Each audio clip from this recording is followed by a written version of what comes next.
Good evening, everyone. Hope everyone's doing well tonight. Oh man, like kind of sad, or kind of a little bit sad given how Ninja Gaiden went last night. But like, yeah, the nostalgia is definitely worn off, and like my patience was kind of wearing thin with the constant what was it? Constant fighting with the controls and the camera and everything. Yeah, pretty much time to move on to doing other stuff and just catch up with like Zenless and what was it? Zenless, FGO, a little bit of Star Road content down the line, and probably I think I'll probably actually just start up the Borderlands 2 playthrough and then go until what was it? Until Trails in the Sky, the first remake comes out and everything. Hey Natan, how you doing? But yeah, right now is Guild Wars season in Grand Blue, and I'm just kind of farming off screen right now. But oh yeah, let's go get the game booted up, and yeah. Oh wait, actually, let me just take this off. There we go. But yeah, give a moment for the game to boot up and everything. But yeah, I'm also progressing a little bit in Path of Exile 2 off stream. I'll basically park my character basically at the Act 3 boss, and then we can like segue into Act 4 and beyond once we get there. Oh, but yeah, things are going pretty smoothly in PoE 2 right now, but it's mainly because I'm just picking like the easiest build to really progress with more than anything. Hello, Alistair. Hello. hello. God, it is like so hot today. Oh my god. But yeah. So in terms of what's going on right now, yeah, I'm nearing the pity ramp up range for Seed's W engine. Keep in mind there's still the 75-25 to work through. So, whoo boy. But I'll probably build up some more polys before actually doing the 10 roll here. Also, from what I've heard down the grapevine and everything, there's gonna be a good reason to save up some monochrome right now. But unfortunately, I don't have that character. So I'm like, well, shit. That's gonna be a little bit awkward. But yeah, okay. So right now, or what was it? The last Zenless session, we were doing a whole bunch of agent stories, but now we got the next story for 2.2 and everything. And then there's also the Excalibur event and Seed's agent story, which I'm not sure if what was it? They want us to do this after 2.2, right? But yeah, also there is a tiny bit of I guess an epilogue from 2.1 that I never actually got around to. So yeah, we'll get around to this and then we'll segue into the new 2.2 content. You think it's even locked until 2.2? Ah, so you got Excalibur to 5 stars, Alistair? Nice. But yeah, okay, let me go check my things right now. Spend pennies. But yeah, I'm probably gonna buy the battle pass to kind of like get some extra pulls and kind of make use of the extra resources and everything. But I'll probably hold off on it because, well, I'm only at the early parts of the battle pass, so not really much point getting it now when there's still the rest of the levels to obtain, and then getting the battle pass once everything's done here. But yeah, I really like the scooter. the scooter is so silly. especially when you turn on walking speed, you're just like... You're just cruising. Just so casually cruising along. Yeah, okay. Wait, gotta make sure I complete it. Okay. Alright, let's get to 2.2. Or, well, the epilogue for 2.1 into 2.2. Oh, it's you, Junior. Did you need something from me? What's up? You look like you want to say something. Come on, tell me. I've got your back. Actually, there's something I wanted to ask you, Senior. Has Wise been coming to see you a lot lately? Oh, you're asking about that? Well, since I flunked arithmetic, cramming at the last minute wasn't gonna cut it anymore. So I asked Junior Wise to tutor me. Wise is tutoring you, Senior? Huh? What do you mean? I tell Fufu about my recent observations. When Wise goes to see Fufu, he often brings snacks. No matter how you look at it, Wise seems more like the one asking for favors. And Senior, you were just answering everything so smoothly just now. Oh, I can't believe you figured that out. You siblings combined must have like 1,000 tricks up your sleeves. Sounds like an admission. Alright, I'll tell you. It's about the perception technique. Although Shifu taught Wise the perception technique already, the flow of energy in his body hasn't been smooth. So I'm trying to figure out a way to help him. All he told me was that he never gets a chance to use it. Hey now, don't worry. Your brother is just moving at his own pace. Even if you're blood relatives, everyone's different, you know? It's just that Junior Wise said he didn't want to hold you back. Plus, after Ferrex caught you both in the hollow, he got pretty spooked. He was worried that when you need his help in the future, he wouldn't be able to step up. That's why I helped keep it under wraps. Is there anything I can help with? He's been making crazy progress these days. He'll get the hang of it in no time. Just act like nothing's up, okay? And if you got the time, could you grab me some Wutong root from Peace Herbal? There's an old recipe from Yunkuei Summit that combines Wutong root with other herbs into a paste to make meridian flow patches. They boost blood circulation and work wonders for the perception technique. I plan to get Wise some too. I'll go get those herbs right away. Scooter away.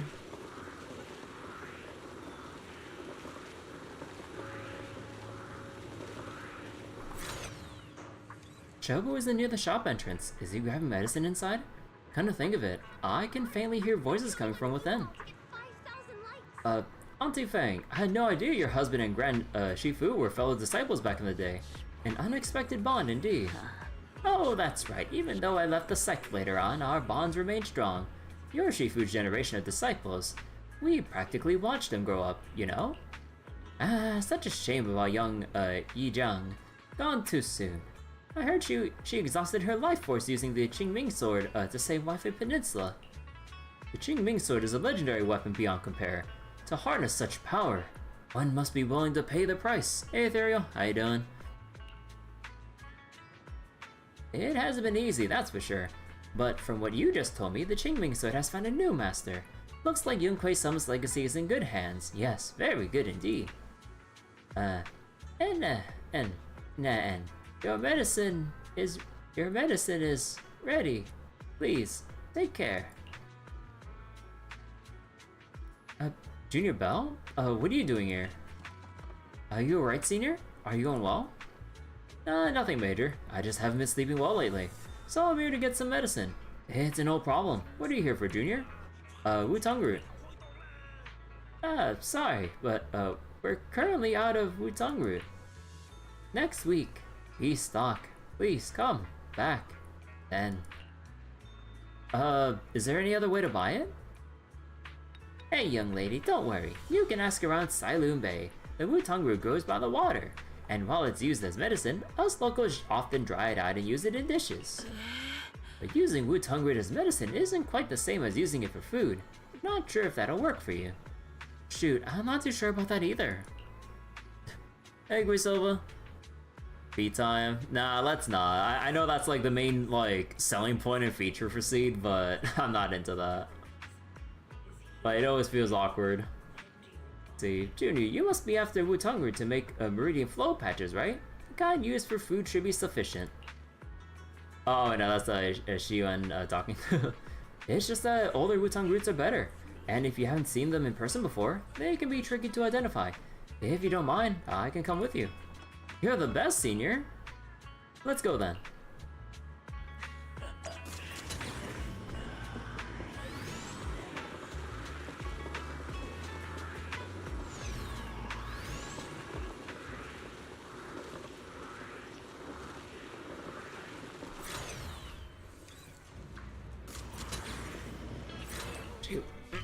Oh, excuse me. Actually, was there anything else to explore around this area? I haven't actually been to this place in a while.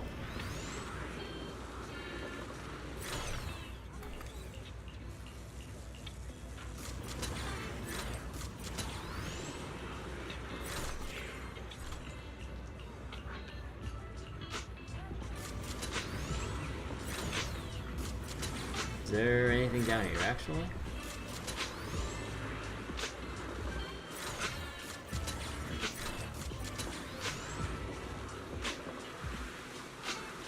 One thing that's really cool is that you can actually see the line trail that C leaves behind with the scooter. I know you can see like the footsteps and everything, but I like how they detailed like just the lines you can draw with Seed on the beach. If I picked up one chest, there's nothing to explore. Oh, okay, I was wondering if there's like any. There's probably some secret achievements I'm probably missing from certain daily interactions, but whatever. I'm assuming it's somewhere around here, but probably hidden away or something. But yeah, hey Bryce, how you doing? Alright, let's go talk to the kids here. Hey Belle, what brings you to Silent Bay? Do you know, or I want to buy some Wutong root. Do you know where I can get it in Silent Bay? You need Wutong root? We got plenty at home. My mom tried a bunch, though that stuff's bitter. Tastes awful if you ask me. We're buying this for medicine, not as a snack. Oh, that sounds okay then. Belle, come over to my place to get them. You fixed my toe before and I won't charge you anything. Plus, it's better if you take some. Saves me from my mom trying to force some on me every day. Wait, I'm doing well trying to cool down right now. Like, I had to turn on the AC because it's pretty dang hot right now. Later, near Mello's place. It's in this box down here. Hold on, let me move these things off the top. Heave ho. Ah, bugs! Watch out, they're centipedes. Several giant centipedes land on Mello's arm, and both Senior Ye and you instinctively rush to help. Senior Ye brushes the centipedes off with the sleeve, but you aren't as nimble and get a nasty bite in your wrist. Not long after. Ouch, that big bump looks painful. I'm sorry, Belle. It's my fault you got hurt. I got careless. I'm glad you didn't get bitten. Junior, you were quick to react back there, but since you usually live in the city, you probably haven't dealt with these critters much. You can't be grabbing centipedes with your bare hands. Luckily, you're not allergic, and I just applied some ointment. Should be all healed up in 3 or 4 days. Hold up, don't hide your wrist in your sleeve. That won't help you recover, and the sleeve rubbing against the swollen area will just make it feel worse. I bet Bella just doesn't want anyone to know that about that embarrassing time she tried to grab a centipede with her bare hands. That's hardly embarrassing. Mello, do you happen to have any gauze at home? I might bring some over? Yeah, just give me a second. Mello dashes into the house. Show me that wound first. I'll patch you up. Then you can put your sleeve back down. Senior? I was wondering earlier why you'd need a meridian flow patches when you've already mastered the perception technique. Now it makes sense. You were prepping them for your brother, weren't you? Senior, could I ask you for something? So you did this with a summer outfit, so the mention of covering with his sleeve didn't really match up. To keep everything that happened today from Junior Wise, don't worry. My lips are sealed. You agreed so quickly. Senior Fufu and Junior Yunhu might tell you to just tell the truth, but me, I have a younger sister too, so I know there are things that are actually harder to talk about with family. You have a little sister? Yeah, we joined the sect together as kids, but unlike me, she was far more talented. Oh, you're being too modest, Senior. I'm not being modest here. I used to slap on those meridian flow patches all the time back in the day. That's how I got so good picking out the right herbs. Oh, got him! I brought the gauze and scissors! As you're talking, Mello comes running back. Senior Ye first treats your wounds, then helps you pick out some Wu-Tung roots. Alright, we're all done here. Let's head back to Swabian Temple. Big Sis Belle, come hang out with us again sometime.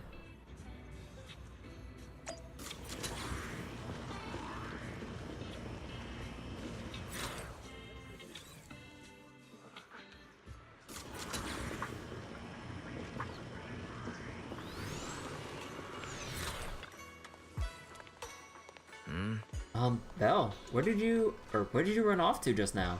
I tried calling, but you didn't pick up. Oh shoot, Mom, my phone was on silent.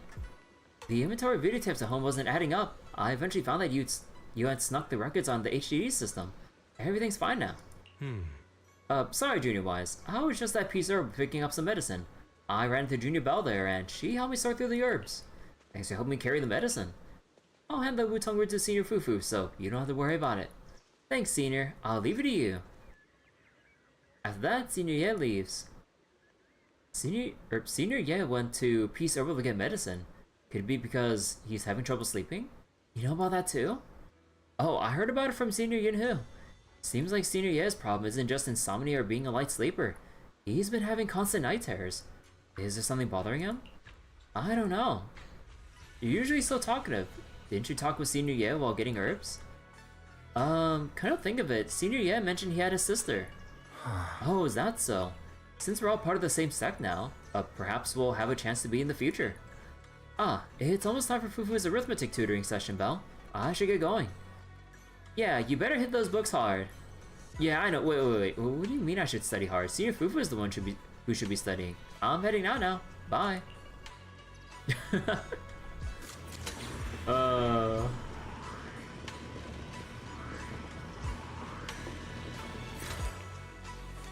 Call from the mayor. So what's this? Wise seems to be checking a message from someone wearing a serious look, the kind that says, "Here comes another troublesome job." Why is it looking over a message from someone? His face is turning serious. The kind of look that says, "Here comes another tough job." Your proxy instincts are telling you to turn and walk away. Good timing, Belle. Talk about bad timing. The mayor sent a message earlier saying, "Give me a call when both these siblings are together."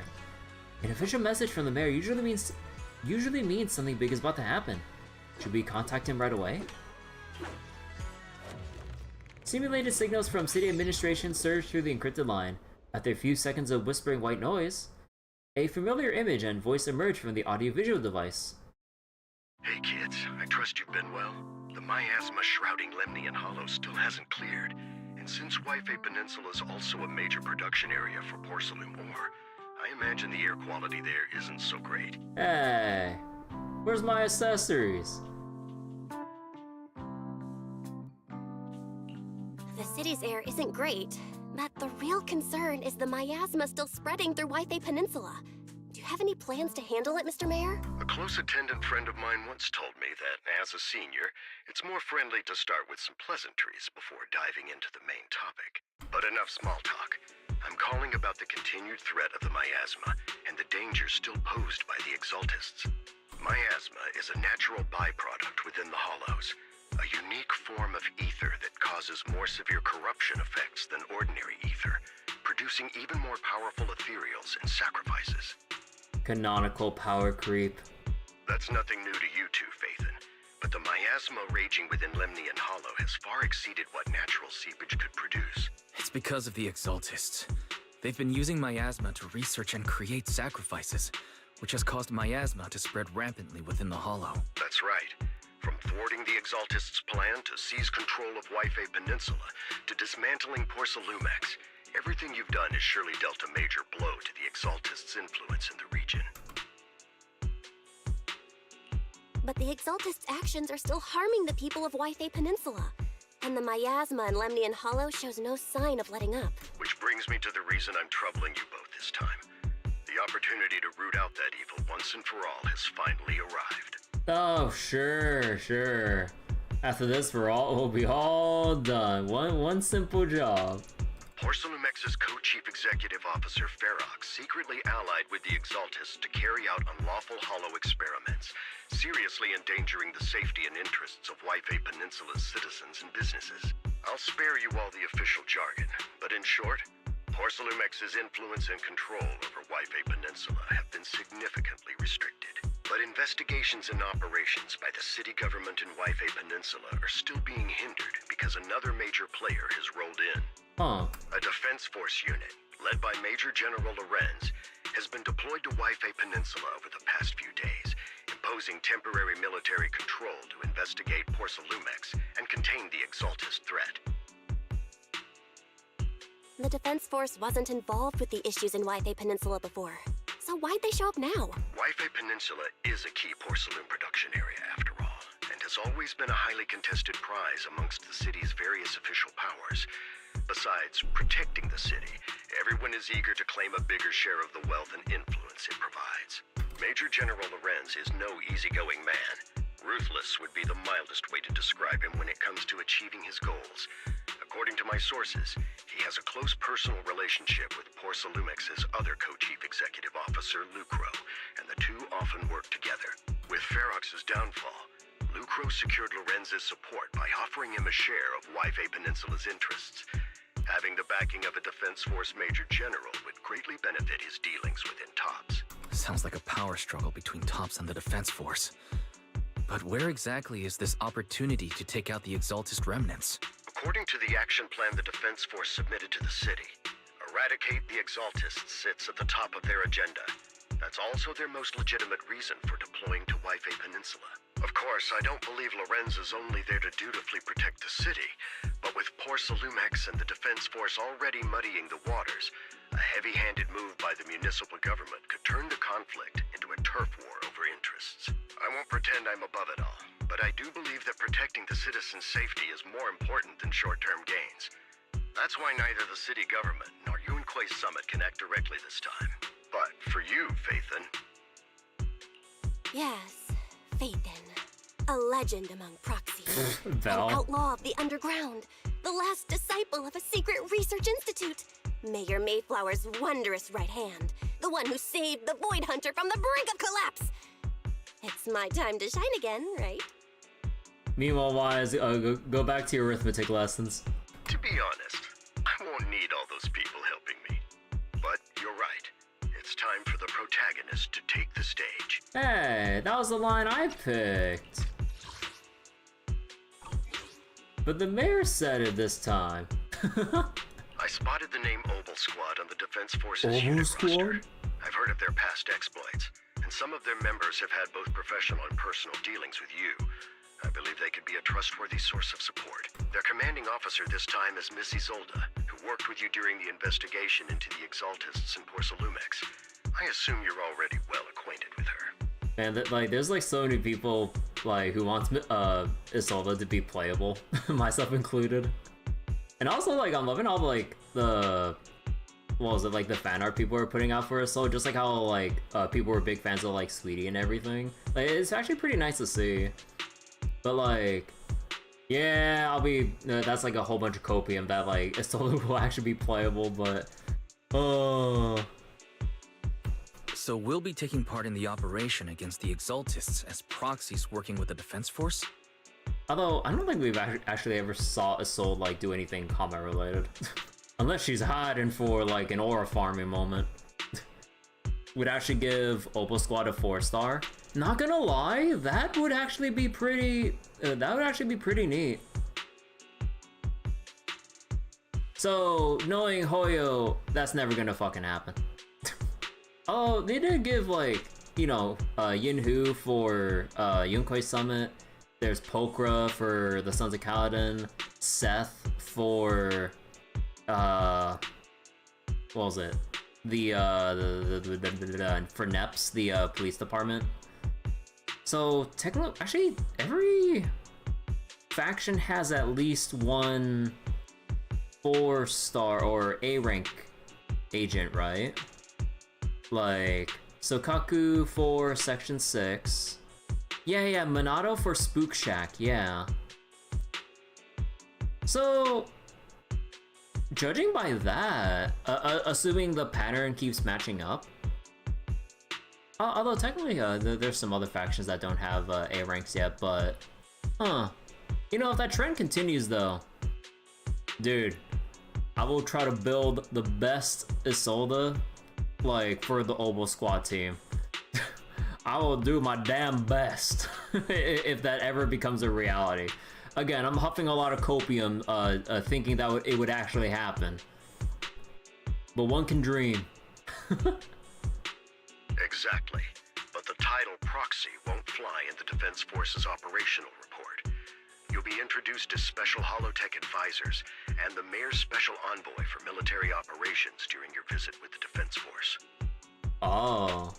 Special Holotech Advisors and Mayor's Special Envoy for Military Ops.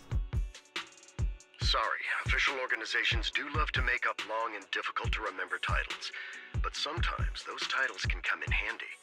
Though I have to say, the ones you came up with a moment ago did sound a lot cooler. You know, I really like how laid back and grounded the mayor can be at times like this. Wait, what was that we came up with again? Legend among proxies, outlaw of the underground, last disciple of a secret research institute, Mayflower's wondrous right hand. By the way, we came across a few scattered clues about our teacher in the last mission, but we still didn't make any real headway. There's still no solid intel on Miss Carol Arna, but within the limits permitted by the Defense Force, you're still free to pursue her whereabouts as you see fit. I've already informed the Defense Force and Miss Isolde in advance. The specific plans and arrangements will be up to you two to discuss with Isolde and Obol Squad. Well, I have official duties to attend to, and you both have an important mission ahead, so let's keep it brief. Once again, I wish you the best of luck. Taking down Exaltus, the Defense Force. Looks like this job won't be easy. I hope we won't run into any trouble. But hey, we get to team up with Obol Squad again. Soldier 11 and Trigger will be happy to see you too, right, Belle? And of course, a couple of new acquaintances we've crossed paths with before. But before heading out, we should let Yishuan and Shifu and the other. Wait, maybe we should let Yishuan and Shifu and the others know.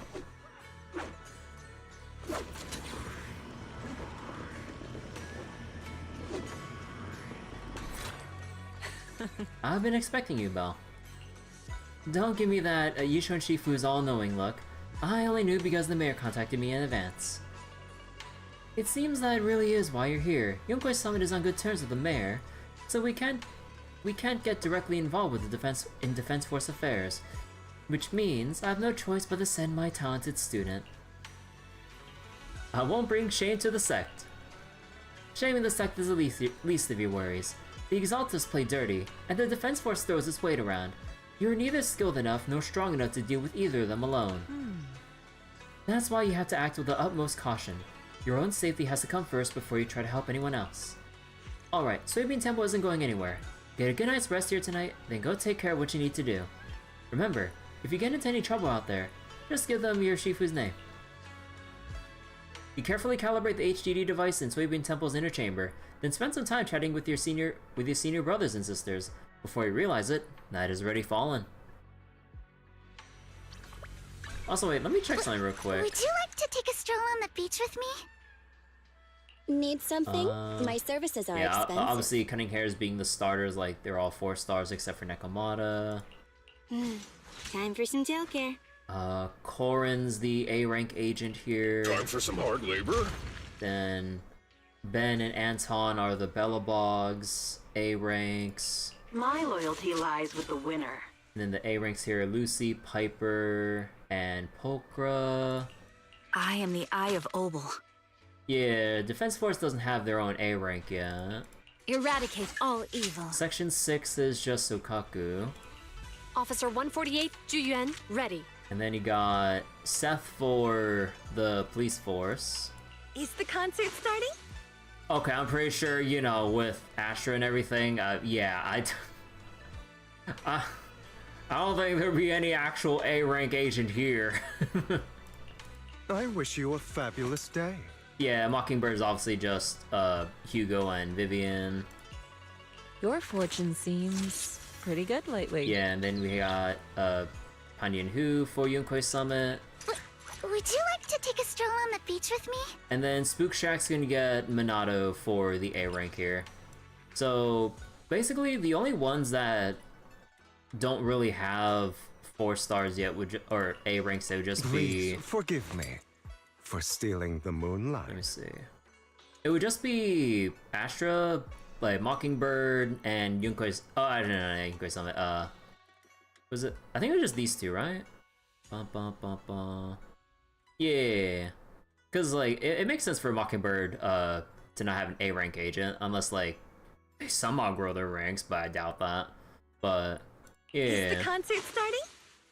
Let Lilac join Mockingbird. Oh my god. Oh boy.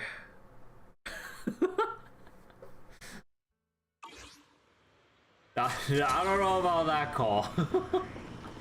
Oh, poor girl. The Defense Force sent word. We're meeting with Obol Squad tomorrow morning. The coordinates are in the Lemnian Hollow. Is this how the military does things? That's right. The Defense Force wants us to link up with Obol Squad during their operation. Afterward, we're to return to the base together. Supposedly, it's meant to help us work more smoothly with Obol Squad, and to test our capabilities as the Mayor's Special Envoys. I've spent the whole afternoon tuning the HDD device. It's pretty much done. You should take it easy and rest up for tomorrow's operation. Go sleep. Shows off the Hollow Raiders with her Lycon Hugo fanfiction. Oh, several cutscenes will play in sequence. Alright. Do not go gentle into that good night. In a dream made from electric impulses and numerical signals in Magus's memory. Aww. Wait, that's how Orpheus sleeps? Huh. Oh, actually, wait, cause like, weren't the horns or whatever detachable? Wait, is that the horns in like the back corner of the room from what it looks like?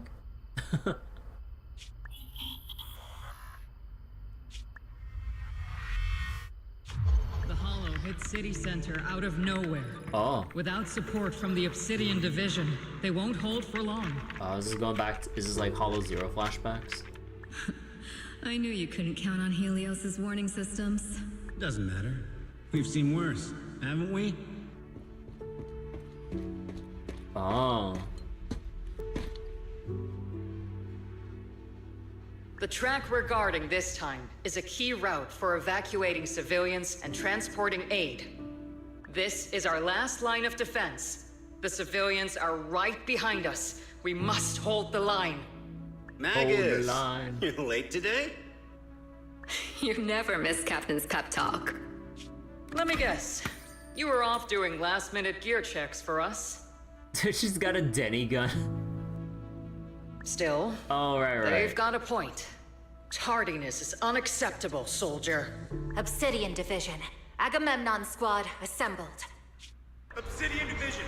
Agamemnon Squad requesting backup. Obsidian Division. Agamemnon Squad requesting backup.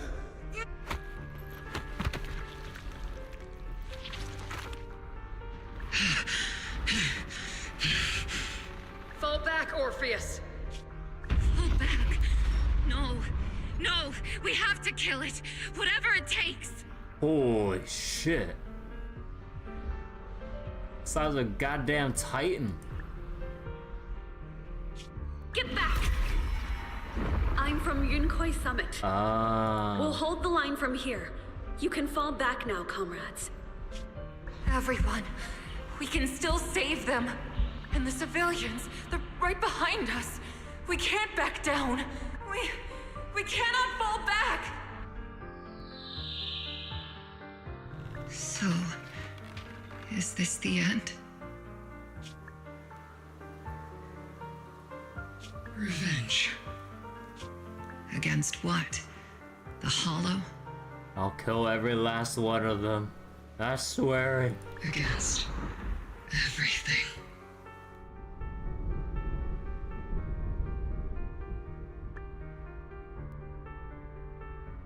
I've already lost everything.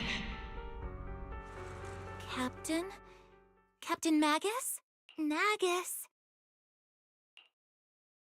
Nagus, were you dreaming again? Intelligent constructs don't dream. It was just leftover cache fragments tucked away deep in my memory module. So, were you dreaming about the past again? It's a good thing you gave up your studies at the meta school to enlist, Orphe. What can I say? My brain can be a bit slow at times. Anyway, Magus, you talk in your sleep all the time. I don't sleep. It's a self-diagnostic mode. And I've told you before, use my proper title while on duty, and stop eavesdropping on me. Yes, Captain Magus! I swear, I'll never listen to you sleep talking again. But given how you're always right behind me, it's kinda hard not to overhear. It's not sleep talking. It's echoes of residual signals from the vocal module during self-diagnostic mode. Gundere. Oh god. Yes, Captain Magus.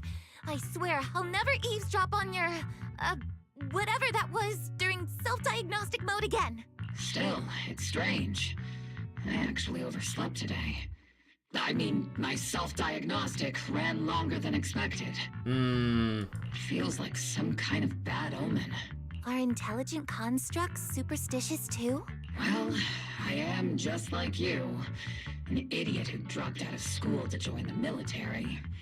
Superstition is the only knowledge I've got that I can actually rely on. Enough breakfast chit-chat.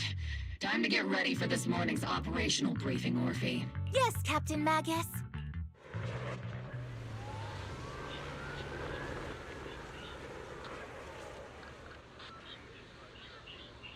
Captain Magus, squad member Orphe, I've been waiting here for you. You let the sniper to wait here all alone. That's not how an assault trooper should operate, Orphe. But you were the one who woke up late. I told you that was a necessary systems check and maintenance. Now, getting into position early to cover their squad mates is part of a sniper's job too, isn't it? Let's head to the operation briefing before the Colonel scolds everyone in Obol Squad for being late. Oh. Actually, wait, let me see. Can I, like... can I, like, use the wall here? Oh, I got, like, the thigh straps and everything. But yeah, wait. So that's how Magus is attached like that? Wait. Aw. You know, the hat's super cute. So wait, how does she run? Okay, so there's nothing that really changes the run animation. Okay. Reckless rookie. Salutes. Good morning, soldier. I'm on guard duty, so please don't engage in conversation with me. Salutes. Oh, am I interrupting your work? Sorry. You're supposed to be on guard duty, not checking out some girl's tail. A talking tail? This isn't a tail, it's Captain Magus. I'm talking to you, soldier. Oh, sorry, Captain. Sorry, soldier. I'll stay focused on my post. Alright, Captain Magus, let's head to the combat briefing. God, I'm still like getting confused with like how Granblue reads out the name. Cause like in Granblue it's like Magus, but here they say Magus. Like my mind's like getting like split between like both pronunciations. Oh, you have Mercury's here. A business car. Wait, I just noticed that they have a little thing, hanging off their, the mirror. Aloha. Can you talk to the soldiers here? Anyone else there? Ah. Okay, so there's Soldier 11. Let's see, Isolde? Nah, I can't talk to Isolde.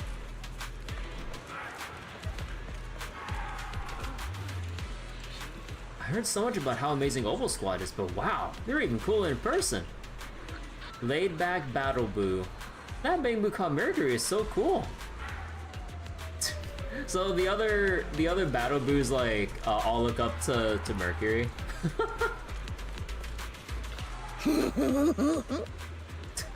God, just hearing like see Junior's gremlin laugh while we're talking to, or while she's inside Seed right now sounds so out of place. Obol Squad assemble. Salutes, Captain Magus. Even after all this time, Soldier 11 has remained disciplined and focused. That's what you call a model soldier. Huh? Aren't I a model soldier? You see, you're a soldier too. A soldier of all time. If you join the Scout Seed, you definitely be an honor scout. I feel like there's a memory somewhere in my past, something about being in the Scouts. If I weren't busy taking care of Seed Senior, I'd absolutely be an honored member. Captain, we got about 12 or 13 push-ups worth of time before we're late for the operation brief. She times it in amount of push-ups? Depending on whether we're doing them one-handed or two. Soldier 11 likes noodles. She likes playing with fire. Oh no, I remember that from her agent story way back when. And her trust events. Let's hurry to the operation briefing. Or we'll be punished as Problem Squad members before we ever get the chance to become honored ones.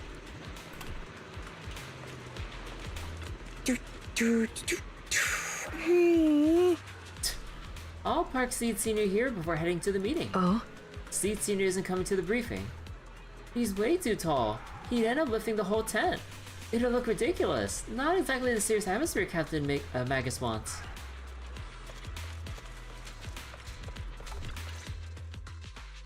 The members of Obol Squad are gathered around the command table.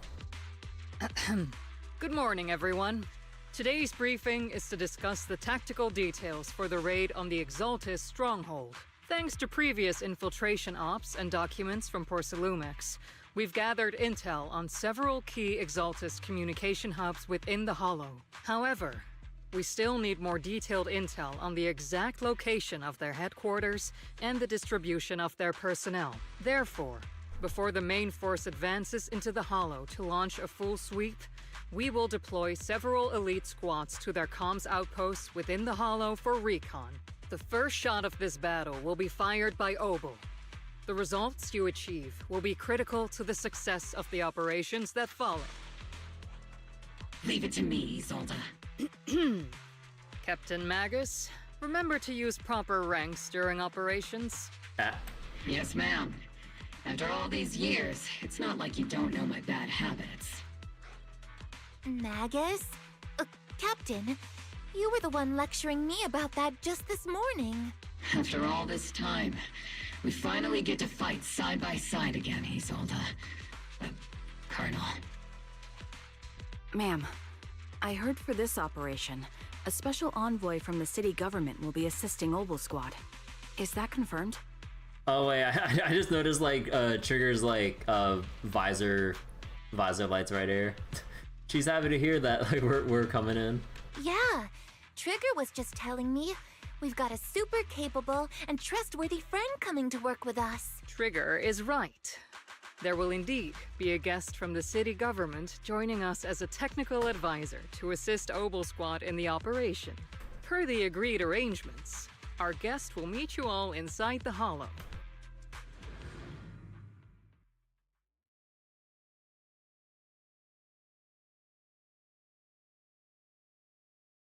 The Exaltists have long plagued Waifei Peninsula. Obsidian Division's mission is simple. Eliminate the source of this chaos once and for all. Their repeated failures have cost them dearly. Our task now is to eliminate the remaining stragglers and strike directly at their headquarters. We have obtained intel on multiple enemy strongholds. Okay, you this will be cutscene's deployed cool. as scouts. Your objective is to investigate and pinpoint the enemy's main base. Split Squad will handle the frontal assault. You will also rendezvous with the technical advisor dispatched by the mayor and assist them in securing the key data. Aegis Squad, you will strike the enemy from the air, providing firepower and intel support report for all units on the ground. Operation codename Blitz and Aegis. Obol Squad, gear up and get ready! God, that's such a cool introduction. Obol Squad reporting in. We are at the target hollow. I love how you can see the indicators for this, like, battle intro here. That's so funny. Like, oh my god, like, that gave me flashbacks to, like, what was it? Like, kind of like the usual, like, military shooter cutscenes, but, like, you just see it in, like, you know, ZZZ form pretty much. Dude, that was so cool.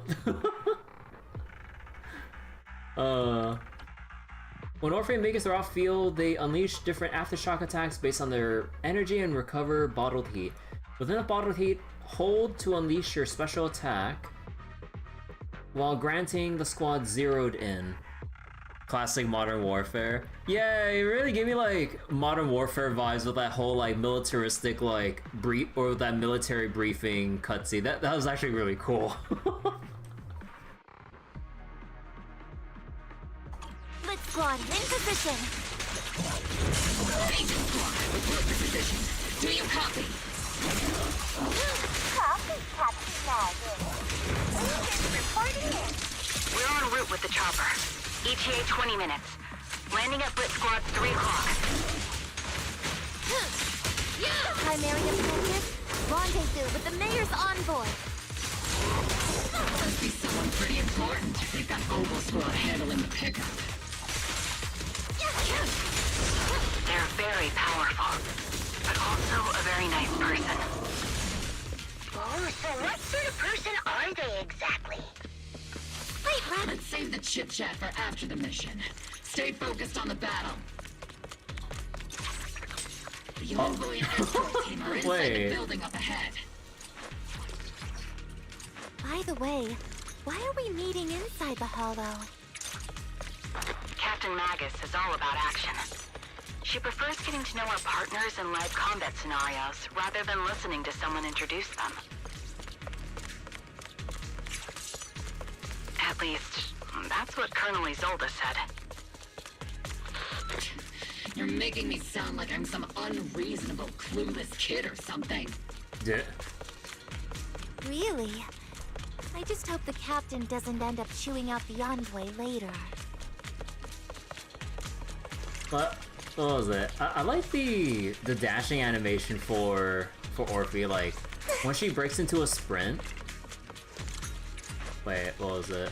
I think like when you dash when you're considered sprinting, she basically lifts up the knife and catches, and I think Magus catches it. Wait, oh, dude, that looks so goofy with. That looks so goofy with Magus just, you know, just flitting about when Orphe's just sprinting. Cause like, Magus has the knife in her mouth too. But it's also pretty cool that that Magus like tosses up the knife and Orphe catches it when you end your sprint. And also she has a little trick like that, like when you dash mid sprint.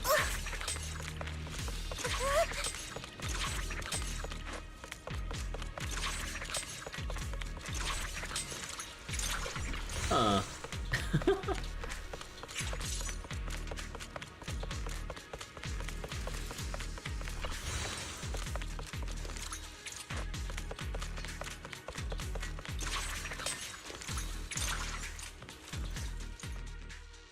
We've successfully rendezvoused with the target. Now, let me take a look at Colonel Isolde's intel report. Captain Magus, this is the Special Hollow Technology Consultant, the Mayor's Special Envoy for Military Operations, as well as the... Wait, didn't Isolde say there was only one target? How many people are we talking about here? Just call me Lord Faith. You can call me Lord Faithin.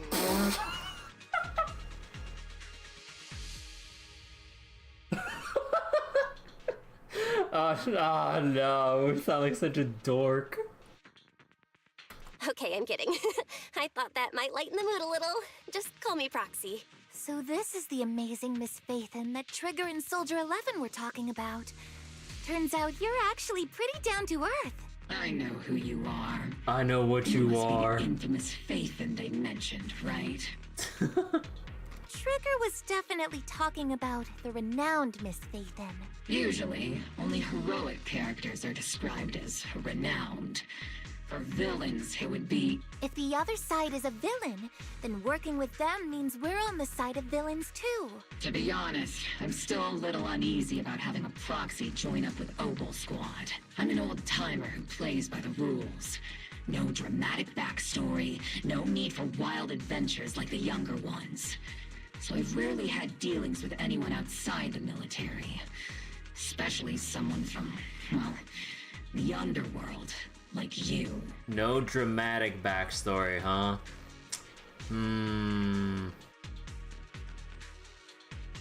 A hero working from the dark side, protecting the city in secret. I have to admit, that sounds pretty cool. Sure, I've heard stories of your accomplishments. But don't mistake that for me seeing you as a hero. Everyone walking the city has their own purpose.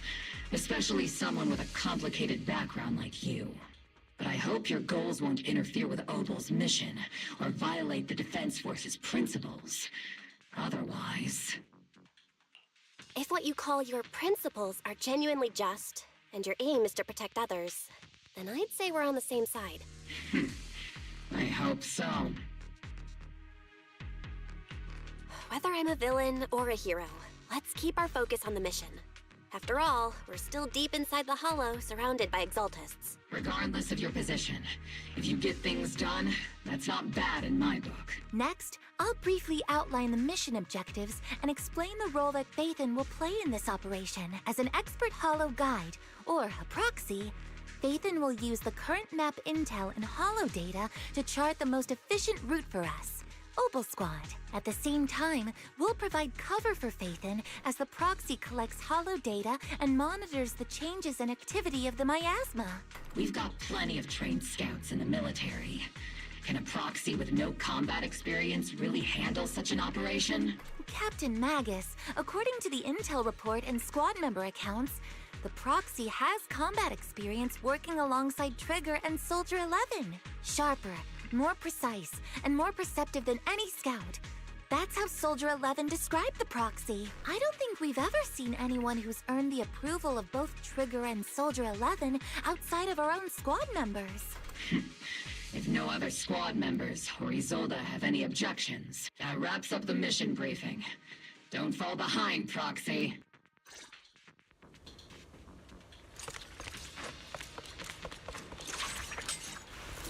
Oh. Oh. There are more enemies than we expected. Agent Squad, report your status!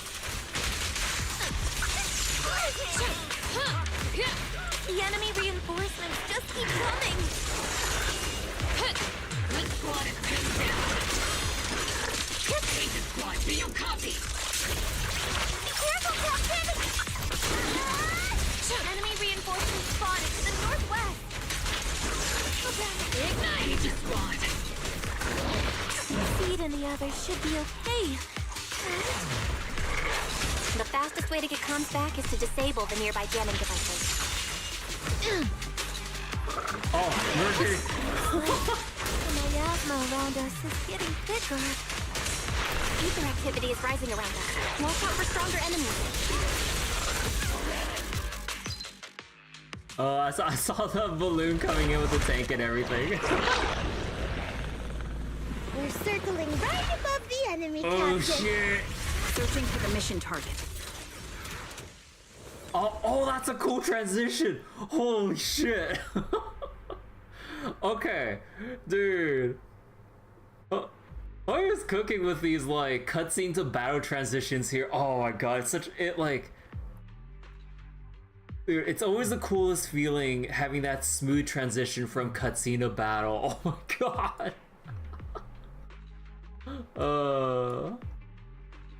Aegis Squad has reached the LZ. Blitz Squad, do you copy? Oh, actually. comms seem to be jammed. Is the CC's comm system still working? No, the speaker's all buzzy with static. Let's clear the nearby enemies first, then regroup with the captain ASAP. I wonder if the proxy, the envoy and the captain have met up.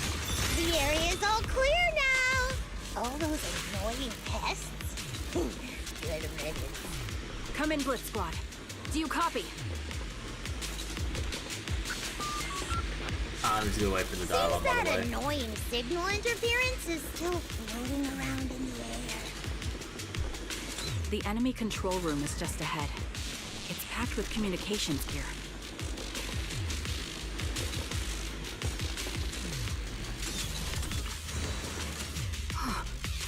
Found the jammer switch. I'll turn it off. As the switch flips down, the hum of the machine somewhere in the comms room comes to a halt. Agent Squad, come in! Agents reporting in!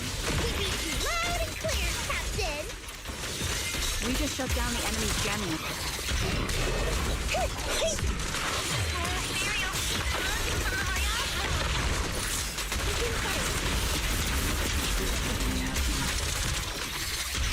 Agent Squad, are there any ether transmission terminals inside the control room? Roger! New objective! Shut down the ether transmission system! It's a switch linked to the ether transmission device. A successful decryption signal flashes from Seed Senior's data port, and the once turbulent ether in the transmission system grows still. Remote support. In position. Oh, sniper support, let's go. The ether transmission system has been shut down. Great! That cuts off the supply of miasma.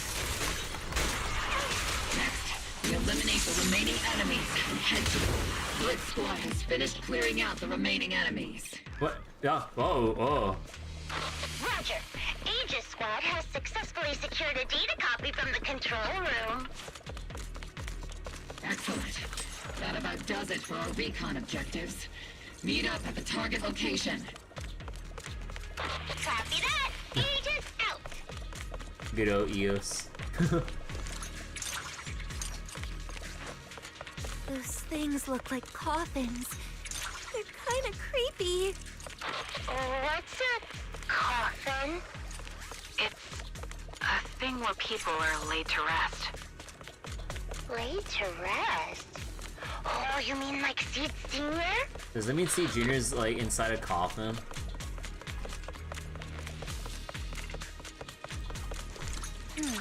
This is an ether research device built by Persilumix. Alice calls it an Obscura. Huh? Obscura? That was in the report we handed over to Commander Isolde. Are these just regular ether research equipment? I doubt it's that simple. Anything tied to the Exaltus is bound to be suspicious. I felt something ominous too. Are you saying the Defense Force has... EOS? EOS? Are you saying the Defense Force has some information on it? You'll get the intel when you need to know. For now, let's keep moving. What a difficult person to work with. Don't be discouraged, Miss Special Envoy. I've been around the captain for... Oh, and that's Orphe. Don't be discouraged, Miss Special Envoy. I've been around the captain for a while and still think... Keep moving. Also, wait. Oh, that's so cute! Wait. Aww. Wait, they drew the little X for the little bird's butts. See, calling C Senior 40k Dreadnought.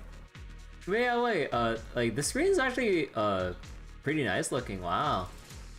Dude, if there's one thing that I kind of wish, like I know they have randomly play, like an option to randomly play agent wallpapers or whatever. I kind of wish you can select which agents to rotate between. Yeah, or if you're just having fun feeding the birds. It's so cute. But yeah, where was... Oh, wait, right. Oh, right, we can't look at their details from here, can we? Oh. Right, okay.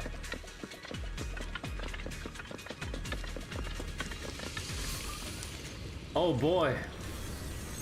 Time to play Fall Guys. Single player. It's like, motherfucker, that's just a 3D platformer. Wait. Now analyzing. Oh. Network communication structure detected. Oh, what the fuck? These devices are interconnected, probably forming part of a larger equipment array. By cracking part of the data, we can locate the other devices. Oh yeah, these definitely aren't the Marcel mazes, but like... quite the skilled hacker. Holy shit. You're amazing, Proxy! You're not secretly hacking into my brain while I'm asleep, are you? Hey, come on. I'm a professional. I have standards. Professionals have structure standards. Analysis 50% complete. You're getting Orphe next, you're 100% guarantee. When you pull for seed, you got a double S ring and then a Colada. Yo, nice. Man, I know I was like, well, I know we're not in the Marcel maze, but we're in like a different, like, virtual network or whatever the fuck they would call this, but man, I was like, oh boy, time for comfy platforming, and then it just looks so reddish purple and gloomy and everything, and like super ominous atmosphere. I'm like, oh, no, okay, we're not having fun here.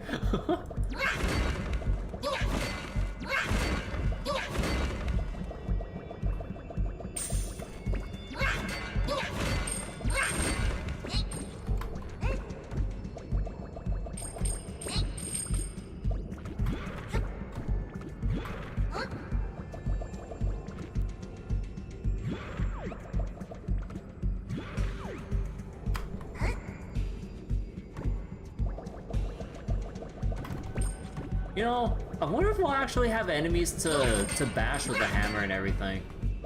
But it'll be the most, like, basic of, like, combat, but... Because all we got is just, like, hammer smash. Sorry, even the boxes haven't ever had anything in them. Oh, no, they're just there to just obstruct and just to... just be there for interaction. You think Orphe and Magus aren't dragons? You think she's meant to be like a chimera with a goat horn, lion's mane for her hair and snake tail and everything? Oh yeah, I think I see what you're talking about there. Huh. Yeah, if Magus is like the snake tail and then you got the... Oh. Huh.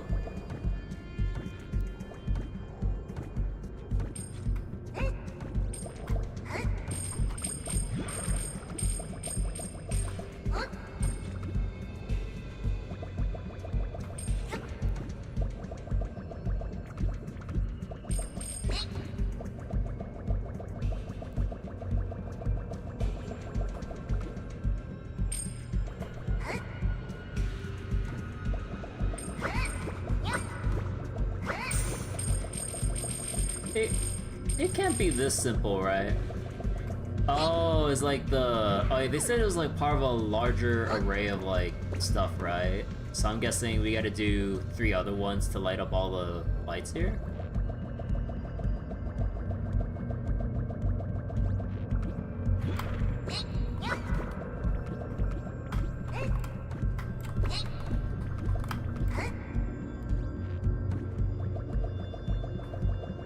Okay, wait, I got this.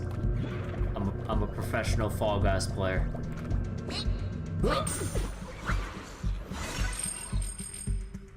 Yeah, I think you just automatically get it the moment you touch the thing.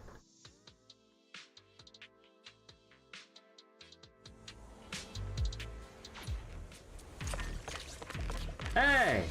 They reset my energy! Oh, you son of a bitch.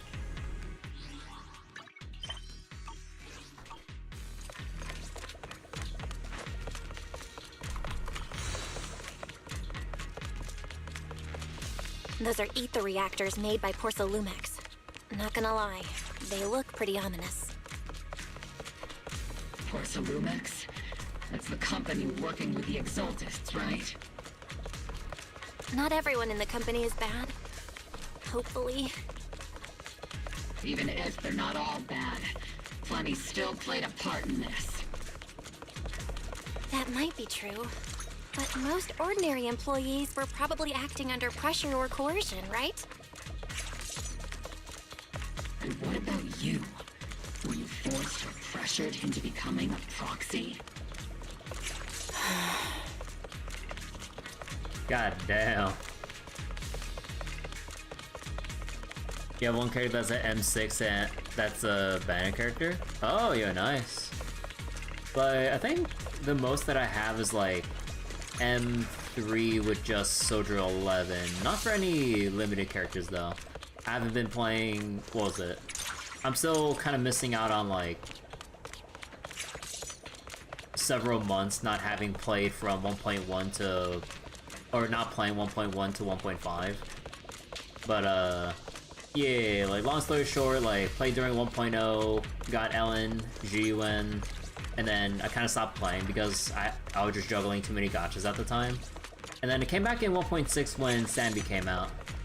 But yeah, between 1.1 to 1.5, there's a lot of polys and freebies and event rewards that I don't have because I just wasn't there for it, sadly. No Haramasa, no Night Boo, which is kind of mind-boggling why they haven't rerun it or put it back in some kind of like in the Outpost logistics shop as like a way to catch up on old like event content that's just not around anymore. I really don't get why they don't put it back in those shops or something like that. Like, they even have the old event like cones in Star Rail in the Herta store. So it's like, why not put it in Outpost Logistics or something like that? I don't know. The character, you have an M6 Miyabi. Her stats are almost perfect. Holy shit, yeah, that Miyabi would just like delete everything.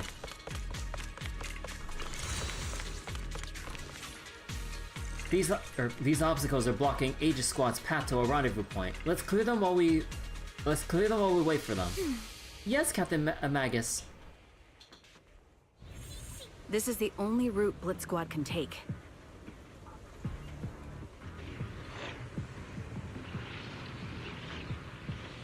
The mission went without a hitch.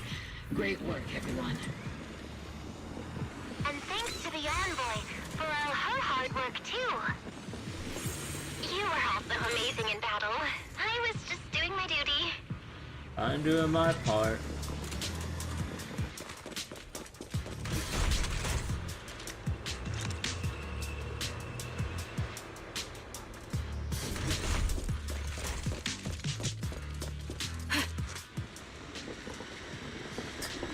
Riding in on a scooter.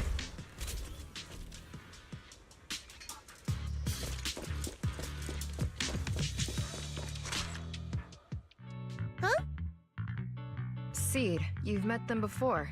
Oh, it's you, Proxy. You're Seed, right? It's been a while.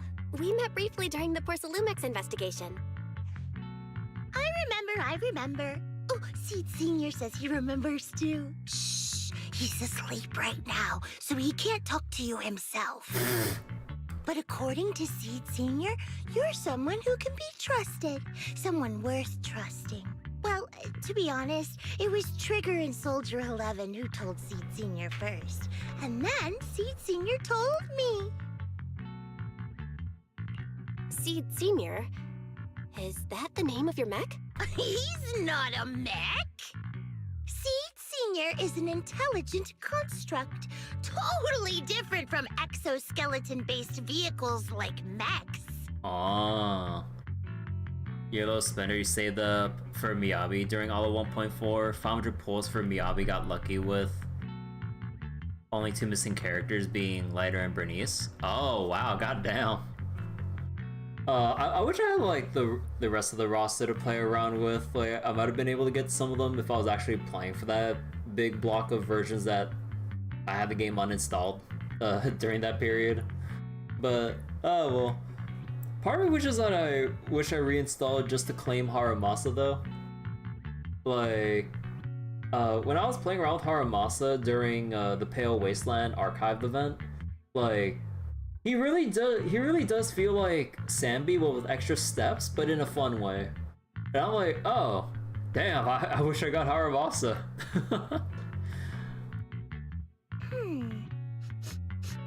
You carry the same scent as me, Proxy. You must be quite knowledgeable in this field. Oh my gosh, she's smelling us. Did you attend classes properly back in school, Proxy? What school? Strictly speaking, I never really went to a typical school. Sounds like a lie. This is the smell of a liar.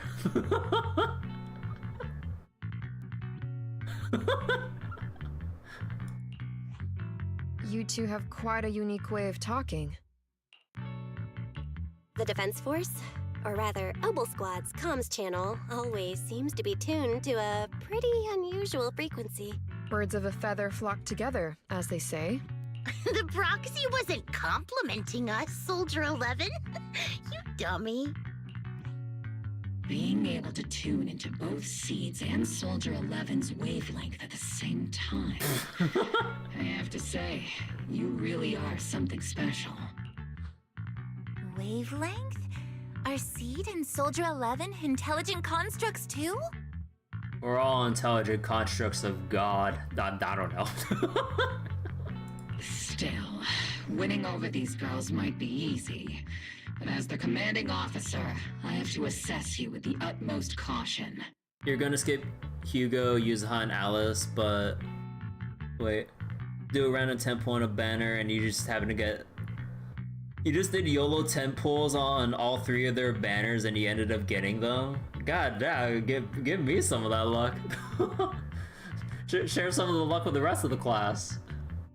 All right, everyone, that's enough chit-chat. Let's not forget, we're still in the middle of a battlefield here. Although we've tracked down the Exaltists' communication outpost, it seems all that's left are supplies they didn't have time to evacuate with. We came up empty on both the location of the Exaltists' main base and the research data you were looking for, Proxy. The most efficient way to move such a large amount of supplies in a short time would be through spatial fissures. Oh shit, you know, I forgot that I had Grand Blue running in the background this whole time. I need to keep farming. There we go. The Exaltists have been operating in Lemnian Hollow for a long time. They must have access to fissure coordinates that the Defense Force doesn't know about. So, like, with characters you really want, you always tend to go to pity. Yeah, I mean, RNG just be like that. And desire sensor is one hell of a thing. But no one knows the labyrinths of hollows better than Phaethon. Phaethon's scales are like magic. Sounds way more impressive than a carrot. Sounds pretty mysterious. Anyway, you're confident you can catch up with them, right? I got this. Oh. Inside those devices, those are all sacrifices? Seed, confirm the number of enemies. Locking onto hostile targets. There's 8 in total. 7, 6, 5, 2, 1.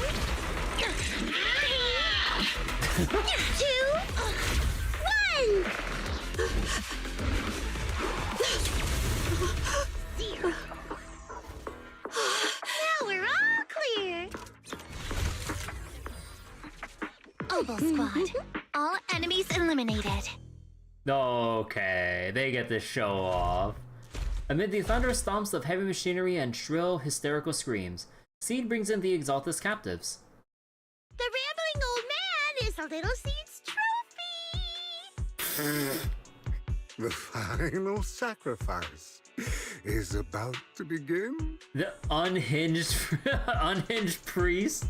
How can swirling dust compete with a blazing fire? Do all the Exaltists talk like this? It's really hard to understand. Seed, make him shut up. Foolish unbelievers! Hey, Seed Senior! You've gotta be careful with how you treat prisoners. They've done more than enough harm. Being gentle isn't exactly a priority. What sets these Exaltists apart from typical villains is their fanatical devotion to the Creator.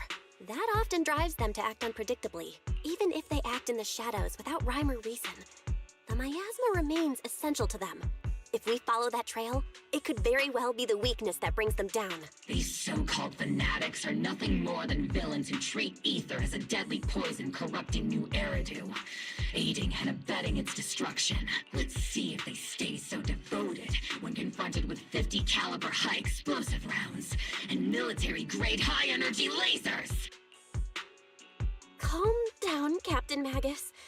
As vile as the Exaltists are, not every member is guilty. Many innocent civilians were deceived into joining. In other words, not every Exaltist member deserves to be met with 50 caliber high explosive rounds and military-grade high-energy lasers.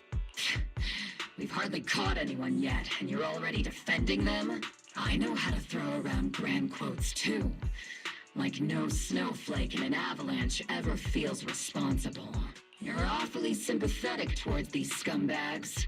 Perhaps because you're one of them? Oh my god. So distrusting. Enough! Captain Magus, I'm pretty sure your remarks have already exceeded the boundaries set by Commander Isolde's temporary protocol for addressing Phaethon. Specifically, the section designated for Magus. Specifically? Huh? How come no one told me about it? Don't speak harshly to your squad mates, and don't say anything that kills morale. That's what you taught us, Captain Magus. I don't consider them a comrade. At least not yet. Whether we're allies who can rely on each other, or simply partners with our own suspicions, let's stick to our duties, Captain Magus. Wouldn't have it any other way, Phaethon. There's a critical piece of intel that needs our immediate attention. What just emerged from the Obscura is a bioweapon created by the Exaltists, known as a sacrifice. These Obscura, and the factories that produce them, are scattered throughout Lemnian Hollow. No, not just Lemnian Hollow. According to the data from Porcelumex and the intel Commander Isolde has gathered, there are a large number of Obscura placed throughout Wi-Fi Peninsula. Oh. Over 300 of them. 300? Over 300? Not even the entire Obsidian Division could deal with that many monsters. The entire Obsidian Division would just end up as monster food. We have to get this information to Command immediately. The Exaltists' actions may be far more dangerous than we had anticipated. No, that's not right. Although I did come across Obscura shards tainted with sacrifice energy, there's still no solid evidence to confirm that the sacrifices and Obscura are directly connected. The Obscura devices I saw in Phylum Heights didn't all carry traces of sacrifice energy either. Wait, that is such a huge, like, mismatch between the text right there. Wait, let's go hear that again. So, you haven't informed right, Polycorp you can from events, Deadly Assault, Chi Defense, always clear endgame. God damn. But yeah, I need to do this rotations, Deadly Assault. I did like the first boss. I haven't done, I haven't gotten my 6th star just yet. But yeah, wait. There's still no solid evidence to confirm that all Obscura have sacrifices in them, but Bell says... There's still no solid evidence to confirm that the sacrifices and Obscura are directly connected. The Obscura devices I saw in Phylum Heights didn't all carry traces of sacrifice energy either. Man, it's always crazy how there's at least, like, with every patch, a couple of lines that have mismatched dialogue. It's really goddamn consistent how there's always, like, some form of, like, voice-to-text mismatch. More importantly, creating a creature as powerful as the sacrifices would require an unimaginable amount of ether. There's no way the Exaltists have access to such an immense supply of ether and miasma. Or they would have destroyed New Eridu long ago. Phew. Good thing the bad guys we're dealing with this time aren't that powerful. Yet.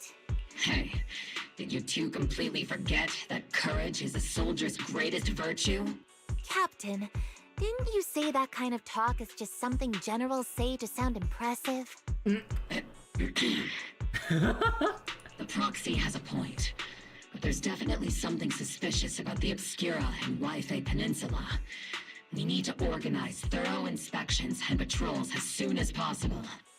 You find it strange how Sacrifice went from unknown, complex, bringer, and now to normal enemies. I mean, like, it's kind of like the usual thing of, like, you know, like, we see sacrifices as they, like,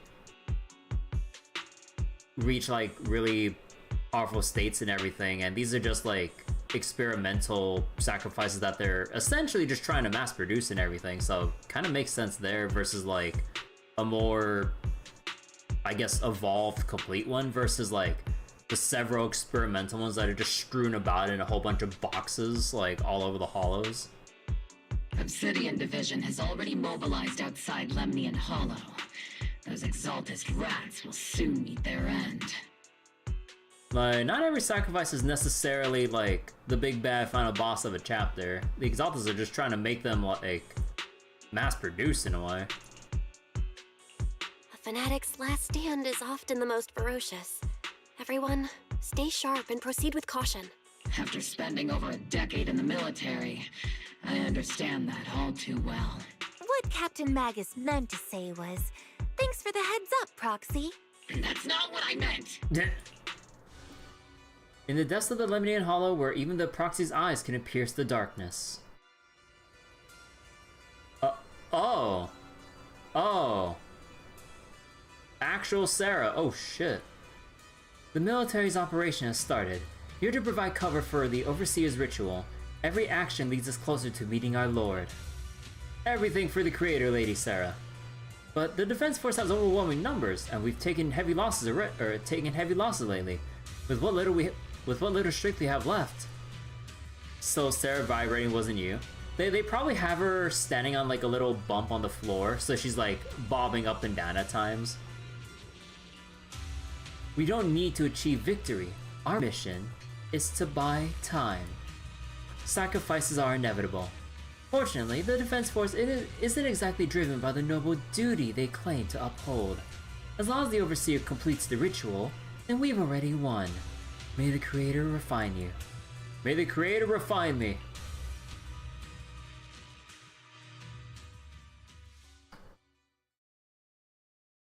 Oh. Okay, here we go. The Obsidian Division has temporarily taken over Seagaze Road as our base of operations. This would be our staging area for the upcoming mission. I think the ones that perfected are like Bringer, complex ones even like the Jester, mass-produced ones, strong as ethereals. Sacrifices can leave the hollows. Yeah. But there seems to be way more people at the base today. Probably some sort of operation being coordinated. Anyway, let's report back to Isolde first. See, anyone else that we can talk to? Guard duty really wears me out.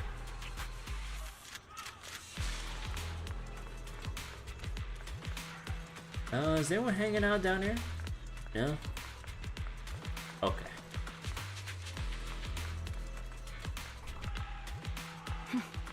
Thank goodness you're okay, Proxy. When you and the captain were surrounded by enemies, I was really worried about you both. My bullet almost didn't make it in time. Don't worry about me. Protecting you, Proxy, is our top priority. I mean, protecting citizens like you, Proxy. Orphe might seem a little hesitant at times, but she's actually a skilled and brave soldier. Captain Magus comes off as harsh and short-tempered, but she's the kind of person who would risk everything for her squad and for New Eridu. Or rather, she already has. If it wasn't for Seed and Trigger shutting down the Exalted's equipment, the captain and I would have been in for one hell of a fight. I mean, I was a big help, but Trigger and Seed Senior were just as important. The Exalted systems were pretty basic. It just took a little tinkering to shut them down. Your ability to handle machines so effortlessly is amazing, Seed. I wonder if I can learn to do so with enough practice. It's talent. Pure talent. I can always sense it. You've got a similar gift, right, Proxy? Similar gift. Aw. All in all, the scouting mission was a success. Obol squad took no casualties. Against our firepower, those Exaltus lunatics didn't stand a chance. You wonder when we'll see a strong sacrifice leave the Hollow like Bringer and stuff? I mean, we'll probably see another sacrifice leave the Hollow at some point. It'll be just for like, or it'll be for like the usual climactic big sequences at the end of like a story arc or something to really like, you know, drum up the big excitement and climax and everything. So, probably all in due time, just if you like, just kind of think about the general story progression. I'd be surprised if we didn't have like a big bad sacrifice actually leave the Hollows again at like a critical juncture in the story. It's honestly baffling how HSO and public security got completely outplayed by the Exaltists. Their actions are chaotic and lack any strategy. Though credit goes to Commander Isolde's flawless planning. The proxy was amazing too. Just like Trigger and Soldier 11 said. And just like all those rumors on Internet. Huh?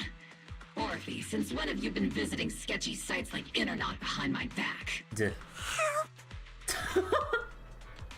You know, how the hell does Orphe like browse around Internet with Magus literally attached to her?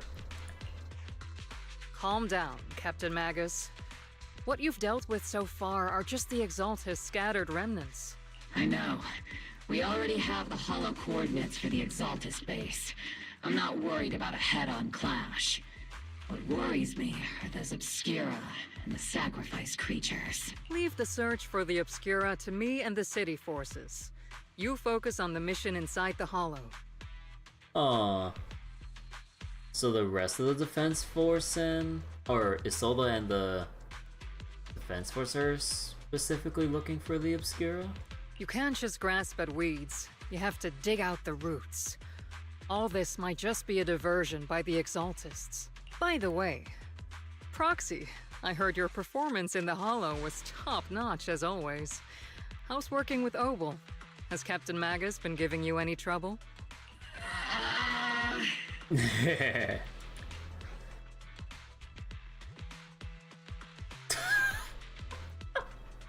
Oh.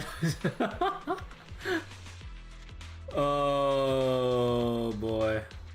I gotta do it. I'll have to think about that.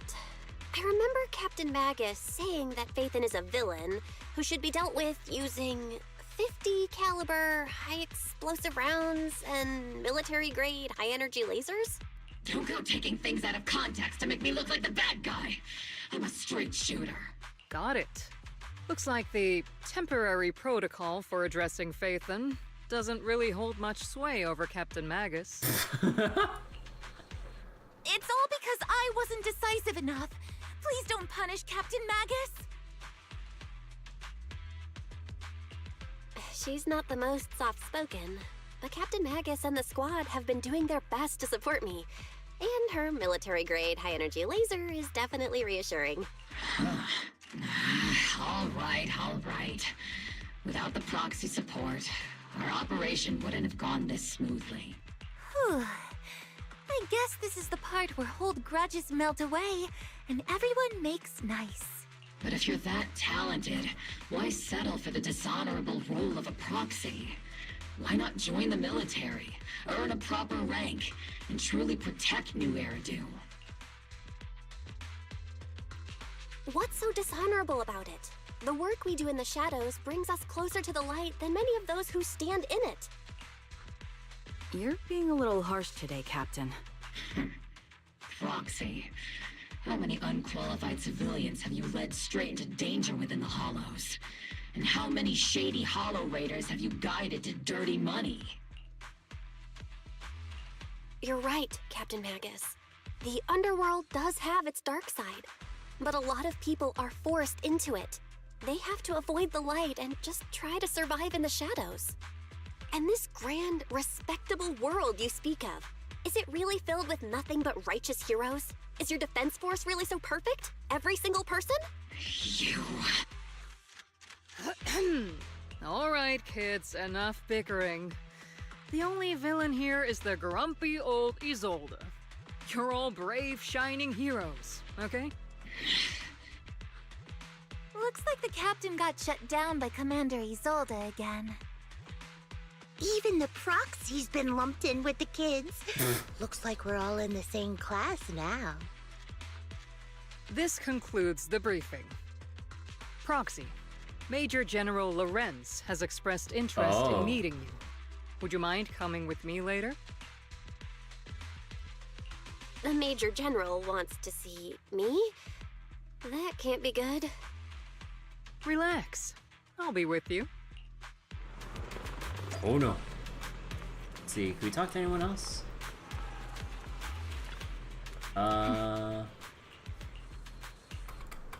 Okay, so that's just the same dialogue as before. Orphe?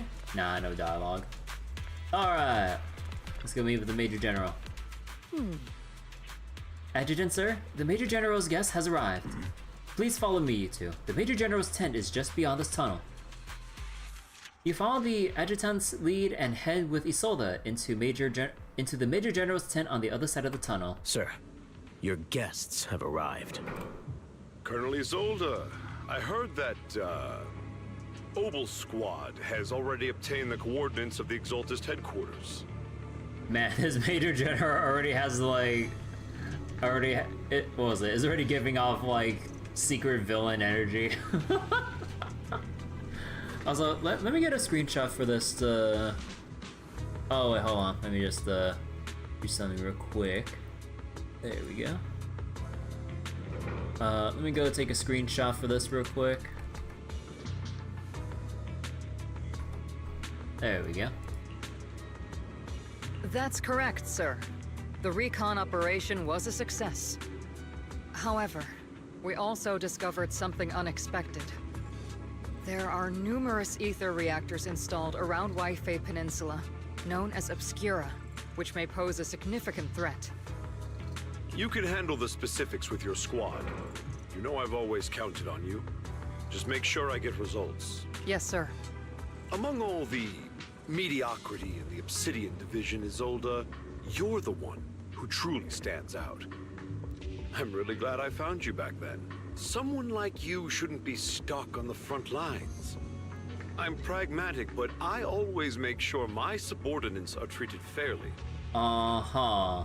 This is a big opportunity, but I went to great lengths to get troops into Wi-Fi Peninsula. So this mission is one we cannot afford to fail. Yes, sir. Ah, I seem to have forgotten about our guest. Isolde, the person beside you. This is the officially appointed Hollow Technical Advisor and the Mayor's Special Envoy for Military Operation, Bell. Yeah, I saw the message, Disciple.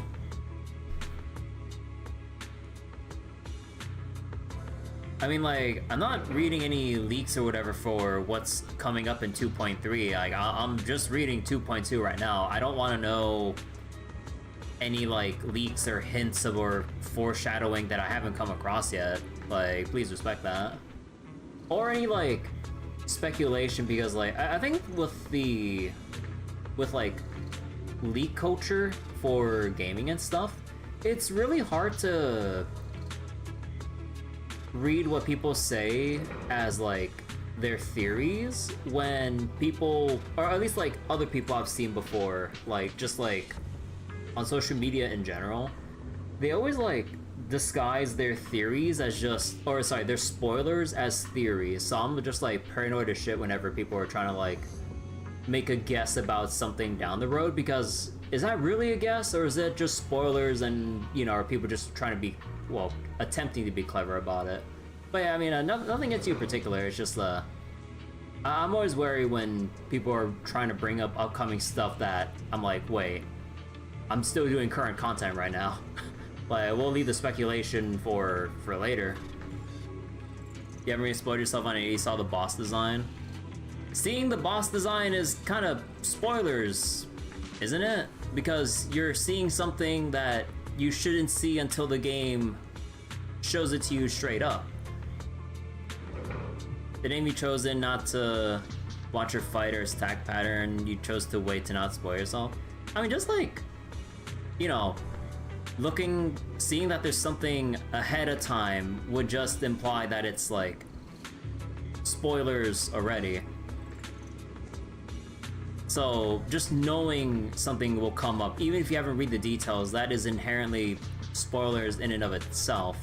It's really weird how it's really weird how over the many years I've been streaming that like people have varying definitions of what constitutes as spoilers, when basically anything that at least me as a streamer doesn't know about what's coming up, like any mention of what's not known, like should already be inherently spoilers. But then some people would just go, oh, that's not really spoilers, like we're not looking at all the details. I'm like, I don't even want to know that there are even details to know about, you know? It's kind of like that. It was in your YouTube feed? Well, just because something's in your YouTube feed doesn't mean, like, you know. You want to see 2.3 characters. You want to see the characters, but you don't want to see the new enemies. I mean, either way, though, like, just seeing any future content is just spoilers, Disciple. Like, I mean, I look at my fair share of, like, leaks, too, when it comes to, like, Star Rail stuff. But, yeah, let's not beat around the bush and, you know, just kind of, like, skirt around spoilers or be very selective when it comes to, like, how we're trying to skirt about spoilers and whatnot and stuff. You seeing Pompeii in the weekly boss menu before clearing the Sons of Kaladin story? Oh, oh okay, yeah, that now that's a little awkward. Welcome to Wi-Fi Peninsula, Ambassador Bell. I've been in Wi-Fi Peninsula for a while now. Honestly, it's more appropriate for me and Swabian Temple to be the ones welcoming the Defense Force. Swabian Temple? Ah, Yunque Summit. Pardon my memory, I nearly forgot our guest works directly under Mayor Mayflower. Mind filling me in, Colonel Isolde? Why is one of the mayor's personal agents, an infamous proxy, getting involved in Defense Force business? Bell was appointed by the city as a technical advisor and envoy for Mayor Mayflower, sir. She's here to assist and oversee the Defense Force's operation. Assist, huh? If the High Preceptor of Yunque Summit had shown up in person, perhaps I'd consider that worthy. And as for the supervision, since when does Mayflower get a say in when Obsidian Division pulls the trigger? Sir, Bell is only here to assist Obol Squad. This has nothing to do with the main force's operations or command. All part of the agreement to keep the City Council from meddling with our military affairs in Wi-Fi Peninsula. Which, I imagine, suits you just fine? Of course. Your arrangements are always right on point, Colonel. This whole operation is running smoothly, thanks to you. Well then, since you're the Hollow experts and personally by the Mayor, it's only right that I give you a proper welcome. Unfortunately, military secrecy is of utmost importance. So I'm afraid I can't escort Bell to the more refined venues in the city for a proper celebration, at least for now. Colonel Isolde, until this operation is over, all of Bell's external communications and movements beyond Phylum Heights must be temporarily restricted. Trying to isolate us from outside help, huh? That's a very unique way to treat a guest. Uh-huh.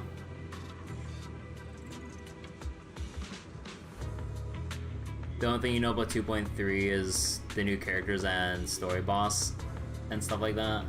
I don't need to hear that, like, the next story boss is gonna be, you know, gonna be, I mean, it would be kind of implied that, like, we'll see them in endgame modes and stuff like that, but yeah, I don't need to know the details right now, Disciple, please, please. Major General, The mayor and Yunkoi Summit might not be too happy about that. That's an order, Colonel. Like, it's one thing to know about, like, character leaks just to know what to pre-farm. That's fine. Because, like, when it comes to farming up characters, like, it takes several days, weeks, if not, like, however long to get the necessary materials ready. Like, that's fine. Because, like, getting what was it? Like, not having, like, the stamina beforehand, that's gonna take a long-ass time. Like, you pull a character, and then it's like, oh my god, I just don't have any upgrades for them ready. And that's basically me with Seed right now, because, like, I want to use Seed, but I don't have the Denny's to upgrade her, I don't have the skill chips either. Like, I'm constantly in poverty mode trying to upgrade her so I can actually get her usable. Yes, sir. The people from Porcelumix are still waiting for me in Phylum Heights. Something about a banquet to welcome the Defense Force to Waifei Peninsula. Typical corporate parasites. Always know how to adapt and survive. Oh, so wait, let me look back at the couple last lines. Sorry about that. Let's see. When does Mayflower get a say? They're only here to assist Obol Squad. It's all part to keep the city from meddling with military affairs, which suits you just fine. Just like general pleasantries and subtle, like, underlying tones with their dialogue. Secrecy, can't afraid escort Bell. Bell's external comms and movements beyond the city are restricted. Basically, hold her here and, like, don't let her interfere in, or bring in external variables to mess with whatever the Major General has in store. Mayor Yugo-san might not be too happy about that. The people are still waiting for me in Phylum Heights. I need a banquet to welcome Defense Force to Waifei Peninsula. Okay. I'm afraid I won't be able to personally entertain our guest, Isolde. Let's go, Madam Ambassador. I'm really sorry, Belle. You came here to help, and this is how you're treated. Life in the military comes with its fair share of rules and restrictions. Major General Lorenz was a decorated officer during the fall of the old capital 11 years ago. I was promoted to a general after its fall. Over the years, he's been known for his rather overbearing conduct. It'd be dishonest to say I like his style, but working under him has definitely given me a lot of opportunities and access, allowing me to investigate the truth behind the fall of the old capital. The truth behind it? To be exact, the cause behind my squad's failure back then. Magus has always been concerned about it.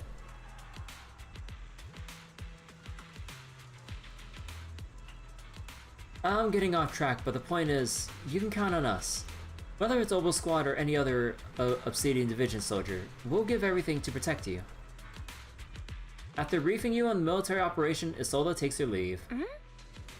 Talk about rude. Are all the Defense Force generals this unpleasant? Restrictions on going out and contacting the outside world? I might as well be a prisoner. But if we're just heading down this Sweeping Temple for a quick break, they shouldn't stop us, right?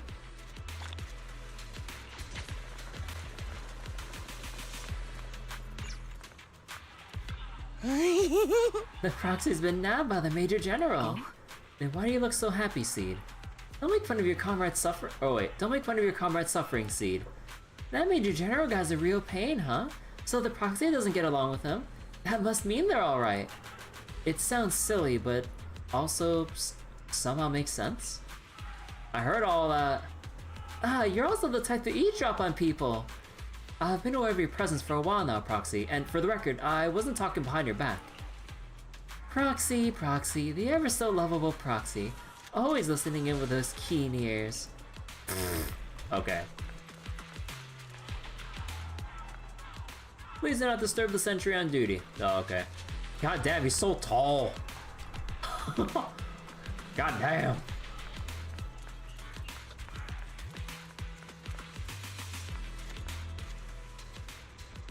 Sorry, orders from above. You're not allowed to leave. Argue with facts and logic? Threaten in a harsh, intimidating tone? I don't know who you are, but there's no argument to be had. Orders are orders. Argue with facts and reason again. The argument draws the attention of several nearby soldiers. Huh? You okay there, Belle? Comrade, Belle's a special envoy sent by the mayor. Show some respect. The mighty Miss Belle got taken down a notch. I'm just following orders. Following orders is a soldier's duty. I understand where the soldier's coming from. I hope you understand, Crimson Gloom. Storm off in defeat. Yeah, skip. Well, basically a prisoner now.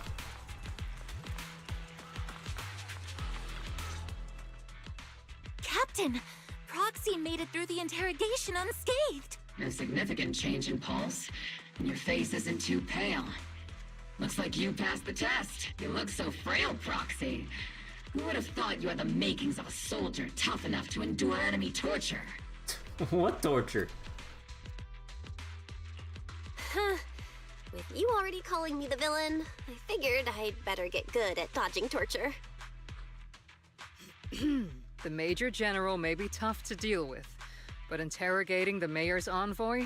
That kind of thing doesn't happen in the Obsidian Division. Isolde explains the Major General's orders to everyone. Temporarily restricting the proxy's movements and communications. What does that mean? Prisoner. It means we've got your precious Phaethon locked away. No way out, and no texting or calling family. That's just... so... That's terrible! Oh yeah, wait, Trigger's like, eye colors are indicating happiness. Let's say, wait a second. What a shame. I never thought the legendary proxy Phaethon would end up getting caught one day. On the plus side, at least the legendary proxy Phaethon was caught by Obol Squad. Wait, where's the thing I selected? Oh, don't tell me Isolde is gonna speak for us when I click the dialogue option. Come on! The Major General's idea of hospitality might be questionable, but for a soldier, orders are orders. So, as much as we regret it, the legendary proxy Phaethon will have to stay put in Phylum Heights for a while. At least they're not glowing pink. So wait, you say for 2.2, not a bad choice for pulling any of the characters for meta? I mean, I'm just pulling for characters I like for the most part. And at this point, I just want to complete the Obol Squad roster. Orphe might be the worst choice. I mean, I don't give a shit. Like, I want to pull for Orphe as well when her banner comes up, even if I don't have the polychrome to guarantee her. But I'll try anyways. You sure you're sorry, Captain?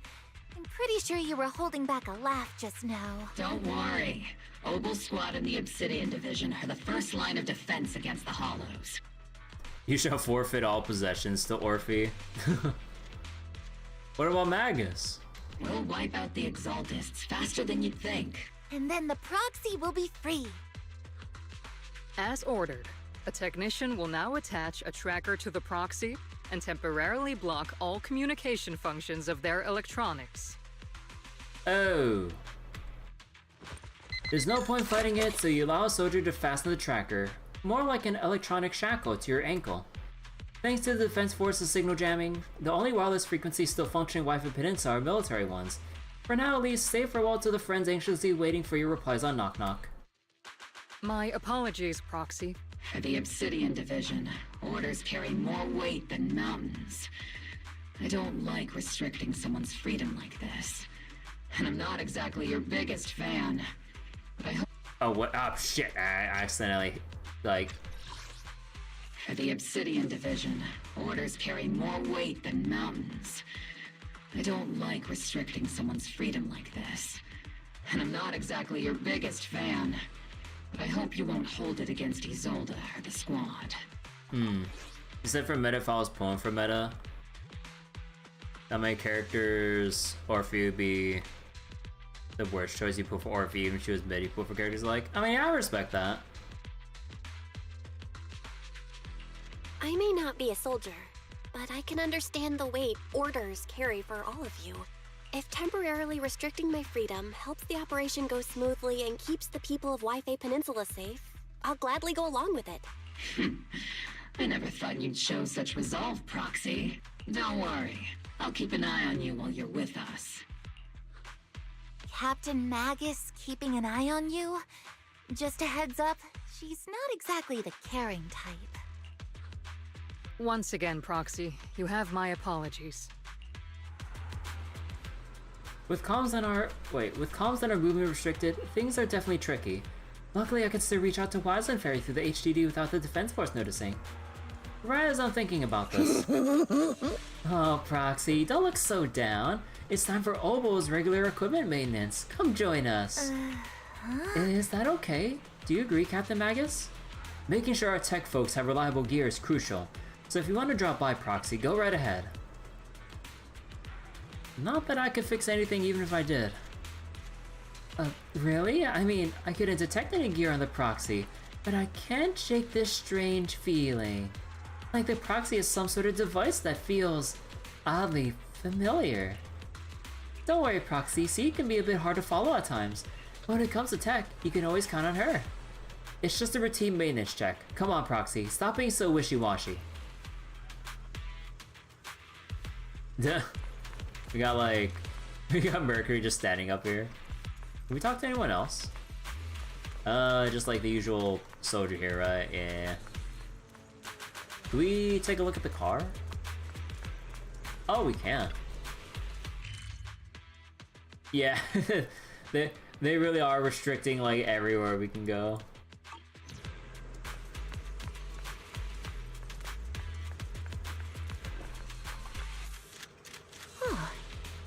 Obol Squad is all here. Alright, time to start today's routine maintenance. Inspector on duty, squad member Seed. First up for inspection, Mercury. No. Mercury here. Think the best team for Orphe would be Seed, Orphe, or Astra Trigger? Something like that, maybe, I don't know. Although I kind of wonder what the Sanbi or Soldier Zero Ambi buffs will be like. Because, like, they did say that she'll actually get a buff during the 2.2 live stream and everything.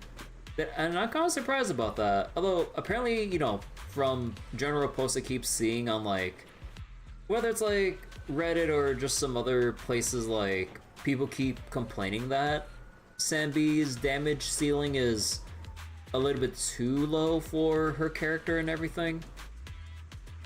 I mean, I felt like she's fine, but yeah, if I guess Hoyo said, oh yeah, we're gonna buff Sanbi relatively soon, I'm like, oh, alright, I mean, I'll fucking take it. I mean, I got Sanbi and her W engine, I'll take it. But yeah, I kind of wonder how they'll buff her, like what other bells and whistles that they'll include with Sanbi's kit and everything. Then, and I believe they also said during the live stream, I believe they said something about like Soldier 11 as well. But yeah, let's see how that goes. You know, if and when they actually do a thing for Soldier 11, I'll be fucking ready because I got her M3. Let me take a look and see if this little Kobe's got anything wrong with it. And then, Nene. I always get nervous when C does my checkup. The antenna on the comms module seems a bit worn out. Gotta remember to get those parts replaced. Oh, God. Man, they really gotta stop just having, like, random character grunts or yells, like, during voiceless dialogue like this. It always feels so out of place. You wonder how Evelyn, Orphe, Astra might play? Seems like it would do decently well, not sure. If Colby can't hear me on the radio during the operation, I'm gonna kick your butt. Aye. She's gonna kick my butt. Next up is Trigger's sniper rifle. I'm counting on you again, Seed. I only need one look to tell that your weapon's in flawless shape, just like always, Trigger. A sniper's weapon is their soul on the battlefield, after all. Boring. Now it's Orphe and Captain Magus's turn. Let's get this straight. You're not laying a finger on me. Oh, calm down, Captain. Quit swinging around my tail. Your exoskeleton's in good shape overall, Orphe, but your tail shows way more wear. No doubt due to the Captain's reckless fighting style. The Captain gives it her all in combat. I'll try my best to stay in sync with Orphe's movements. Meanwhile, in gameplay, we just see Orphe just being, like, dragged around. Being dragged around by Magus in combat. Kind of like a whole bunch of cans tied to a string that you're just pulling around on the road. Like, goddamn. As for Captain Magus, you're using that nitrofuel oil again, aren't you? See, can't stand that smell pouring out of your gun barrel.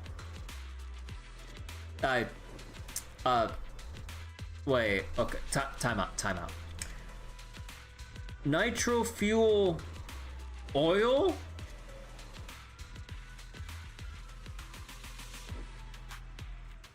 I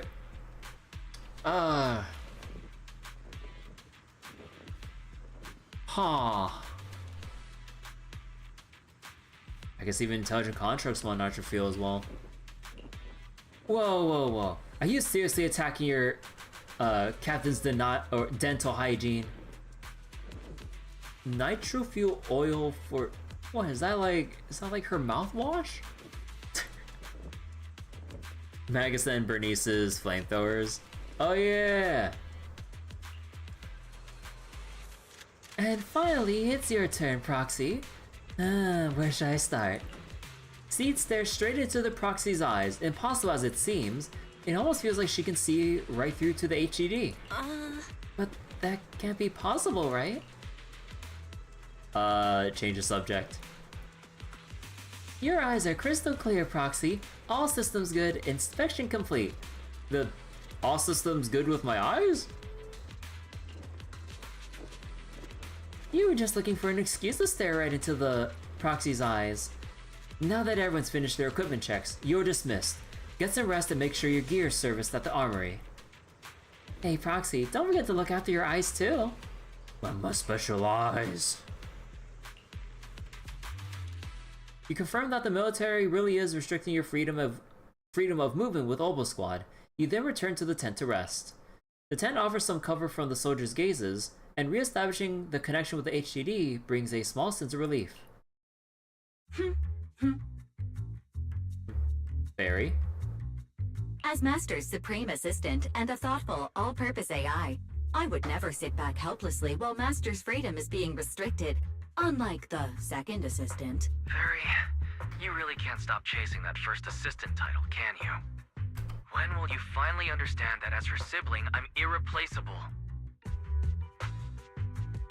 Alright, you two, enough arguing. I'm just the pitiful, useless captured Proxy here, while you two are elite hackers, okay? Negative. Although Master was unfortunately captured, Master remains an elite hacking expert. Save your useless sympathy, first assistant. Luckily, not even the Hollows can interfere with the HDD's unique signal, so the Defense Force's jamming is barely an inconvenience. Still, I was the one who actually encoded the anti-jamming signal. Which means Bell can still reach me through the HDD, and EOS's deep dive can continue as planned. I saw some new data with my eye implants in the Hollow. I need you to run some calculations. Whether or not the military's info checks out, nothing is more trustworthy than your calculations, Barry. Affirmative. Additionally, I've made a full copy of the military intel files that EOS and Master saw. If the Defense Force comes knocking because you did something without permission, make sure they know Second Assistant and your Master had nothing to do with it. Anyway, leave the rest to me and Fairy Bell, just like always. Then leave clearing out the Hollow to me and Obol Squad, just like always. The Defense Force's mission is bound to be dangerous. Be careful, Bell. Wait, did I just hear something? Wait. Then leave clearing out the Hollow to me and Obol Squad, just like always. Wasn't that wait? Wasn't that a weird sound effect or a little like filtered voice clearing sound like at the end? Wait. Then leave clearing out the hollow to me and Obol Squad, just like always. Yeah, I hear like a kind of a thing. Wait, what the hell? Was this someone in the background or something? Or did they just leave like an extra soundbite like at some minimal volume there? Or like a mic bump? Yeah, like a mic bump too. I don't know. Huh.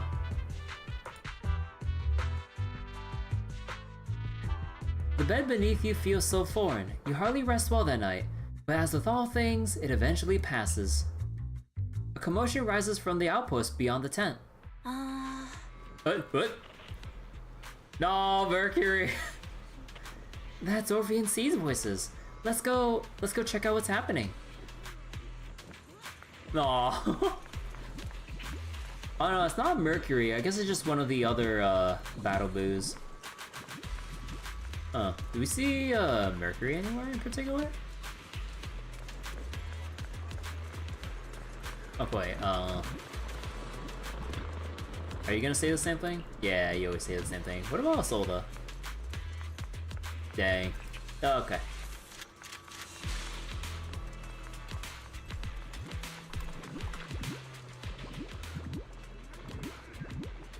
Is this the little one you brought back from the hollow? Yes, Captain. The Bangbu squad seems to have been attacked. I received the Bangbu's distress signal and rushed over. What about the soldiers in that squad? They were all lying there covered in blood. I mean, the not breathing kind of lying there. Oh, Jesus Christ!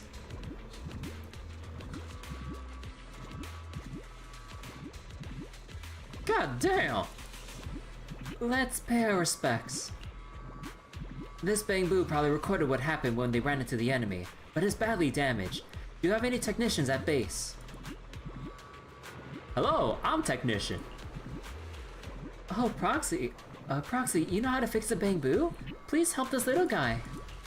I'll leave it to you, Proxy.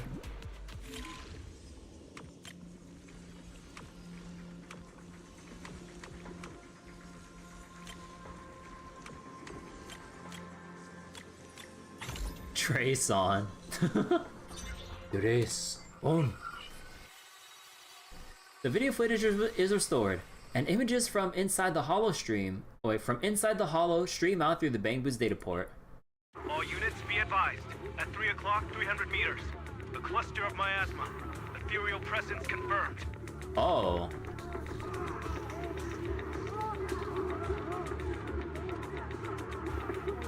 Oh.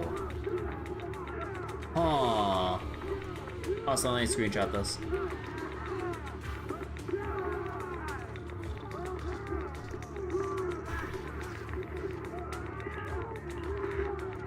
Something's off.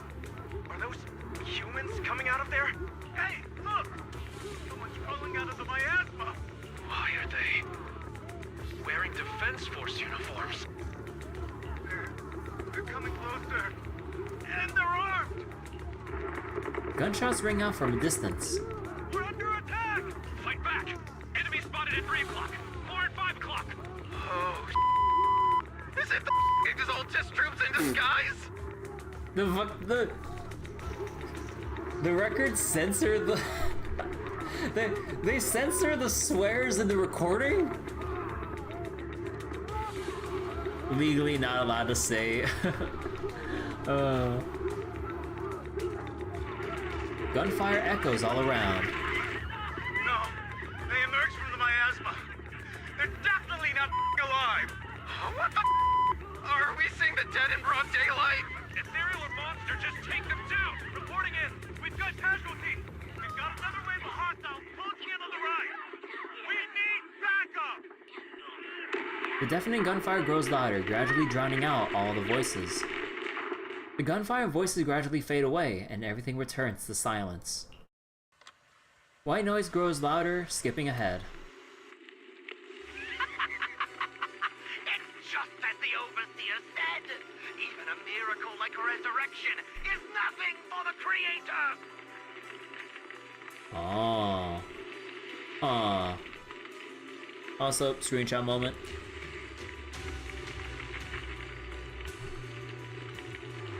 Don't let joy blind you, my dear brother. Until we stand before the Creator, every miracle is just a small step toward the gate of the final domain. Don't worry.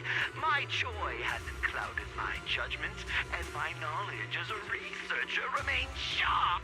The large-scale miasma activation experiment has already begun ahead of schedule. They'll never catch up to us on our path to the Creator! The footage ends abruptly here. The Bangbu recording the data seemingly couldn't hold on any longer.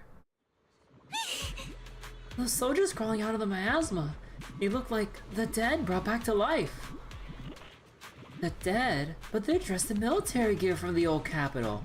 Stuff from 11 years... Oh wait, I thought it was Steve Tom was saying. But they're dressed in military gear from the old capital. Stuff from 11 years back. If they truly are the dead returned, how could they be the ghosts of those old soldiers if they're shooting at their own squad mates? More like... They're not the undead. More like some kind of miasma creature. Still, the fact that these creatures take on the form of former defense soldiers means their creator... the enemy's knowledge of the defense force might be beyond our imagination. Besides, yesterday's recon mission went perfectly. We didn't let any cultists escape, so there's no way the Exalta should be aware of our progress. We need to report this to Isolde. Let's go, Proxy.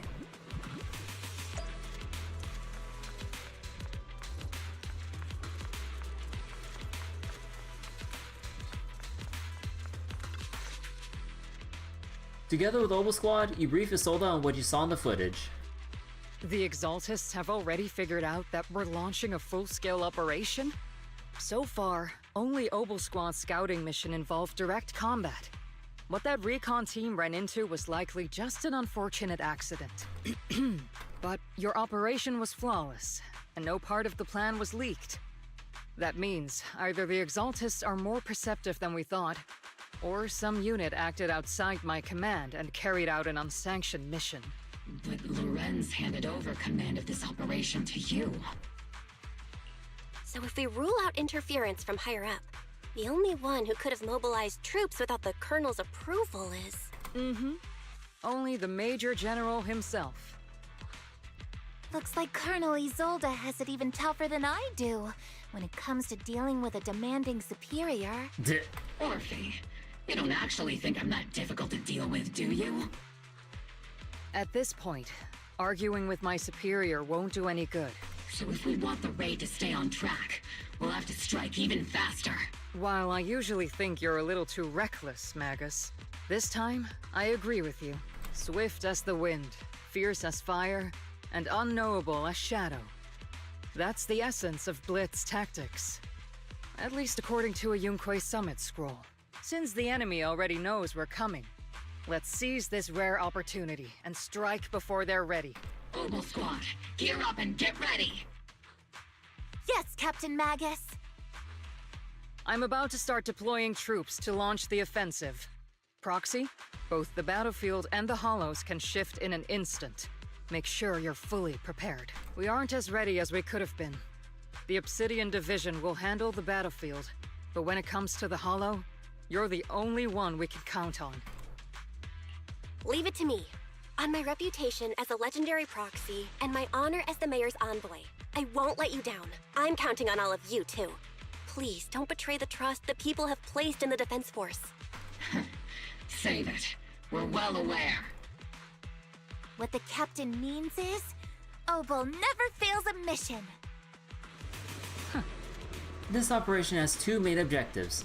First, to gather intel on the miasma soldiers. Second, to eliminate key Exaltist bases. Get ready and move out. In a surprise attack, every second counts. Obol Squad, move out!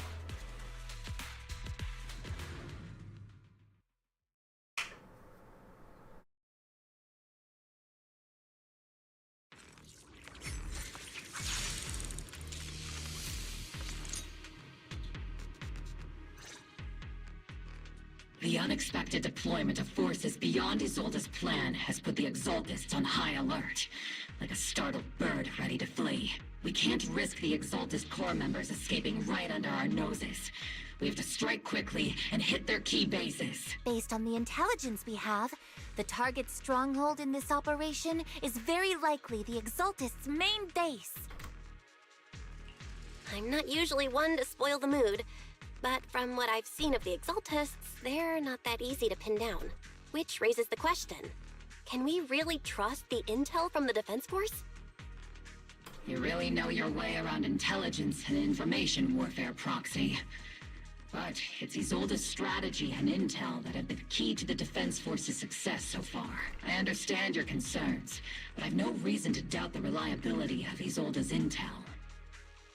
Captain Magus, you sure have a lot of trust in Commander Isolde, don't you? That's because Captain Magus and Commander Isolde were comrades in arms.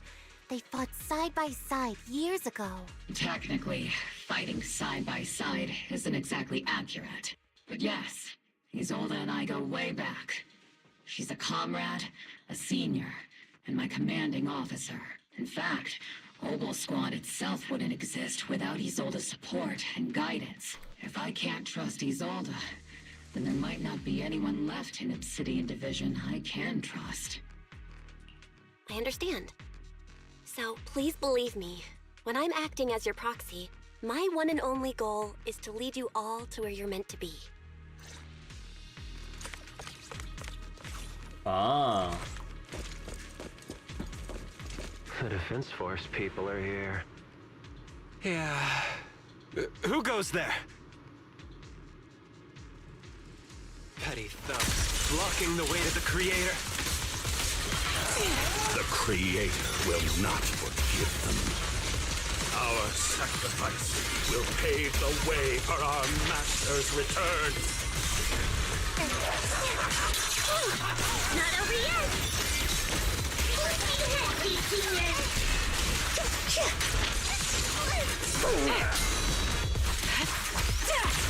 Ether vision activate.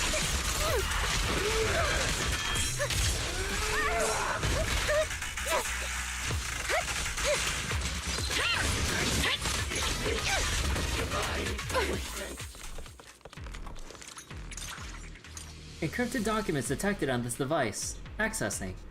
Answering the Overseer's call, wrongfully killed soldiers rise from the underworld cloaked in flames of vengeance. As for why the Defense Force soldiers would fight for us, the Overseer was rather vague. Perhaps they too were blessed with witnessing the Creator's true form in the underworld. The files stored in this device are incomplete. The remaining intelligence needs to be obtained elsewhere. Wrongfully killed soldiers, but those ones emerging from the Masma wearing 11-year-old uniforms, and they died protecting New Eridu. These Exaltus scum, how dare they desecrate the honor of fallen soldiers? Unforgivable. The approaching footsteps have everyone on guard, but then what they see is the sight of Allied uniforms. Which unit are you in? According to Commander Isolde's orders, oh, aside from boy. Obol Squad, there shouldn't be any other squads assigned to raid this base. Isolde may be the acting commander for this op, but our squad reports to Major General Lorenz. So, these idiots are the ones who alerted the Exaltists to our plan. And it was all under orders from the Major General? Mind your tone. The Major General sent us because he was worried you wouldn't be able to handle this alone. We're here to support the operation. So they're just here to screw us over. Support the operation? We were just out there fighting alone as a single squad.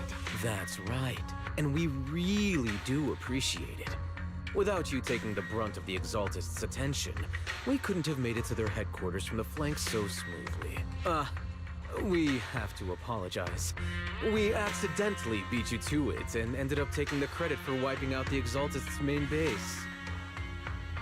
Credit? That's meaningless. Is this really the attitude of new recruits in the Obsidian Division these days? Acting all high and mighty. You're just a gun. Do you really think yourself so important? Jeez. I may be a rookie, But at least I'm not a washed-up old dog like you. Watch it! The captain has given everything to protect the city. You don't deserve to... It's okay, Orphe. As long as they really did take out the Exaltists, then they've helped safeguard New Eridu, which makes them our comrades. Even among comrades, there are plenty of annoying ones. If you ask me, we should just take this guy away and cover it up as an accident caused by an Exaltist attack. God damn! This is Seed, holy shit! Hey, are you threatening me? Stay focused, soldier. Answer me. Has the Exaltist's base been completely cleared? Several creatures took advantage of the chaos to escape. We had other orders to carry out, so we didn't have time to pursue them while clearing the base. Other orders. Other orders? What could be more important than wiping out the Exaltists? Bunch of fools. They can't even handle something this simple properly.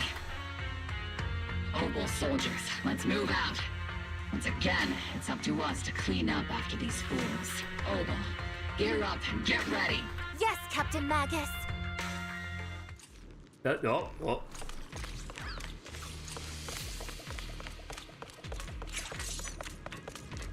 Orphe, time to take it easy. The Exaltists are fleeing in all directions! Second-rate troops sure are surprisingly good. Who would ever call this an ambush? You've already failed half of the mission's objective. Hopefully we can still find some useful documents and materials.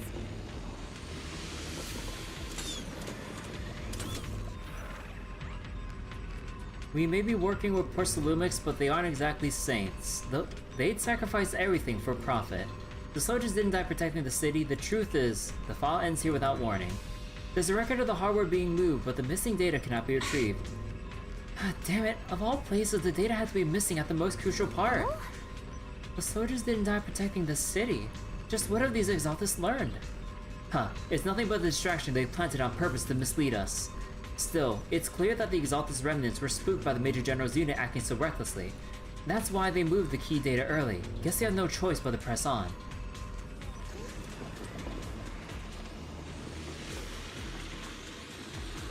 I'm not lead targets have appeared! Lead targets. That's the kind of fight Obol Squad's been waiting for.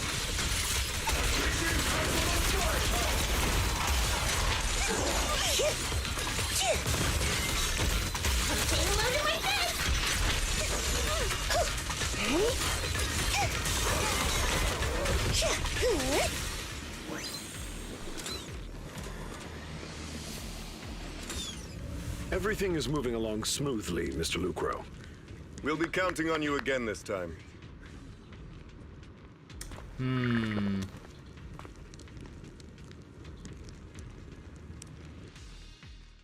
Major General Lorenz, you're here in the Hollow. In person? You're the squad Isolde spoke so highly of. Codename Obol, wasn't it? This is quite a surprise. You arrived even faster than I expected. It's just as Colonel Isolde said, you're quite a capable squad. Hey, they forgot a period right at the end of the sentence. Unreadable. Given that you're leading this entire operation, I'd expect you to be at the command post. The person with you is... You must be Mr. Lucro. We met briefly at the Porcelumic Safety Inspection Reception Banquet. A reception banquet? For a safety inspection? That makes no sense. This, gun certainly has a blunt matter of speech. Anyway, we are acquainted from the banquet, aren't we? Also involved with the Obsidian Division, I see. For someone so young, you must have made quite the impact with the military. Not so, Mr. Lucro. This young lady is the mayor's envoy, specially sent by the kind-hearted Mr. Mayflower to oversee our work. I'm just doing my duty. Please, the title of envoy is a bit too much. I feel like it's a little too high and mighty. So you're a distinguished guest from city administration. My apologies. Please excuse the poor welcome. So, what brings you here, Major General, Mr. Lucro, and these troops who've been acting without Colonel Isolde's orders? My troops and I have our reasons for being here. You're a veteran, Captain Magus. Even if you don't fully grasp what overstepping means, you should at least know not to ask about classified military matters. Mind your tongue, Captain. After all, besides your sharp tongue, there's not much else you have left. Jeez. Major General, shouldn't we be going? Staying too long in areas with high ether activity isn't good for my health. God, the animosity. You're right, Mr. Lucro. Escorted by the troops, Lorenz and Lucro withdraw from the stronghold. Aside from that clerk I met at the Special Military Affairs desk, these are honestly the two most annoying people I've ever had to listen to. Sorry, Captain Magus. It was wrong of me to speak disrespectfully about a commanding officer. I'll let it slide this time, Orphe. If I weren't afraid of getting you all tried at a military tribunal, I'd have turned every curse word into high-energy laser blasts right at their faces. This place is not only a key Exaltus stronghold, but also one of their major research facilities. One of Porcelumex's executives previously worked with the Exaltists. Many of their facilities were originally Porcelumex's assets as well. And now under Lucro's lead, Porcelumex has formed ties with the Defense Force. It's clear why they're here. You're making my head spin. Isn't it just those two plotting how to profit? Goodness, Commander Lorenz is such a bad person. Orphe is still caught up in that naive teenage mindset of seeing the world in just good and bad. Goodness, Orphe. You really are a fool. But I can't say you're wrong this time. They chose to meet in the Hollow, likely to stay under the radar. Either way, Obol's mission continues. Everyone, we keep pursuing the escaping Exaltists. Yes, Captain Magus. Somewhere in the Lemnian Hollow, illuminated by flickering candlelight. Oh. Great Overseer, the Defense Force took the bait just as planned, and are feeling pretty proud of themselves. Perfect. They wasted enough time on meaningless distractions, and that foolish general thinks he's already claimed enough victories. They won't be throwing major forces at us anymore, though the price was nothing more than a few necessary sacrifices. They died for their faith, Overseer. Besides, the troops you brought back from the underworld were a huge help. Soldiers fighting soldiers. It's cruel, really.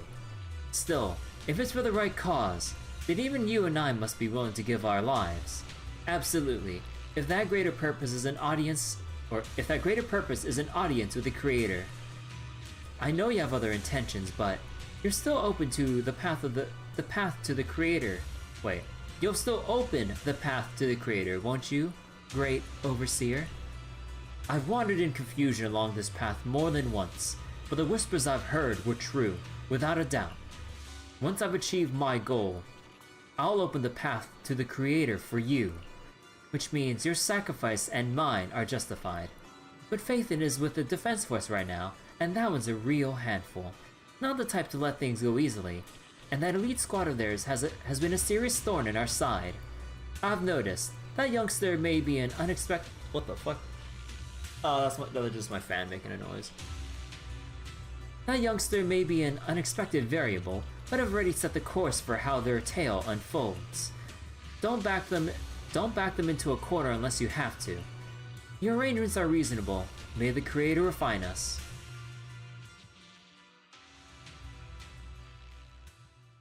Are we loading back into the Hollow or cutscene? Ah, okay. Cheers and laughter echo from the military camp, which has been so quiet the past few days. Huh? Why is the Defense Force base so lively? What's going on? Let's ask around and see what the soldiers know. Righteous soldier. We should have wiped out that scum a long time ago. They threw Wi-Fi Peninsula into total chaos, and the poor workers pay the price for it. Ah, so they're feeling themselves after, like, stealing the credit from Obol squad because of the Major General. Ah, gotcha.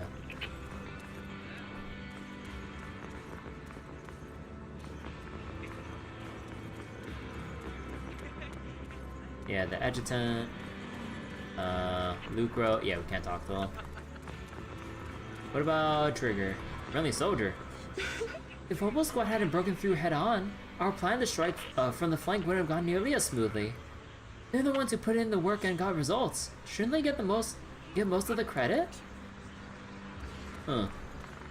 Arrogant soldier. Ah, new face, and not a uniform either. You must be that outside help for the, what was it, Apostle Squad? Thanks to the brilliant leadership of the Major General and his adjutant, we secured an easy victory. Sure, you didn't land the big win, but you still played a part. Alright, Mr. fucking condescending here. Okay. Stand your ground. Hey, what's with that look? We're celebrating our victory here. Don't be such a buzzkill, okay? Ask Lucro what's happening. Oh, I can talk to you now? Our squad was the first to break into the Exaltus headquarters, and this time we're gonna take all the credit. Bruh. It's all about credit claiming. Welcome back, Envoy. I've been waiting here just to make sure you return safely. I'm no big shot or anything. Such modesty. Still, if you're acting on behalf of the mayor in Defense Force matters, I'm sure your words hold real authority with the city administration. We owe it to the Major General's forces that we were able to reclaim a significant cache of porcelain without incident. As such, Ferox handed over to the Exaltus, which are in fact Porcelumix's property. It's quite the haul. The Major General and I go way back. He may not be the most charming guy, but he's someone you can count on. Uh-huh. Huh? I know I'm just a shrewd, profit-minded trader, and I also know there's been some bad blood between you and the Major General. But that doesn't stop me from seeing the potential for us to work together in the future. Someone like you always brings value to the table, so naturally, I'm pleased you made it back in one piece. About the Obscura. It's true that certain individuals within Porcelumix, including Mr. Ferox and his team, engage in unlawful activities with the Exaltus. The shameful and pathetic Mr. Ferox is now in custody, and with the Major General's support, we tracked down his subordinates who escaped into the Hollow. Porcelumix is clean of any further criminal associations. Regarding the so-called Obscura devices, while they were created through Ferox's dealings with the Exaltus, I'm not clear on their scientific worth. Still, they're made of costly porcelain, so they belong to the company. Uh-huh. And not whatever's inside the Obscura, huh? We'll recover each of the Obscura once the Defense Force finishes assessing the risk. Their risk? Yes, Colonel Isolda stated in the report that the Obscura could pose an extreme risk, even going so far as to order an evacuation of Wi-Fi Peninsula for public safety. It's gotten too dangerous. It looks like it's time for me to leave Wi-Fi Peninsula. Take care of yourself.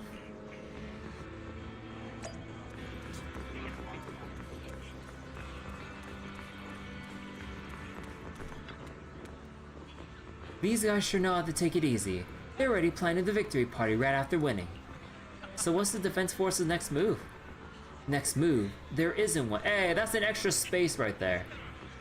The Major General believes the key members of the Exaltus have been wiped out and their base cleared. As far as he's concerned, we've already won.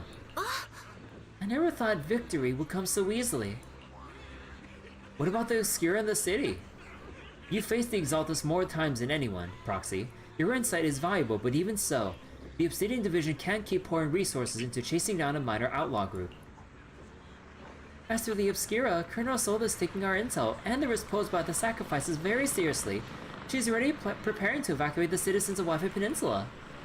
We'll stay on guard here to protect the civilians until everyone's been evacuated and all Obscura in the city have been cleared. It's thanks to Isolda's leadership that we were able to locate so many Obscura across the city before the operation began too. Did the Colonel know about the risk of the Obscura all along? Since everyone's taking a break, why don't you relax a little too, Proxy? I'm heading back to the camp with the captain. Want to join us for a bit, Proxy? Despite your doubts, with cheers ringing out through the night all around you, you find yourself taking a brief rest by the firelight with the two soldiers.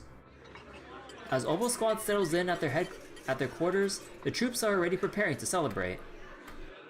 Everyone! The Exaltists, the threat that plagued Waifei Peninsula, have been wiped out under our thunderous assault! Oh, I want to get a screenshot for this too.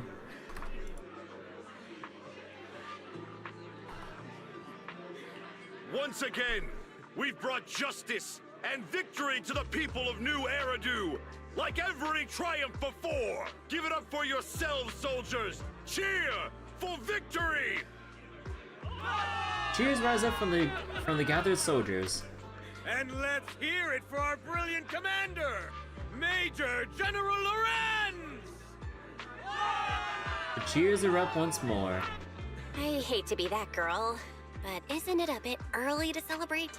That commander sure seems to be soaking up the cheers. A typical big shot, huh? You're right to be concerned, Proxy. There are still Exaltist stragglers roaming inside and outside the Hollow, and the Obscura in the city haven't been fully inspected yet. As far as I know, the key Exaltist leaders are still on the loose. They've managed to slip away after every encounter so far. The Exaltists will still be a threat until they're taken out. Even though Mevarok was severely injured by Ishu and Shifu, and the Exaltists suffered heavy losses, there's still no sign of them backing down. Miasma activity is still spreading. Key people like Sarah still hold major influence. Ishran, High Preceptor of Yunkwei Summit? I've heard the name before. How come I don't see Colonel Isolde anywhere? As the operations leader, shouldn't she be here to celebrate? Isolde has been unwell recently, and went back to the city to rest. She's also been absent from meetings over the past few days. Uh-huh. Usual story tropes, yeah. She's probably on the run. Maybe the commander's like Proxy and isn't fond of these kinds of gatherings. She might have just found an excuse to slip away. Nah, Major General Lorenz probably set up some kind of a hit squad or some shit. You might be right. That does sound like her. In any case, we've dealt a heavy blow to the Exaltists. And after fighting on the verge of life and death, the soldiers really needed a victory to boost their morale. That doesn't sound like something our strict Captain Magus would say. Think of it as me trying to lift everyone's spirits. As soldiers, it is our duty to obey orders. So even when we have doubts, we can't launch investigations on our own. If you take action without orders, you'll be standing trial at a military tribunal. I might not mind, but I'm sure Seed Sr. would stop us. I don't want anyone ending up in front of a military tribunal either. Right. Since it is a military order, the Major's restriction on you can't be lifted until the operation is officially concluded. Sorry about that, Proxy. I understand. Obol Squad and all the other soldiers have already given so much to protect New Eridu. Everyone should enjoy this hard-earned victory. Thank you, Proxy. But as Phaethon, I have no right to stop moving forward. Easygoing guard on duty. Excuse me, Miss Special Envoy. The Colonel asked me to pass on a message. Some bigwig from Tops is here to see you. Wait, from Tops? Don't ask me about the specifics. You'll just have to go see for yourself. Oh. See, anyone else here we can talk to? Nah, everyone's just kinda... Oh. You meet with Damien after dark and fill him in on what Lucro's doing.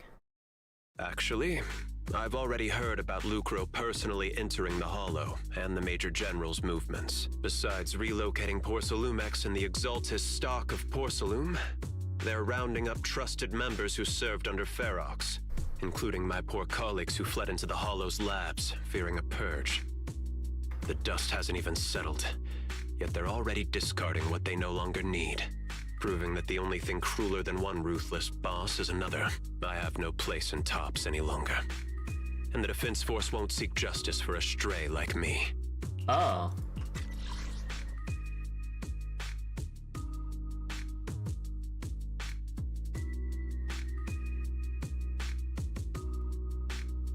So, after what we thought was was helping him with the power move to like,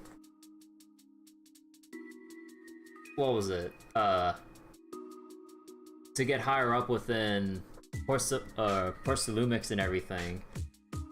Yeah, no, it's just, no. Ousted. Even though you played a major role in taking down Ferox, your new boss won't tolerate you for long, will he? Yeah, he doesn't want to create an environment like last time between himself and Ferox with like the little dual bosses or CEO thing going on. Exactly. I can't stand stray dogs like you always sniffing out scraps to survive. Like I ever had a choice. I'm just trying to stay alive. Honestly, I was already planning to turn to you and Yunquei Summit for help. Regardless of our differences, you are among the few in Waifei Peninsula who have the power, care about justice, and are willing to hear me out. A stray like me is used to bowing and begging. Unfortunately, no matter how much power we might have, we're just as constrained as you are now. I can't contact anyone at Yunquei Summit for assistance either. But if it's just to keep you safe... It's all right. Just when I was at my wit's end, Miss Savior appeared. Just as Damien finishes speaking, a small figure suddenly springs out from behind him. Hiya! I'm the savior he was talking about. Who the hell is this? It's funny, most company employees usually see me as a disaster. Who would have thought I'd ever be called a savior? Allow me to introduce you. This is Miss Zhao from TOPS, affiliated with the Krampus Compliance Authority. Krampus Compliance Authority? Nice to meet you, Miss Zhao. The Krampus Compliance Authority. Is that the name of another company within TOPS? It doesn't sound as familiar to me as the other big companies. That's all right. Most people haven't heard of it. Krampus isn't actually a company. Our role is to inspect, decide on, and enforce regulations. Brutal competition is an inherent flaw of the market system. For the members at the round table, it doesn't matter if a company's executives are tearing each other apart. However, the condition is that all actions by the company and its management must comply with the core rules and interests of the Alliance. The business game doesn't always let us play by the rules. That's the round table's mercy. But when those rule breakers go too far, the strict mother reaches out with her black branch. This time, Porcelumix has clearly stepped out of line. Oh. I think I get why the corporations might see members of Krampus as a disaster. Even so, having regulators like you is probably a key reason TOPS has managed to maintain its strong position in the city. So, it's not hard for you to understand why I see Miss Zhao as my savior, right? We'll only know whether I'm your savior or your disaster once all the investigations are complete. Better than letting someone like Lucro treat you like a fish on a chopping board, right? Although he isn't really a friend, I do sort of get Damien's style. He's determined to survive this brutal game. But he's also someone who never crosses the line. Huh. You've got sharp and beautiful eyes. I hope you'll never become the enemy of Krampus. And that when those eyes look at me again, they won't be filled with hostility, Miss Bell. Miss Zhao, the Krampus member, turns and walks off with Damien in tow. She may have been small in stature, but her commanding presence nearly overshadowed the disheveled Damien beside her. It's getting late, let's head back to the tent and get some rest. You know, I kind of wish they updated, like, Belle's model to have, like, the GPS tracker shackle on one of her ankles. Because, like, they did say that, like, they attached it to her so that they can keep track of her whereabouts and also jam or attempt to jam Bell's methods of external communication. I kind of wish they added that. Like, they've already established putting on like random accessories on Bell and everything, or Bell and Wise, I mean, you know, with like the goofy hat or like the little badges or like the little tassel on the back. Like, you think that they'd model like a shackle here to just like stick onto one of her ankles, just to kind of show like, you know, what kind of state we're in the story and everything.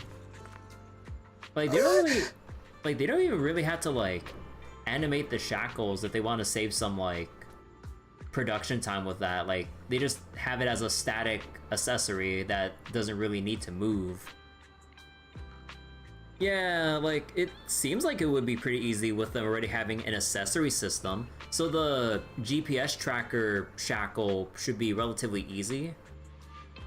And they don't even have to like animate it with any proper like shaking of its like parts or whatever. It's just like, just keep it static so they can just save dev time from having to like animate any extra physics with the accessory, because it's only for story purposes. Proxy. Proxy. It's not time to sleep yet. I came all this way with Squad Member C to invite you to our special nighttime operation. A special night op? Follow us in your sleep, Proxy. Shh, move quietly and stay low, just like a sniper. Seed and Trigger quietly creep up behind Orphe and suddenly launch a surprise attack. Soldier Orphe! What's going on here? You two again? Now you have the Proxy as an accomplice too? You've got it all wrong, Orphe. I had no idea those two were planning to scare you. Captain Magus is asleep. Don't wake her up. We should let her rest. Is it time for the captain's self-diagnostics? Is Orphe more worried about waking the captain, or about the captain catching you secretly enjoying some prohibited items? Nitro fuel? Excuse me! First of all, my concern for the captain is absolutely genuine. Second, the field manual doesn't list lemon-flavored chips under prohibited foods during deployment. I have every right to protest Captain Magus's executive decision to declare all snacks as prohibited. All snacks? God damn. Although, can I just say something real quick? Does anyone here actually does anyone here actually like chips that have like that additional lime or lemon flavor to them? Because like, you know how there's like hot Cheetos, but then there's like hot Cheetos with limon or lime flavoring or some shit? Like, I think that shit tastes terrible. It really takes away from like actually just enjoying the chips because of how like how sharp the sourness is over the rest of the chip flavor. Like, God, I don't see how anyone really enjoys like extra artificial lime flavors with their chips and stuff. Into lime Tostitos. You mostly get sour cream and onion, so no comment.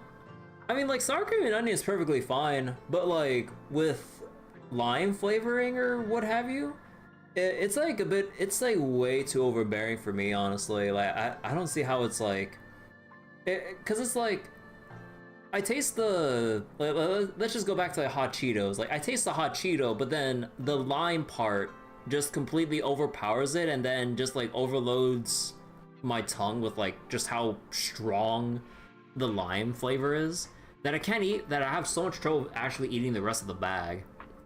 And I'm just like, if it was like a bag of regular ass Cheetos, like, I'd be able to just down that no issue. But yeah, like, there's so many chip flavors that have like extra lime flavoring. I'm just like, why ruin the chip? Salt and vinegar.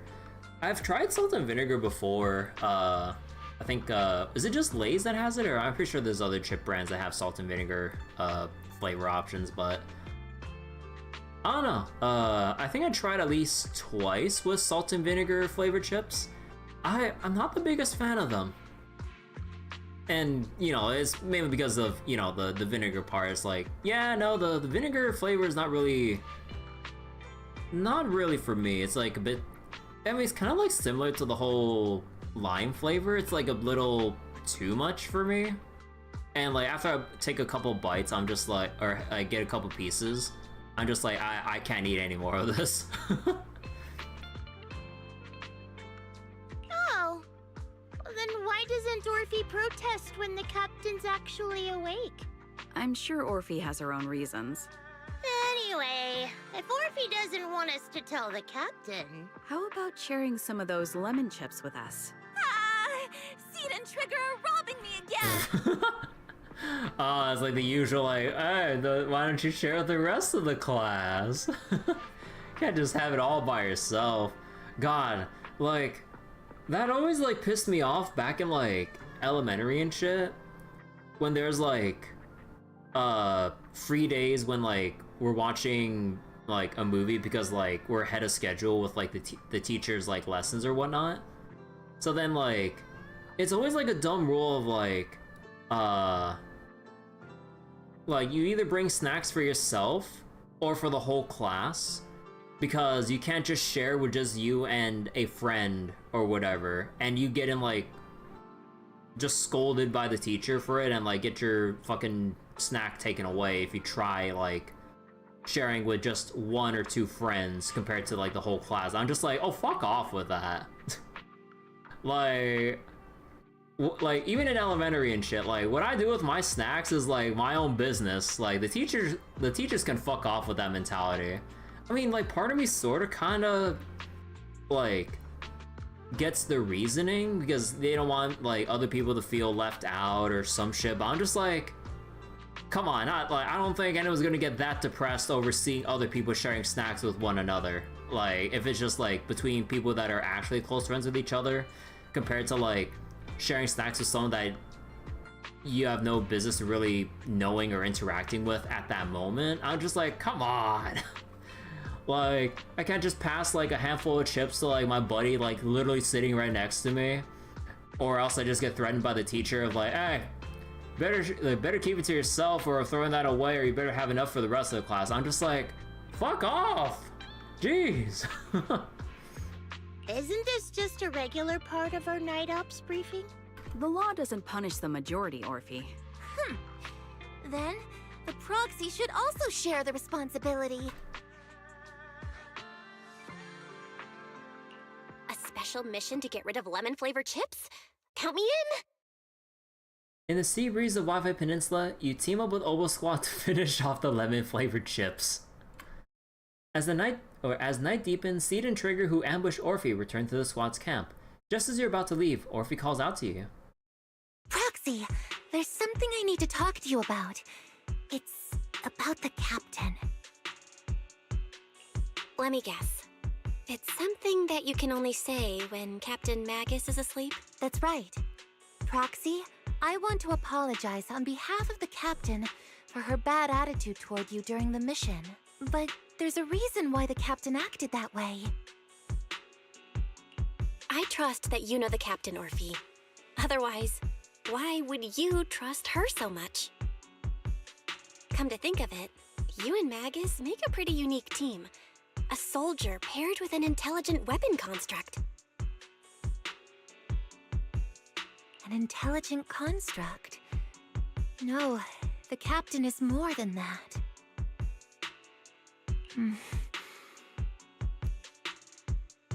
Can I trust you, Proxy? Like I said, just like you trust Captain Magus.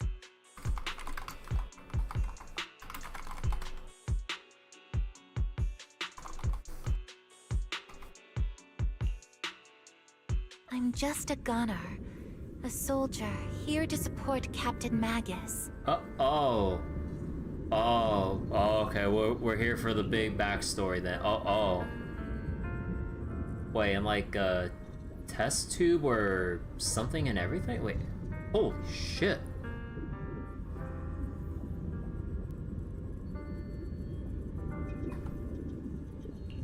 Orphe, you're being too hard on yourself again. You're special. You're one of a kind. That's how they would comfort me. If Captain Magus and the others were here. Okay, hold on. You know what I've been forgetting about? I've been forgetting about my Granblue stuff. Hold on. Okay, there we go. Ah, God damn it, the auto didn't go off. Okay, there we go. But no. I know that I'm not someone special. From the moment I was born, being a gunner has been my sole purpose and mission. Aww. In the disaster 11 years ago, New Eridu lost so much. It lost so many of its soldiers. The Defense Force's last remaining gemstone, Obsidian Division, also suffered heavy losses. At the time, the military had launched various research projects. Enhanced soldiers, cybernetic soldiers even. Cloned soldiers. Ambi. It sounds brutal, doesn't it? And Soldier 11. But if it weren't for these cruel projects, Obsidian Division might never have lasted this long. So even... Orphe too?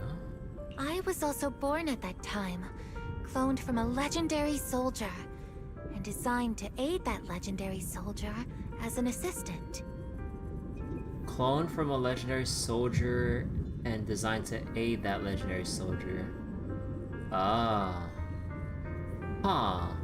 That legendary soldier's military codename was...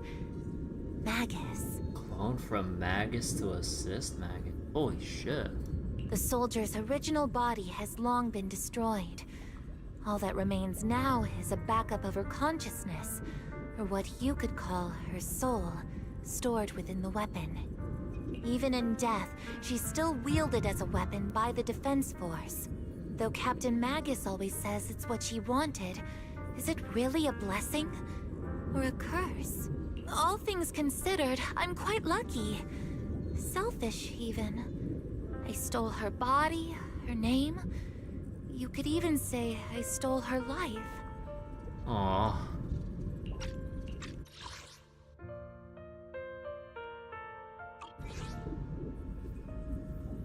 So how Orphe looks was how Magus... Huh. And her name too? So before Magus was... Huh. But Captain Magus has never cared about that. She'd just say to me, Orphe, my life was far too boring. You should live your own life. I know the looks in my comrades' eyes often carry sympathy or pity, mockery, or even disgust. Still, I can't help but feel that I'm lucky. I met Captain Magus, I met Obol Squad, and even crossed paths with someone as strong and interesting as you, Proxy. I know there's nothing special about the way I was born, but you all keep telling me, Orphe, you're being too hard on yourself again. You're special, you're one of a kind. Yet, the cold glass tanks, the tasteless nutrient fluids, those eyes filled with sympathy, pity, mockery, or disgust, they all proved one thing. I'm nothing special. They all told me I'm just a pathetic, tragic person. But you all keep telling me over and over again, you're one of a kind, Orphe. I can leave those glass tanks in the past. I just don't want to let your expectations down. Rather than those cold, lifeless glass tanks, I want the warmth of Captain Magus. I'd rather have my noisy Obol Squad and you, the cool Proxy. Our pasts, whether it's mine or Captain Magus's, are not what define us. Although Captain Magus often jokingly calls you the villain, that's all just talk. Our pasts are not what define us. Instead, it's up to us to determine our destinations. As a Proxy, you'll lead us to the right place. I believe in you, Proxy. Okay, no additional dialogue.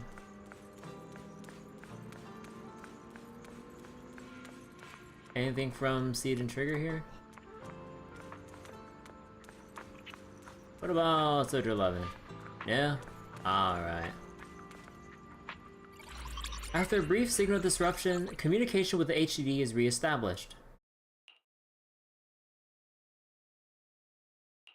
Barry, have you finished calculating the exact coordinates of the blind spot in Lemnian Hollow's most active area? Affirmative. HDD data sync complete. Transmitting coordinate data to EOS's Carrot module now. Oh, Belle, finally. The exact coordinates are now locked in. The next step is to move out with Obol Squad and take them out in one strike. Negative. Lorenz's forces have currently halted all further operations, so Obol Squad is unauthorized to act without orders. Could you send a message to Ishu and Shifu? Actually, scratch that. Better send it to Senior Fufu instead. Shifu never replies to messages. Just say, Junior Bell needs your help. It's urgent. Please ask Ishu and Shifu to come to the rescue. P.S. Don't let the defense force find out. Poor Junior Bell is suffering cruel mistreatment at the hands of the defense force. It's urgent. Come rescue her immediately. P.S. Keep a low profile and avoid any clashes with the defense force. Aren't you over-exaggerating a bit? This concerns the safety of Waifei Peninsula. A little exaggeration won't hurt, right? All we can do now is pray that Yunque Summit sends help soon.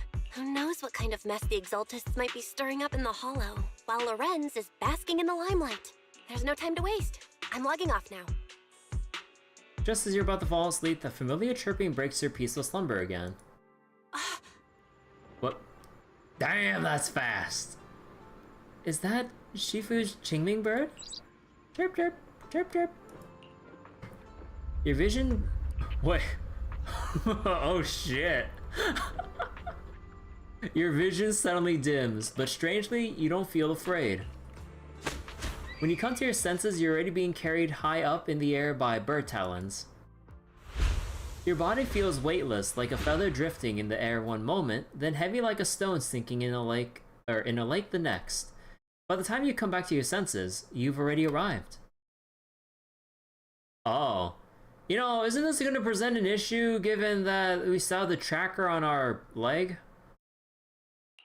I think I just had a dream. Am I dreaming? Or is this really Swabian Temple? When we have our own, like, fucking private talk reality marble so we can, like, communicate or something, like a secret meeting room? My disciple, Fufu told me poor Junior Bell is suffering cruel mistreatment at the hands of the defense force. It's urgent.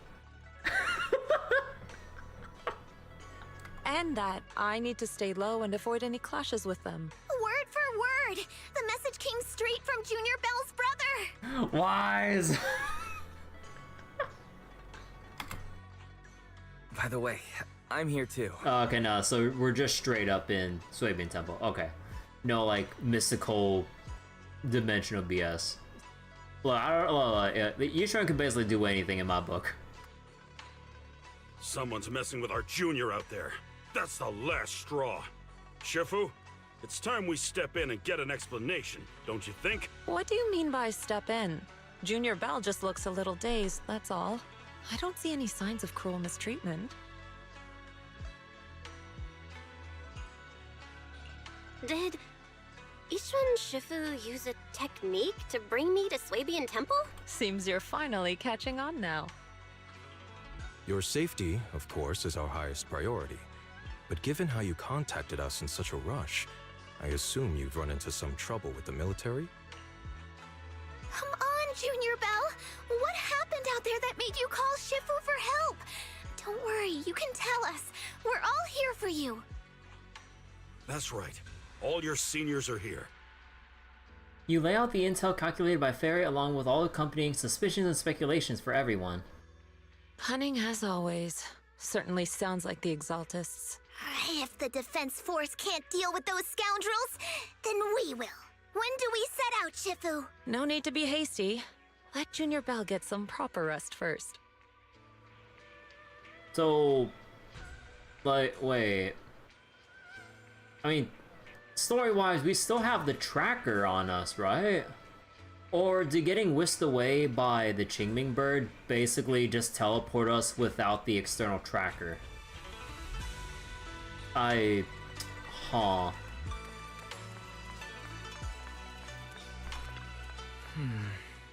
Belle's had to endure more than her share on this job. Senior sister's the best. A proxy without their senior sister is nothing. Those damn soldiers! How dare they lock up my junior? You still got your senior sister waiting for you up on the mountain. Can't have you getting kidnapped before you see her. I keep having these unsettling dreams lately, like something bad is about to happen. Oh. So, he actually does get, what's the word I'm looking for?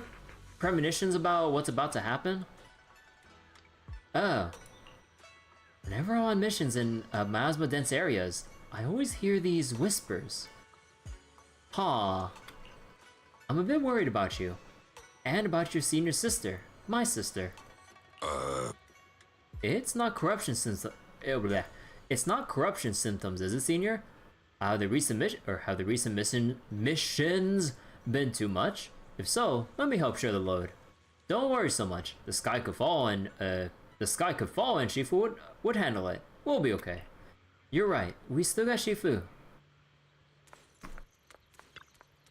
You explained to Shifu in detail about the obscure find of Wi-Fi Peninsula and the potential Exaltus bases hidden in the hollow. The lives of Wi-Fi Peninsula citizens are at stake. It can't be taken lightly. If the defense force refuses to step in, then Yunquei Sump will have no choice but to break the rules of engagement and take action.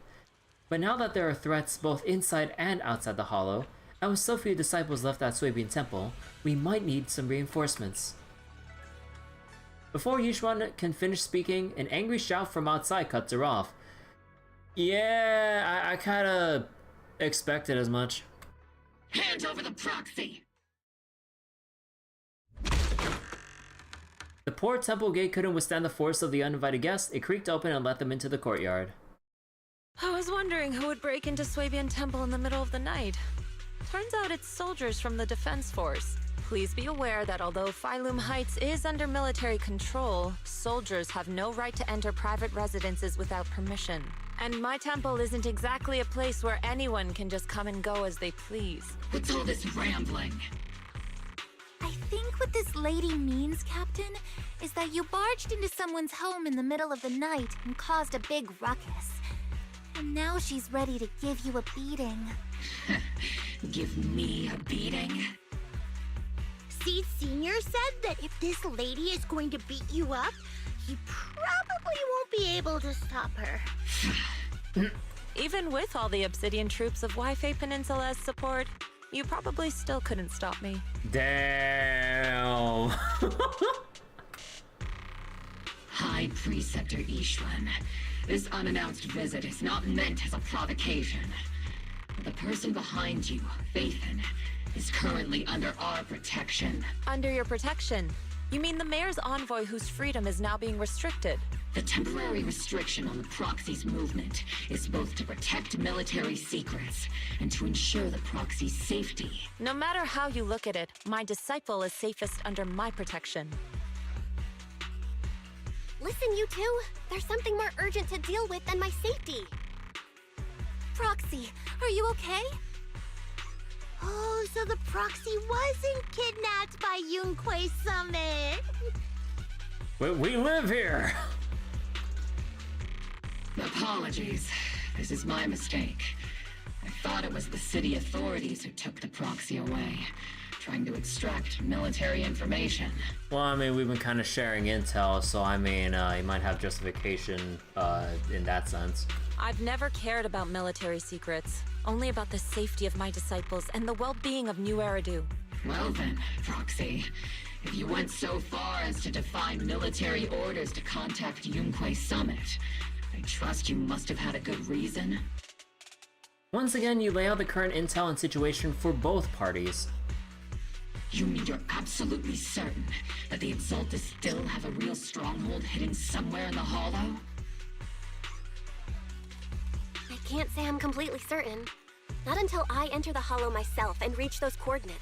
But as Guardians of New Eridu, shouldn't Yunquay Summit and the Defense Force investigate, even if there's only the slightest chance of danger? Belle, I just received an alert from Fairy. Yeah, that's the rest of the Obsidian Division, like, coming down on our asses, huh? According to real-time Hollow monitoring data, ether activity is rising across the entire Lemnian Hollow. Oh. Oh no. Warning. Ether activity across Lemnian Hollow is approaching record-high levels. Warning.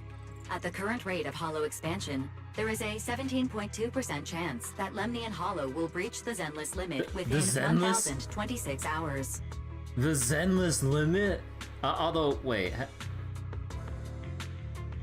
Was that a term we've actually heard before in dialogue? Because I don't remember hearing or learning about the Zenless limit, like, as an in-universe term. Wait. What's that voice assistant rambling about this time? Basically, she's saying that if left unchecked, the Hollow might just go boom. Oh. The Exaltists in charge of miasma research mentioned experiments on large-scale miasma activation. I suspect they're preparing for what they call the final sacrifice. Based on the intelligence and mission results we've seen, the Exaltists control most of the miasma-rich areas in Lemnian Hollow. They've also mastered the technology to manipulate the unique ether. The current rise in ether activity throughout the Hollow is probably connected to the Exaltists' operations. If your theory is true, then this currently undiscovered Exaltus base will likely become the central hub for their final sacrifice. Exactly. But if we can take out their hidden base, the sacrifice ritual won't happen, and the Hollow's rising activity will be back under control. How do you manage to sigh with a mechanical throat like that?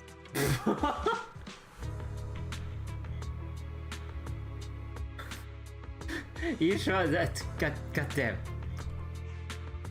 Although I tried to ignore some of the seemingly fabricated technical terms, you still managed to lose me. So essentially, we head in, confirm whether any Exaltist rats are still stirring up trouble, and if they are, we wipe them out. That should eliminate the threat, right? Wow, Captain Magus. You actually understood everything this time. Amazing. You actually understood everything? Wait. Then let's move out. Obol Squad will personally eliminate the looming shadow that threatens Wi-Fi Peninsula. Are you sure the Major General wouldn't try to, like, bring down his authority on Obol Squad's movements here, though? Oh, well. Better do it now than have him find out. But Captain Magus, weren't you just saying an hour ago that military orders must never be disobeyed? But these are our own orders. Self-issued. Disobeying orders? Hardly. We were chasing after Phaethon, who fled all the way into the Hollow with classified military intel. Yeah, that'll do it. Captain Magus, your enthusiasm is truly moving. But you could have just left it to Yunquay Summit. It's our duty as the Defense Force to wipe out the Exaltists. If our superior officers have failed in that duty, then I'll take responsibility myself. Besides, the Obscura still haven't been fully examined. If a sacrifice really did emerge from the boxes, then Defense Force soldiers, and even civilians, would pay dearly. I understand. My disciples and I will remain on standby at Phylum Heights and fulfill our duty to protect this place. In that case, the attack plan and the operation start time need to be decided ASAP. Deploying all of Obol Squad would draw too much attention. We'll need to wait for the right moment. Let's regroup and launch the operation first thing tomorrow morning. All members of the Obol Squad, return to base and get some rest. Yes, Captain Magus. Tomorrow's probably going to be a long day. Wi-Fi Peninsula's longest day.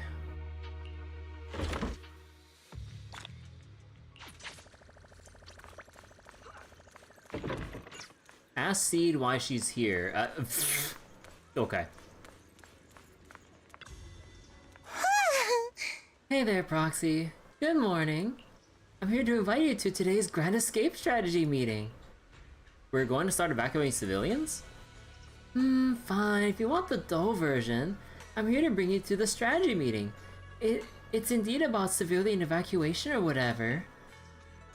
I need to mentally prepare. How many pulls do I got? Nowhere near enough. I ain't spending my monochromes yet.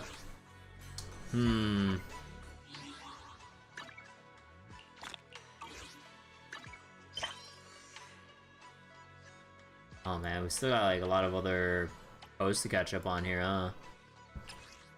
Yeah, I mean by this time like a lot of these posts are a bit outdated from like 2.0, 2.1.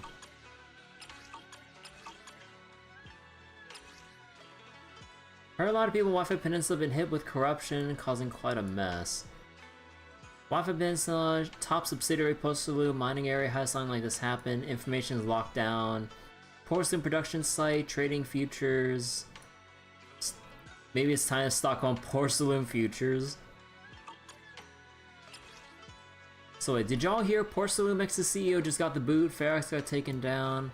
While we give a Denny about any of this, something must be happening with Wi-Fi Peninsula. Several tops higher ups have been canceling their events in the district lately. See, don't, it's haunted again, stay away. Stay away from Fantasy Resort. Oh no, this is like the bogus post to stay away from the Fantasy Resort during the summer event. Yeah. This kind of haunting is fun. Oh yeah, there's the counter post for that. What are you planning to do this summer? Oh, okay. Help, I saw my deceased family member in the miasma. This miasma stuff is seriously freaky. I saw the ghost of my dead family member in the Lemnian Hollow. Emerging from the miasma, I took this photo in a panic, so it's a bit blurry. Could this be a miracle? Corruption can cause hallucinations, and I've heard the miasma psychedelic effects are especially intense. Could it be you're just missing your family too much? I really miss her, but photos don't lie, right? What's with the photo quality? Did Opie take this with a door lock or something? Don't let your momentary sadness make you fall for the Exalted's tricks. Yeah, like OP actually has like photographic proof here. And well, as blurry as it is, I mean like, that's pretty like clear enough like with how this looks. Did Wi-Fi Peninsula mess up again? Don't catch me. I was just a nobody regular proxy taking small jobs in Wi-Fi Peninsula. Figured surveillance wouldn't be as strict away from downtown, so I wouldn't have to worry about public security and investigation association checkpoints. The worst thing I'd done was guiding people into the Lemnian Hollow to salvage abandoned porcelain equipment. But then I woke up one day and everything went south. Defense Force had completely surrounded Phylum Heights. When the military vehicles rolled in, I was queuing for the cable car on the mountain road. Just as I was feeling hopeless, thinking I'd be executed on spot for being a proxy, the soldiers rushed over saying, "This area has been requisitioned by the Defense Force, please evacuate immediately." Long story short, what kind of mess is brewing in the Wi-Fi Peninsula now? Could it be related to the Exaltus chaos at Phylum Heights not long ago? The Defense Force has stationed heavy troops inside and outside Phylum Heights, and I noticed all the soldiers' eyes were fixed on the Hollow. Looks like we won't be able to work in there for a while. P.S. though it's quite rude, among all the uniformed soldiers, there was a striking lady who really stood out. There was a striking lady who really stood out. She seemed to be the Defense Force commander, and I couldn't help but secretly snap a photo. How the fuck do you snap a photo like that as a proxy? Like, presumably, like, a decent distance away, because the soldiers wouldn't just let you get close enough for a clear photo like that. This is like the same energy as Rex in, like, Trails, taking a photo of fucking Shirley and, what was the other person in the photo? Oh yeah, I think it was like Maria Belle and Shirley. How the fuck did he take that photo without dying? And how the hell did OP here take this photo without having the soldiers go, "Hey, the fuck are you doing here?" You don't know your phone has 10 times optical zoom? This ain't like CSI where you just go enhance every time you zoom in. It gets blurrier the more you zoom in. Look how well defined this picture quality. I know they're taking a CG here, but like, bro, ain't no way your camera or whatever you took with, or however you took a photo, is this clear from a fair distance away that the soldiers wouldn't just confiscate your shit or interrogate you for getting too close. If I'm gonna get arrested, being caught by such a gorgeous lady officer ain't so bad. I'd even take a week of dates with her as my Holy shit.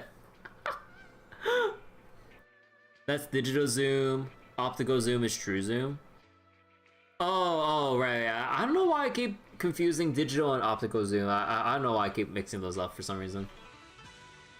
I was seriously reading the post content until I saw OP's attached pic and couldn't take my eyes off it. Yo, you guys, taking sneaky photos of people is not cool no matter how you spin it. Does anyone still care about what happened in Wi-Fi Peninsula? Things are getting hot, lay low until the heat dies down. There aren't many proxies in a backwater place like Wi-Fi Peninsula anyways. Wow, how rude and arrogant, or ignorant of you guys. Wi-Fi Peninsula is one of the most important porcelain production regions. But I'm from Wi-Fi Peninsula.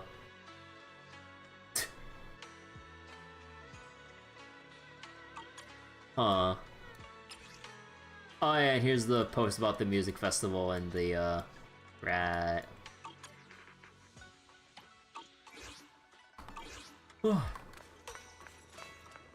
Actually, how much,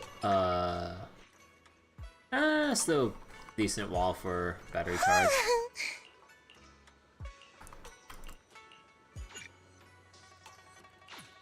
Alright, immersive storytelling mode. You head to the plaza at Phylum Heights with Seed. Squad member Seed, Proxy. All members of Obol Squad are present. Please begin the operation briefing, Colonel. With a wave from the Colonel, the rowdy ranks of soldiers quiet down. Experimental ether units called Obscura were placed in large numbers within the Hollow and around Wi-Fi Peninsula by Porcelumex and the Exaltists. Obol Squad was the first to discover that they could hold and even generate a sacrifice. Later operations by other squads also confirmed this. That's about all we've got on the Obscura for now. And there are still many unchecked ones hidden in Wi-Fi. According to our investigations, none carrying sacrifices have been found outside the Hollow. But we can't gamble with people's lives with some big unknown. Right, Colonel Isolde? You're right, Orphe. Which is why we're launching the Hollow evacuation plan. Starting with relocating the residents of Phylum Heights. We're moving them into the city. At least until every Obscura in the area has been inspected. The evac op will be handled by troops under the Major General. As for Obol Squad, you'll be on standby as a mobile unit, ready to jump in the moment anything goes sideways. On standby as a mobile squad, huh?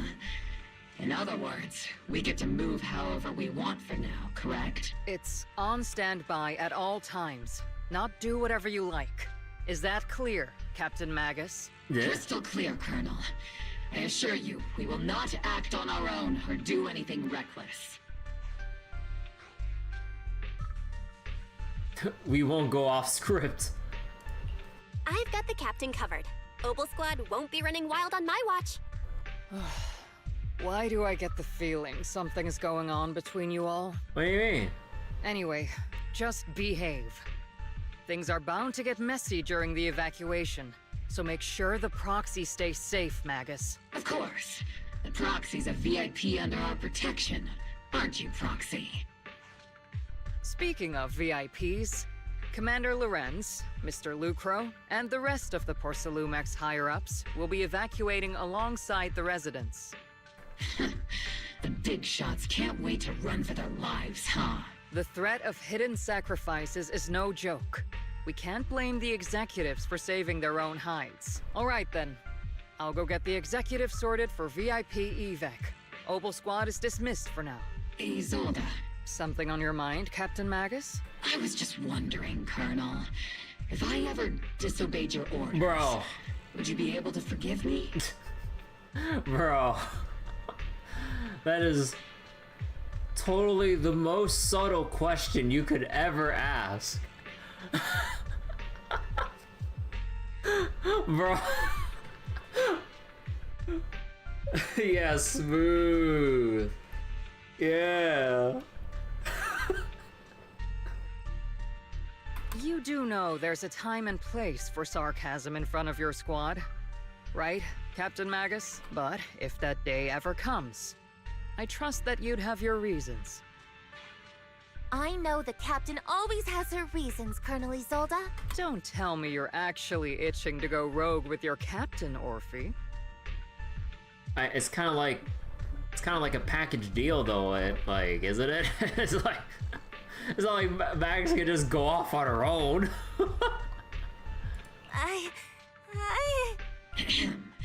Don't worry, I'll keep her in line. Huh? Me? Either way, we've got each other's backs. That won't change, right? Damn right. Good to hear. That makes me feel a little better, Captain. As Isolde's dismissed echoes through the square, the soldiers begin to scatter and leave. Proxy! Proxy!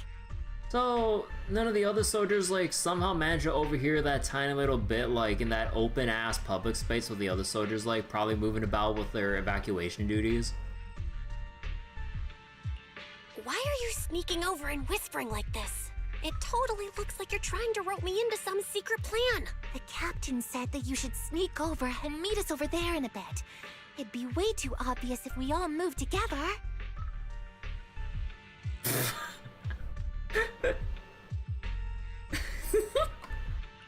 Isn't the captain always, right behind you? Why bother sending you to pass on a message? Well, because the captain's voice is way too loud. She couldn't whisper for her life. She has no, volume slider? Magus, Orphe, and the others head toward the cable car station. Let's go join them and see what they're whispering about.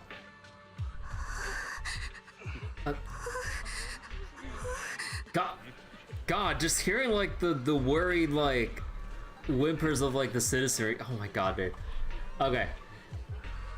Hollow evacuation? Is that big hollow going to spread to Phylum Heights?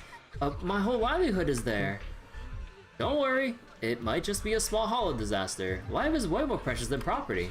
You young folks just don't get it. I came here from the old capital. Do you know how long it took me to build up this business?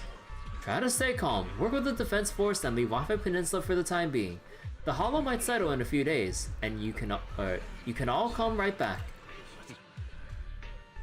Irritated company security guard. Don't push, don't panic. Hey, I'm talking to you. Excuse me. I have a child with me. Could you let them go first? Mommy. Our company volunteered to help maintain order here, so don't push your luck. Stern Defense Force soldier. Please follow the evacuation order and rejoin the evacuation group at once. Easygoing defense soldier. Hey, I told you to watch your tone. You're even scarier than an ethereal. I accidentally lost track of my group. Come with me, Granny. I'll help you catch up to the main group. Attention citizens, due to potential disaster risks in the Lemnian Hollow, please cooperate with the defense force and evacuate Phylum Heights in an orderly manner. Citizens, please actively cooperate with the evacuation operations organized by local forces and evacuate the urban area in an orderly manner. If you encounter any security threats, please seek help from nearby defense force soldiers or follow Bang Boo to evacuate from high-risk areas. We talk to anyone else around here? What about you, 20? Are you evacuating too?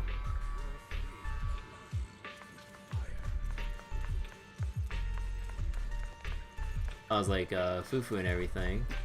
Yeah, I assume there's obviously no one else deep in there. Alright, I was wondering if there's any extra dialogue around here. What about everyone else like around this part? Everyone just doing their business? Yeah, seems like it. Oh, a calm veteran. Huh? This evacuation seems unusual.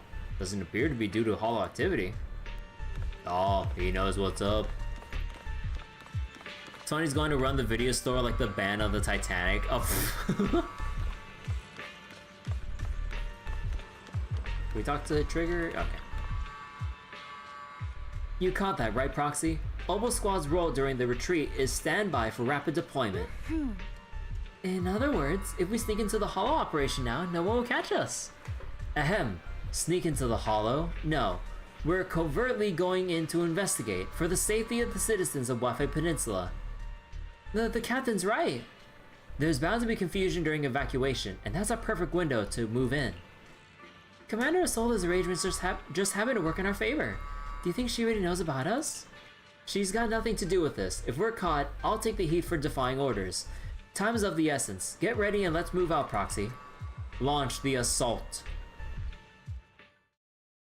The crowd gathers at the cable car, evacuating Phylum Heights under the direction and support of the Defense Force and top security. Tell the workers to pick up the pace. That porcelain's worth more than their lives. Don't let them hear you. I don't want to see complaint letters in the employee yearbook. Complaint letters? You actually read those, boss? Training reliable subordinates matters more than you'd think. We don't want to end up in the same mess we did back then. We trusted the Defense Force to protect company assets, but they were useless. And that cost us a fortune. There's Damien there. Sorry, excuse me. Please, could you let my child move up in line? Yeah, let the kid through! Cut it out! The evacuation order's been planned long in advance. Bro, where's your trigger discipline? You're standing right in front of a kid with a fucking gun. What kind of a shotgun is that? Holy shit, just look at that. You're only getting out of here because the company paid for it. Don't push it. Watch your mouth. Protecting the company's image is also part of what you're paid for. Got it?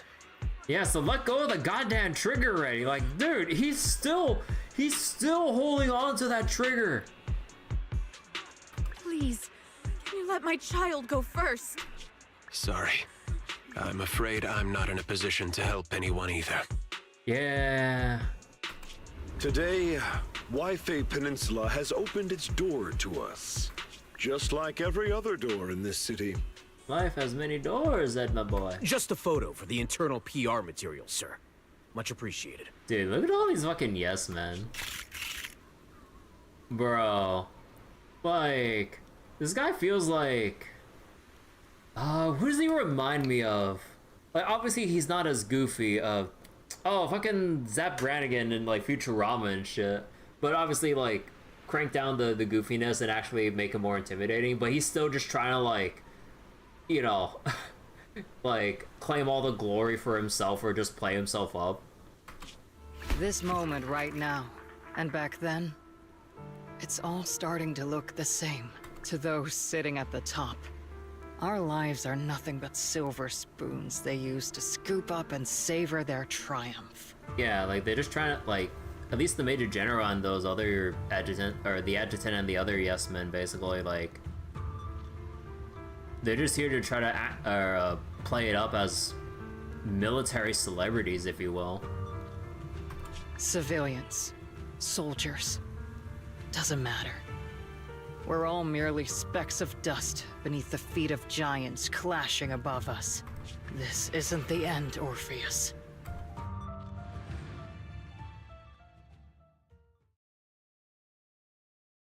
Oh, I really want to see the Major General get his comeuppance.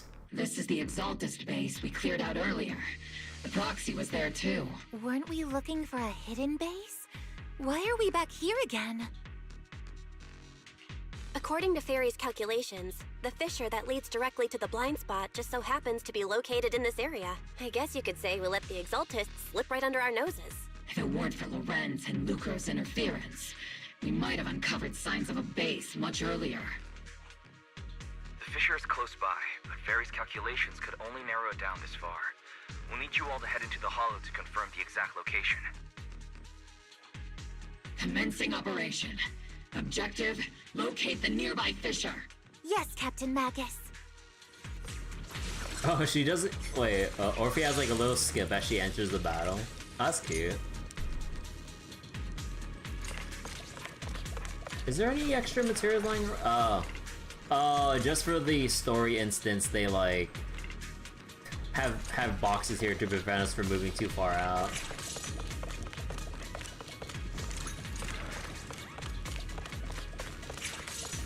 Orphe, time to take it easy. The first diffraction signal source has been confirmed. I just need to find the second signal source, and we can pinpoint the exact coordinates. Roxy, you're not making up some technical jargon to fool me, are you? Did you already have a map with the fissure location prepared in your backpack? Hey, don't question my professional skills as a proxy, alright? Still, these data errors feel a little too organized to be natural. It's almost like someone deliberately set up this puzzle. Oh.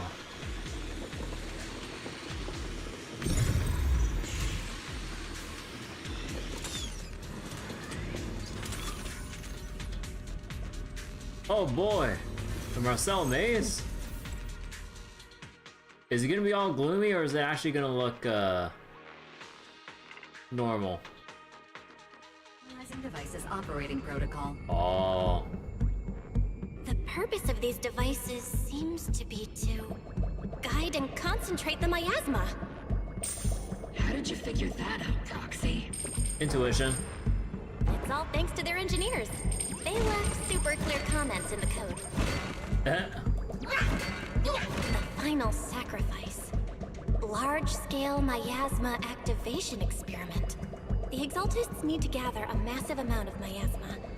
These devices must be important for that. The Exaltist outposts full of miasma might be the result of these devices as well. Communication structure analysis complete. Hub device location locked. Uploading to HDD now. Got it. These are the coordinates of the blind spot.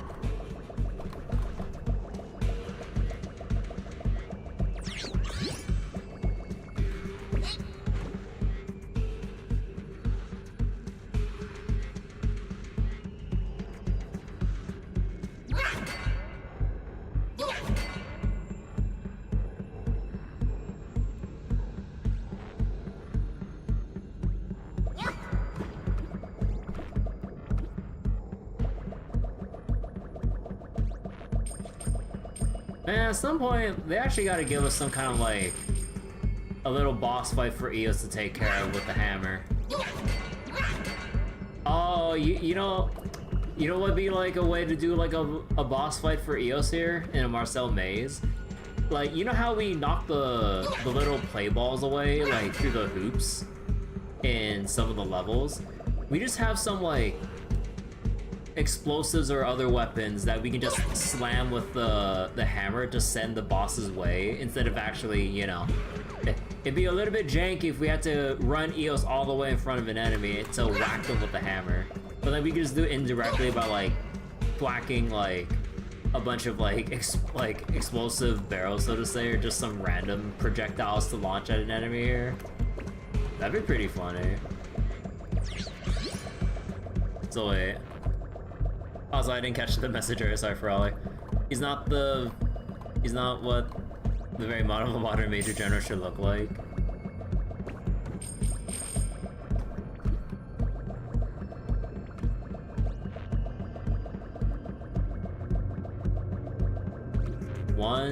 Wait. You know, like, is this really what the Marcel maze areas are reduced down to at this point for story purposes? Like, just literal straightaways to carry a conversation and then you just reach the endpoint? Like, there's no any actual platforming, like, aside from wait for elevator. Were people complaining about this in terms of story pacing? Cause like, if this is an actual complaint from some players, like, bro, come on. Like, I have fun with these things, and now they're just straightaways. Oh, come on, dude.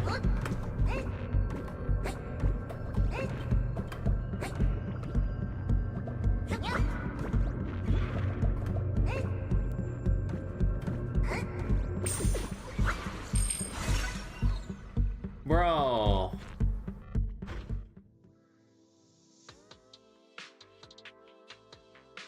Like, it's either the devs didn't want to spend too much time crafting specific levels just for story content, which, I mean, I guess is understandable.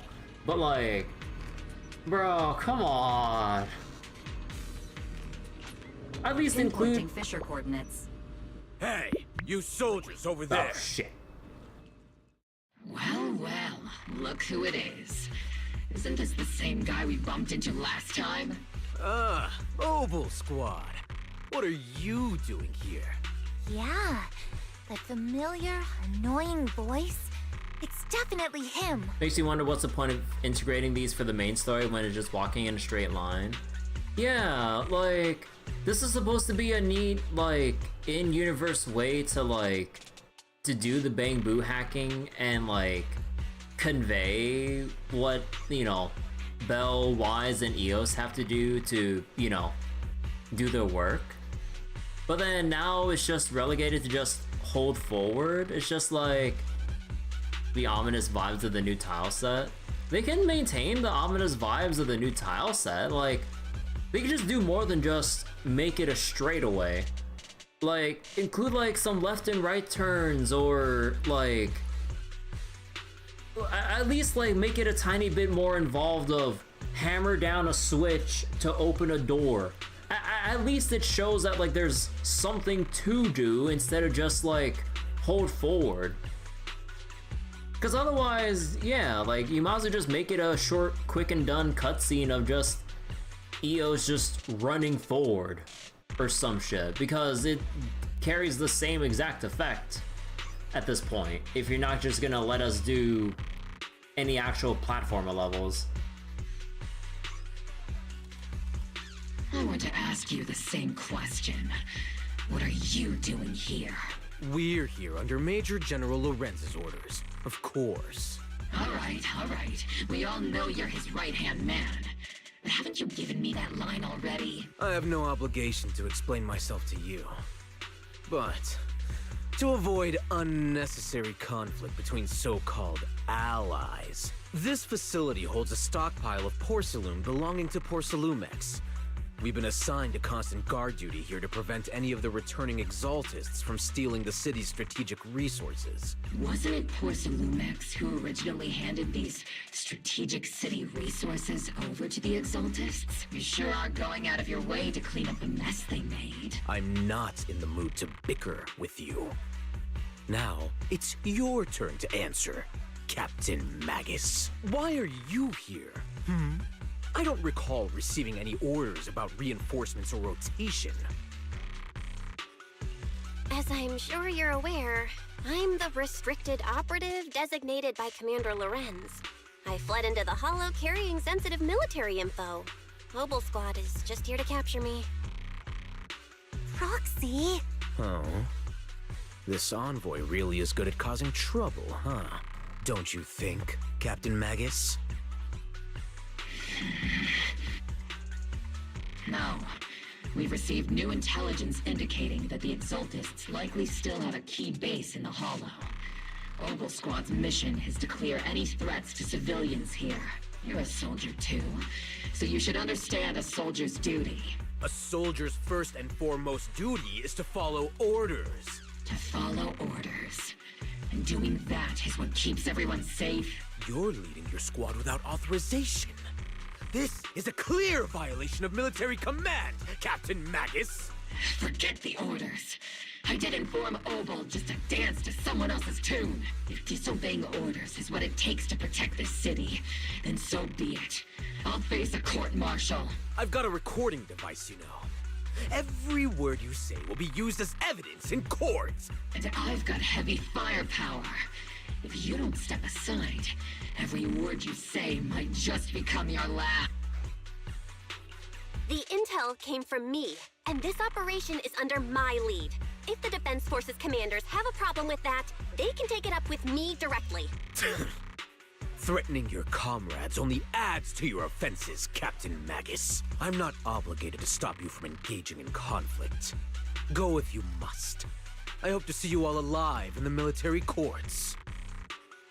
Lorenzo's loyal soldier glances once more at Magus before leading a squad away from the scene. Finally, that annoying guy's gone. Onward to saving the world! Now Obol Squad really is in big trouble. Captain Magus, was it really necessary to go that far? Don't worry, little proxy. When the time comes, I'll say the envoy was coerced by our troops and forced to lead the way into the Hollow. That's not what I'm worried about. It's you and everyone from Obol. I will take full responsibility for disobeying orders.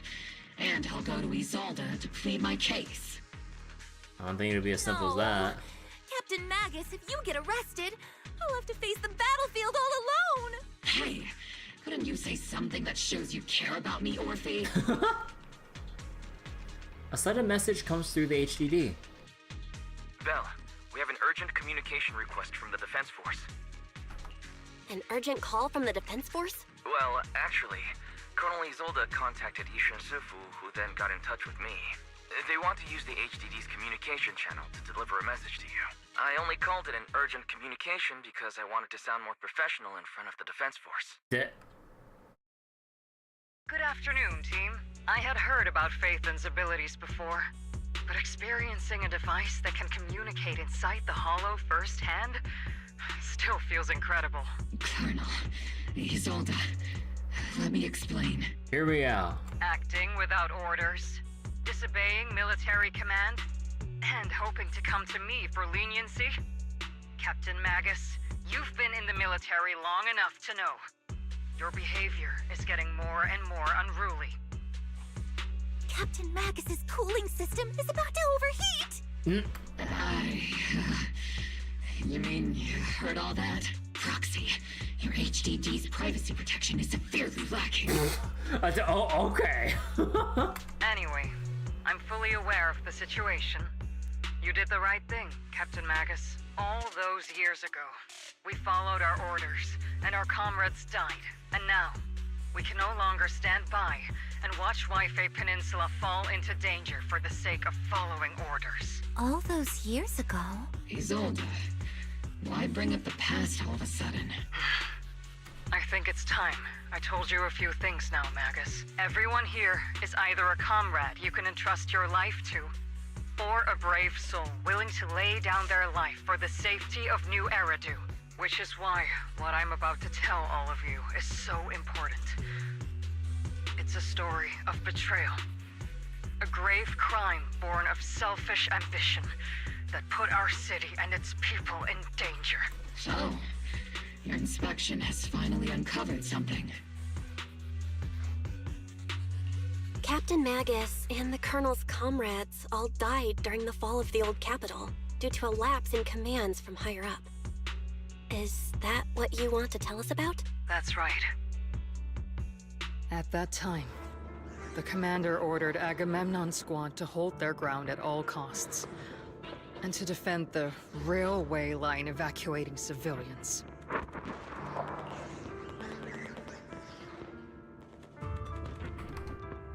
Hold on. I don't remember if I took a picture of this already or not. And that's what our comrades did. They fought to the very end, till the last drop of their blood was shed. But what we were guarding was not a railway for evacuating civilians. It was actually a freight line for transporting corporate assets. Every minute the team was able to hold out, meant another container of porcelain that was transported back to a Topps warehouse outside the Hollow. Of course, that company paid the commander a hefty reward for that. Every digit on that check was stained with the blood of our teammates, Magus. Captain Magus? Isolde. Who was the corrupt commander who accepted the bribe? And where is the company that paid it? Answer me. Captain Magus? Your body is becoming unstable. Answer me, Isolde! I don't have enough evidence to accuse them yet. Stay calm, Magus. Stay calm? Stay calm? How do you expect me to stay calm? Captain Magus, if you can't keep yourself together... My fury burns just as fiercely as yours, Magus! I was created to unleash this fury, Isolde! Captain Magus, for the safety of the squad, I'm authorized to activate sleep mode. You would dare to stop me, Orphe? I don't have the right to ignore your anger, but the people here are important too. And what we need to accomplish now matters just as much. Easy for you to say. What do you know of my anger, Phaethon? We all lost so much. During the disaster, everyone here, Colonel Isolde, Shifu, Senior Fufu, and all the civilians in Waifei Peninsula who were displaced by the fall of the old capital. So many people, just like you, lost everything. Natural disasters, man-made disasters. Haven't we lost enough already in New Eridu? But we didn't let anger, sorrow, or regret pull us down. Thanks to our courage, we've achieved everything we have now. Your Obol squad, Orphe, Trigger, Seed, and Soldier 11. Your story with them, sure. The past does matter. But they do too. Captain Magus. How am I a part of this? Seed, not now.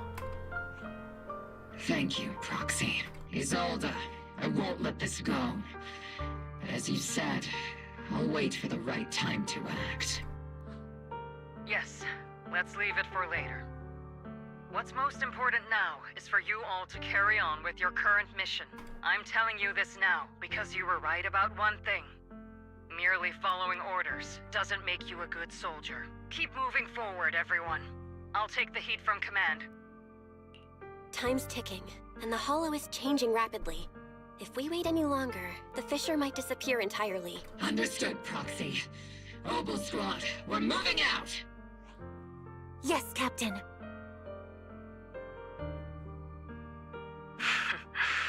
You have actually been quite lucky all these years. Far luckier than I have, Magus. Isolde's voice fades over the channel, and Obol Squad's figures disappear into the fissure. It's not often I find myself thinking, maybe I'd be better off without comrades like them. I have to agree with you, Orphe. But our top priority now is to hit the Exaltist's main base. No time to slow down.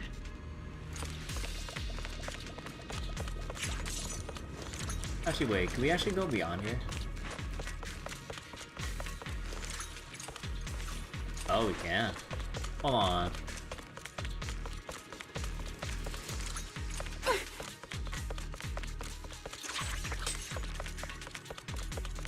Oh, this is the end of the...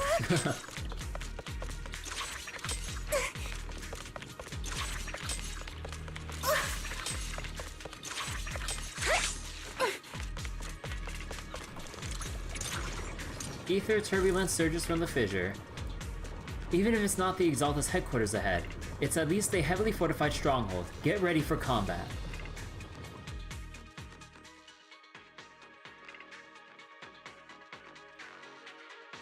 Faithful servants, let's drive out all the blasphemous unbelievers who desecrate our noble cause. Oh. There sure are a lot of Exaltist rats hiding in here. The Proxy's intel has been a huge help. They keep saying something about the final sacrifice. We have to stop them. Keep moving forward and take them all down.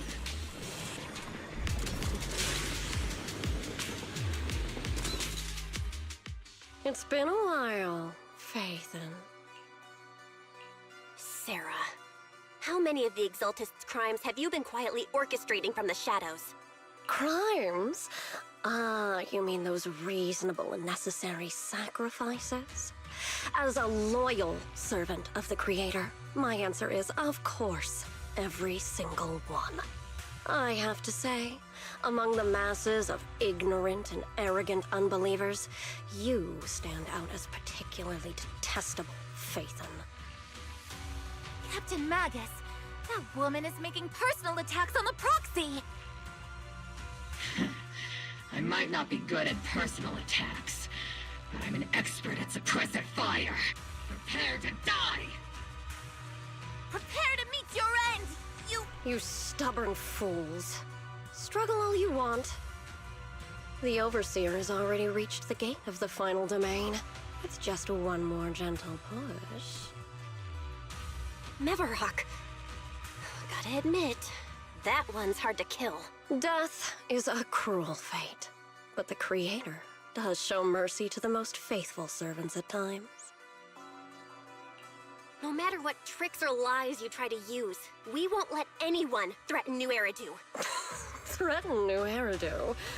Young unbeliever. The parasites devouring the city aren't here. The real poison has always been lurking in the very blood of the city, which actually makes you and me allies, not enemies. Don't you dare compare my proxy to you. But I don't think we'll have the opportunity to work together. The end is drawing near. The Overseer's ritual must not be interrupted. Faithful servants, the Creator will remember your names. Wait, so we're just... Oh, okay, it's this guy. Ah, she's just running off. The arduous journey to the Creator is always filled with sacrifice. Stay fire! The path back to the Master is always paved with blood and bones.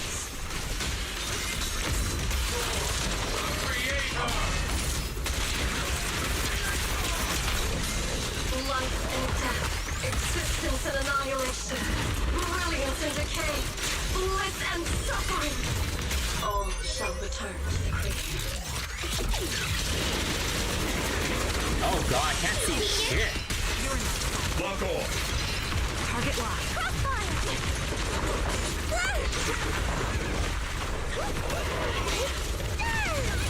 Omen barrage. Fire!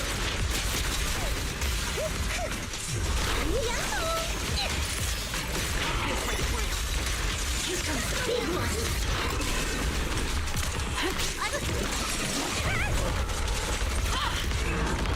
Come on. I can't really control my strength. Sustaining fire. Sorry, we might have to get a little rough with you. That's the target, right? Let's go take a look.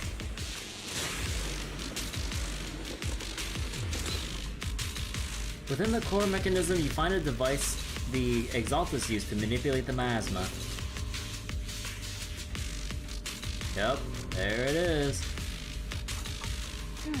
It's likely an amplifier designed to boost the power of the miasma device, allowing the Exaltus to control and concentrate large amounts of miasma. Roar. Oh, okay, Magus. My laser can't break through either. The equipment is shrouded in thick miasma. Any attempt to connect through Eos's pull will lead to corruption. Even the perception technique is useless. Maybe we need someone with Yishuan Shifu's level of skill for this. We can't do anything about these things right now, so let's just focus our efforts on tracking down those bosses. Come now. Line up. No pushing. May the Creator refine us. Sanctuaries chosen, favored by the Creator.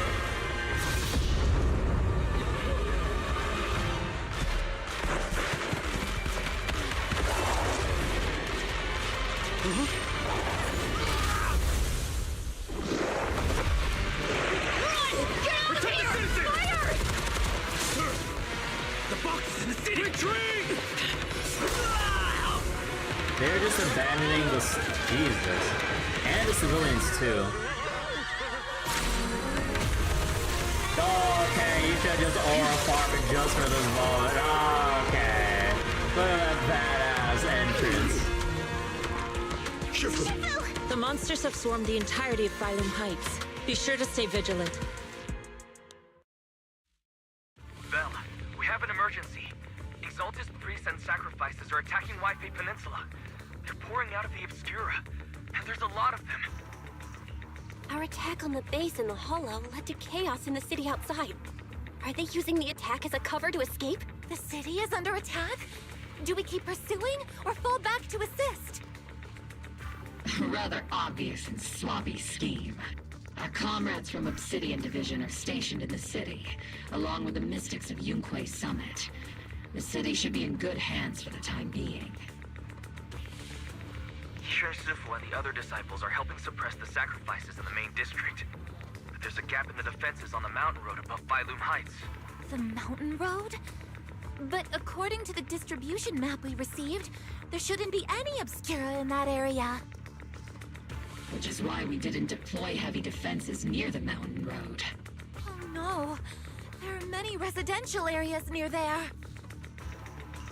Got it. Calculating a route from the Hollow back to Wi-Fi Peninsula for evacuation. Almost done. Oh, I'm responding so fast he couldn't bring his block to the fight. We're counting on you, Proxy. Aw. Oh, okay, that's fast. Bell, Captain Magus, you're finally back. The sacrifices in the city are being held back by Yishun Shifu and the others, but more suddenly appeared on the mountain path. The mountain path. But our obscure positioning data didn't show any devices there. Something's wrong with the Solda's intel. Long story short, our main forces and the Swabian Temple masses are all tied up fighting sacrifices in the city. The mountain road area wasn't assigned any defensive troops beforehand. The defenses there are severely lacking. Let's hurry up and go provide support. Soldier taking a break. I've heard so much about how amazing Obol Squad is, but wow, they're even cooler in person. No, these are the exact same dialogue. This is exact same dialogue as before.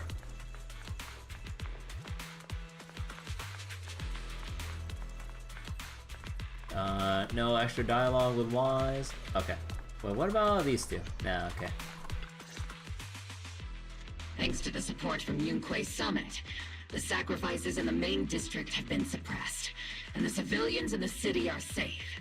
Our mission is to eliminate the sacrifices and exaltists around the mountain road area, while protecting 2 VIP targets. Which are the annoying Aporsalumix executive Lucro, and the even more annoying Obsidian Division Major General Lorenz. Bad news? We've lost contact with Mr. Lucro. Good news, the Major General is en route to the evacuation point below the mountain road. Hard to say which is the good news and which is the bad. Like them or not, the mission still has to be completed. There are plenty of homes around the mountain road area, so there's no time to waste. Let's move out! With our main forces in Yunquay Summit holding Phylum Heights, let's deal with those sacrifices on the mountain road. There are residential areas around the mountain road. We can't let those sacrifices run wild. And that unpleasant Major General and Lucro are evacuating from that way as well. We can't just stand by and watch them die. No, we can. Like, those two in particular.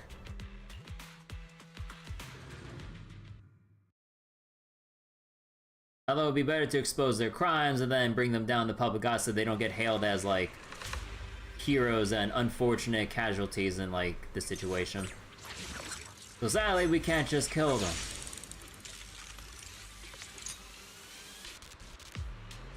Prioritize eliminating the sacrifices emerging from the Obscura. Roger that, Captain. I'll just wait for the dialogue. Luckily, there aren't many residents near the highway. Otherwise, this would have been a real problem.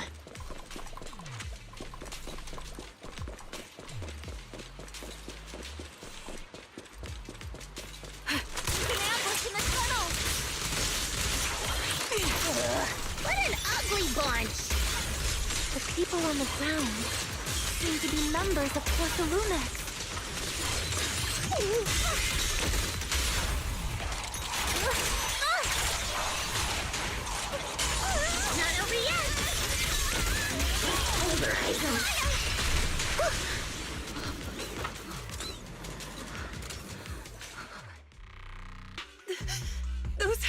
scared corporate executive. Those monsters.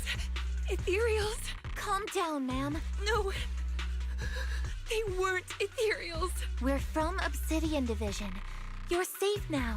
They're all dead. Remain calm. You're not in danger anymore. Those deadly ghosts got them. This woman's experiencing shock. Her companions were likely killed in the recent attack. Judging by her outfit, she's from Porcelumex. And I remember seeing her at the banquet. Her companions were most likely Porcelumex executives. Though I really can't stand those people. They didn't deserve this. Isolde's voice comes through the military radio on Ophi's chest. Magus, aren't you curious? Who exactly was responsible for killing our comrades all those years ago? The blood debt partly falls on Porcelumex for offering the bribe, and partly on the commander who accepted it. Well, Porcelumex's share of that debt was just paid in blood. Isolde, what are you saying? That's right. The mastermind behind bribing the military commander back then was none other than Porcelumex's Lucro. Of course, the ones who benefited from it weren't innocent either. Going down with him was only fitting. Even if they weren't innocent, they should have at least had a trial. Forget it, Proxy! Your sense of righteousness is admirable. But I also believe you've been through something like this yourself. Unjust accusations, hopeless justice, endless struggle. The Defense Force, public security, the HIA, and TOPS. You're standing against giants. How much injustice have you endured, and how much justice have you achieved? But, Isolde, you've always told me that justice will come. Correct. Justice will come, but it will be through my hands and your gun. Oh. We no longer need to rely on the sympathy of others, nor wait for mercy from those in power. Why are you doing this, Colonel?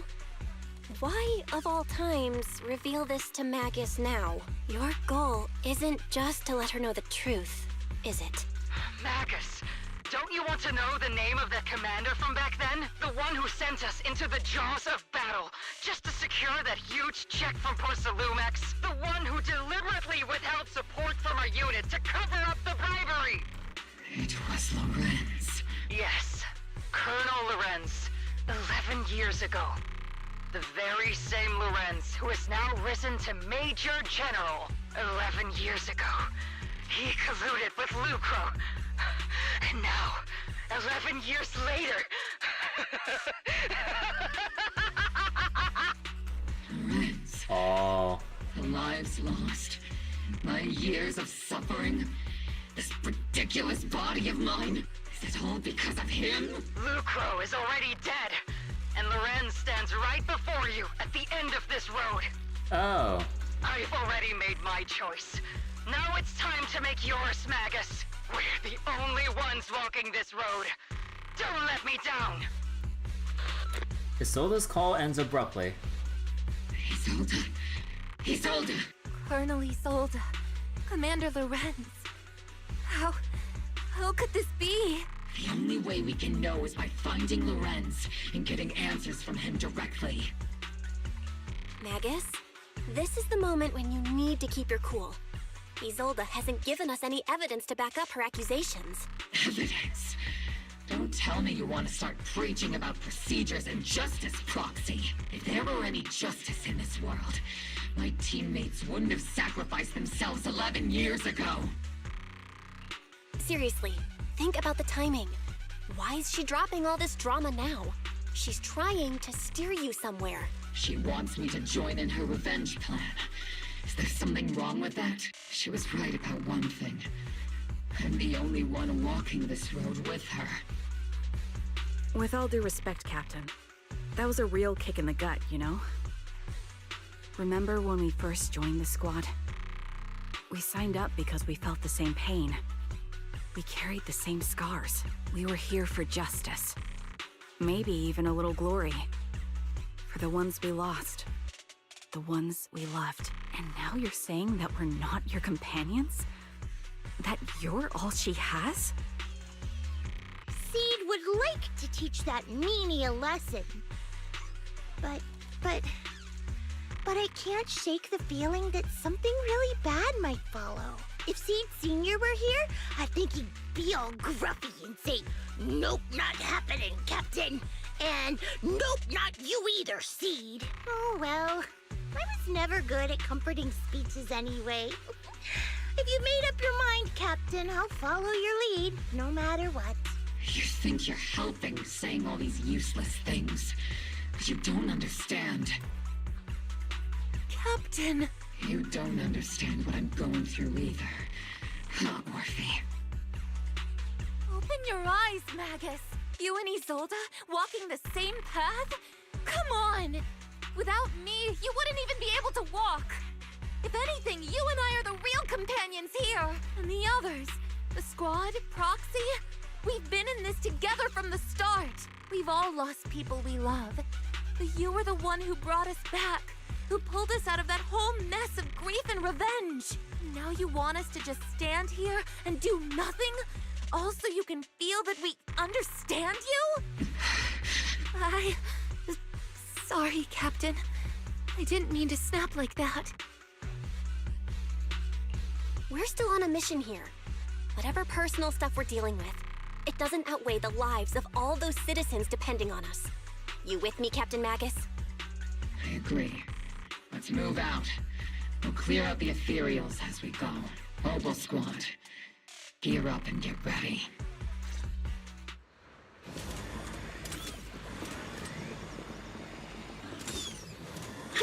There is an unopened obscura nearby. The monsters are crawling out of those devices!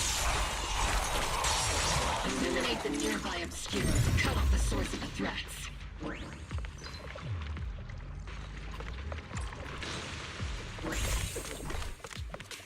Oh, right. Oh man, destroy the obscura through... Okay.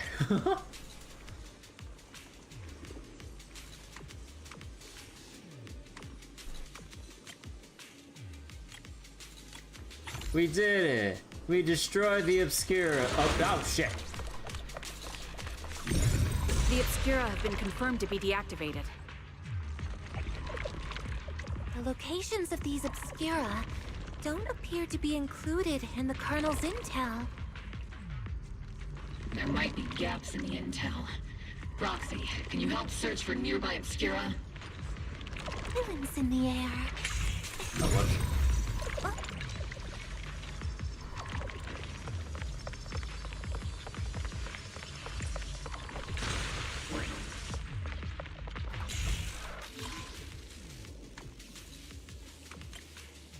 Oh wait, let's just flip these around here.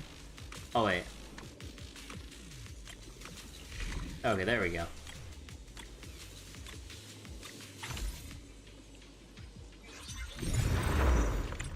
There are obscura deployed up ahead.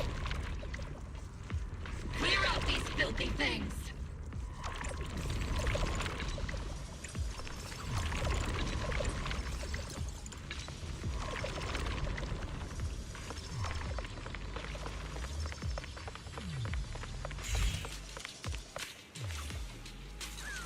You can get to the other side of the residential area through here.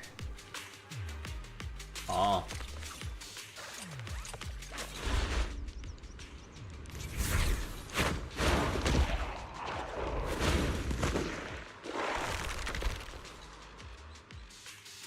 Sacrifice is incoming. Stay alert! Monsters can operate outside the home. Truly terrifying weapons.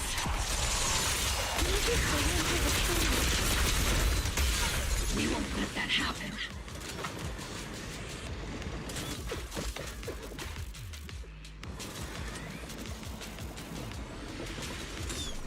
Major General Lorenz retreated in this direction. Keep moving. He might not be the most likable guy, but we can't let anything happen to him.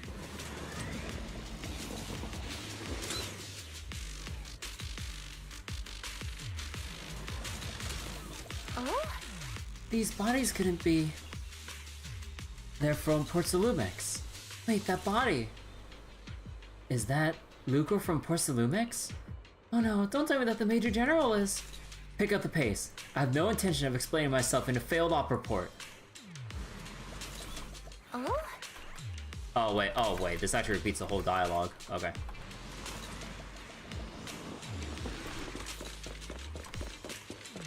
Here. There's a little more! Oops, I can't really control my strength.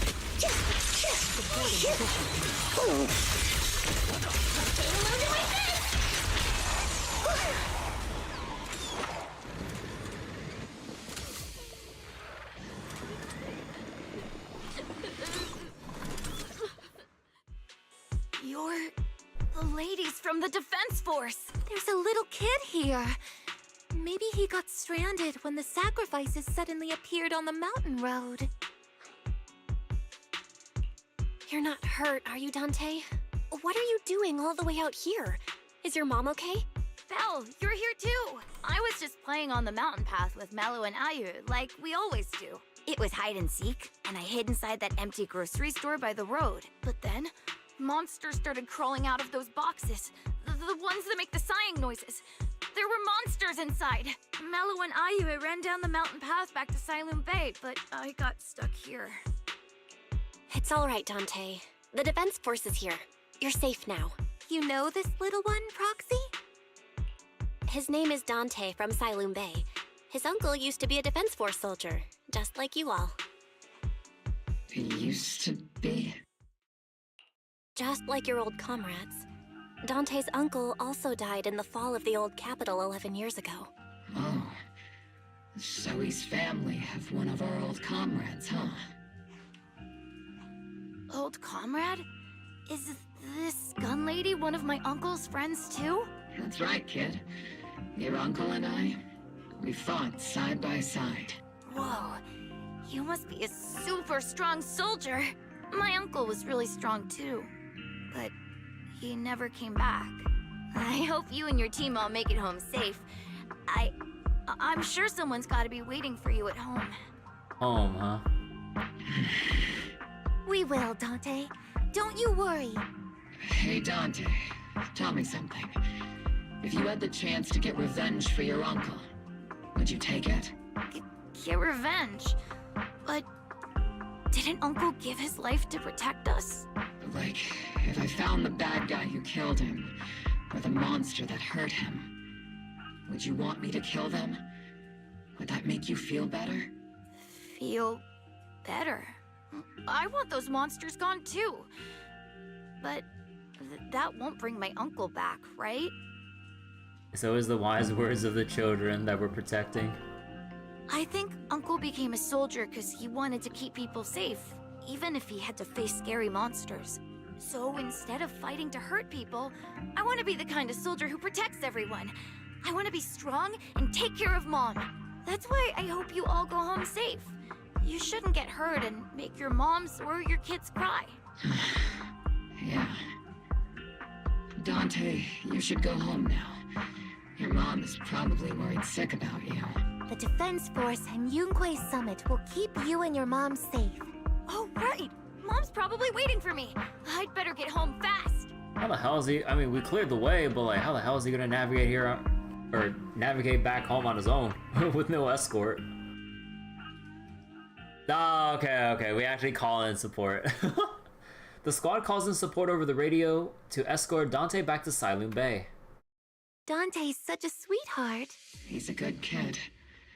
But people like Lorenz, back then and even now, how many kids have lost their families because of scum like that? Captain. All right, let's keep moving. Magus gives a quiet order. The squad keeps marching. Their target, Major General Lorenz. Okay, there we go. Captain Magus. Hey, they let the... Lorenz.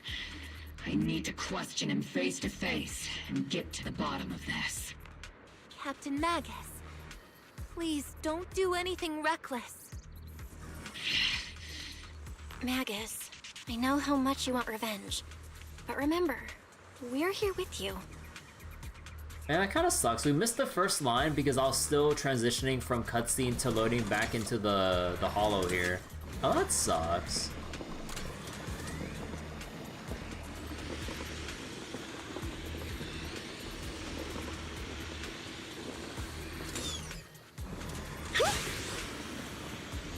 Oh.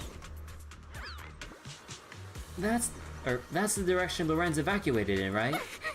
Magus, you have to stay calm. Now's not the time to pull the... Oh, shut up! Now's not the time, Trigger!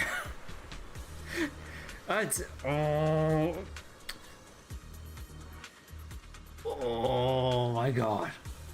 Now's not the time to pull the trigger.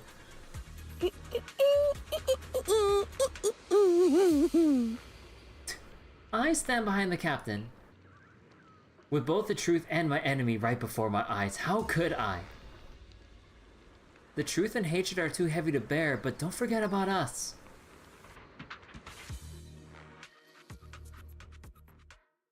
Aww. What kind of a cutscene we got here? Oh, we just go through, okay. Stop Lorenz. Oh boy. Also, wait, can we move along here without him? Let's see. Is there anything else like that they added to this scene, or is it just like Lorenz like at the beach here? Yeah, I mean at the very least this whole place is supposed to be evacuated.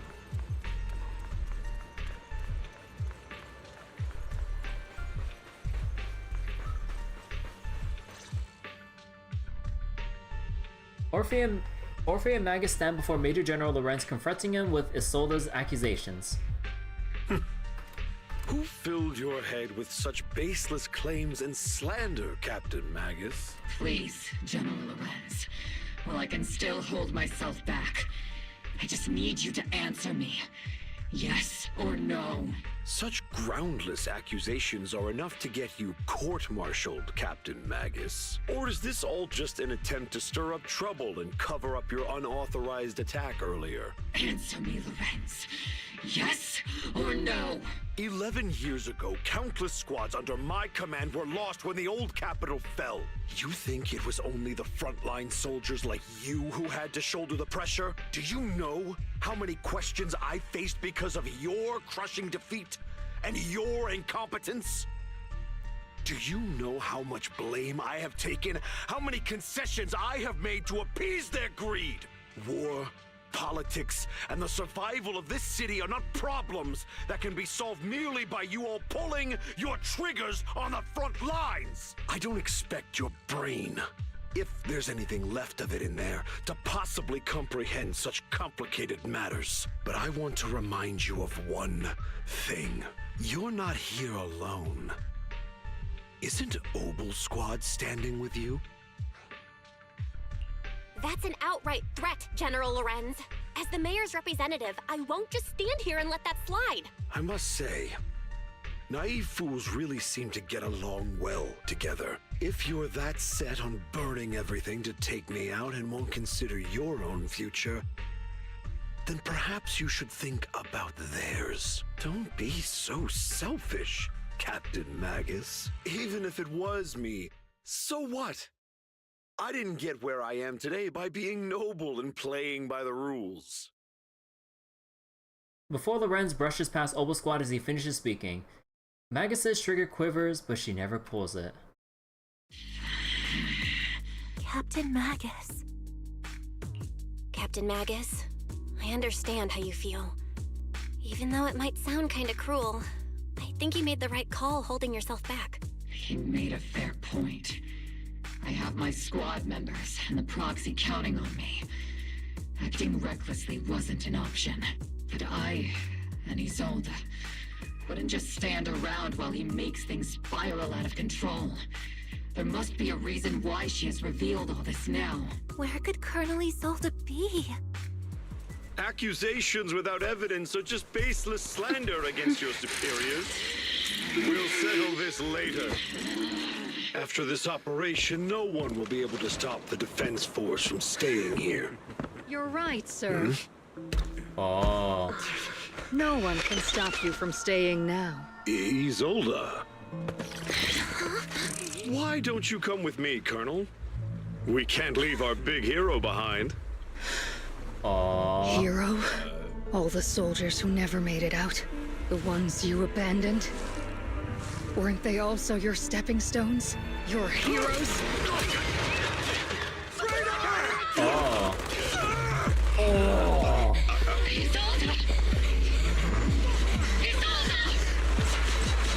Magus, promise you couldn't bring yourself to keep. I kept it for you. Oh.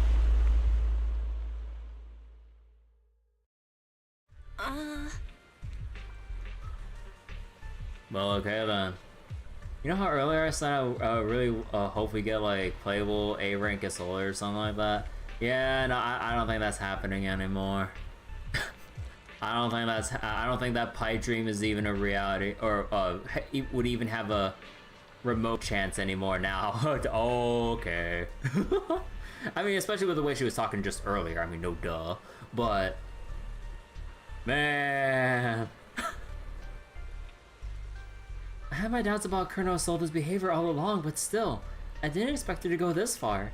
Has she been hiding a fierce desire for revenge beneath her calm and composed exterior? Magus seems to have taken quite a blow, but thankfully Orphe has been with her the whole time. Best not to interrupt Magus and Orphe right now. I should go check on the others first. God damn. Actually, like, we can't, like... Okay. Wait. Oh, and that's the exact same dialogue. Okay. Oh my god, there's there's Zhao.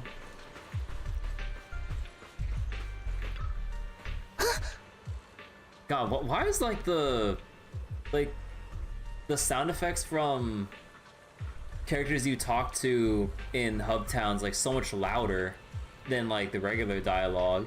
Like, because you know how they insert like yells, gasps, or whispers or general words like to kind of convey that like speaking is going on in like voiceless text boxes here. Like, why is like Seed's like audio for responding to dialogue like so loud with her extremely audible gasp, like you know, I'm just like, oh my god, it's so loud compared to like when a normal conversation is happening. Colonel Isolde, who would have thought that beneath her calm exterior burns a fiercer flame than Captain Magus? Or the captain, to see the mentor she trusted most act like that, she must be taking it really hard. I believe in the captain. She's got a heart of steel and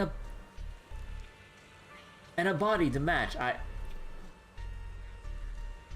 I trust in her resolve.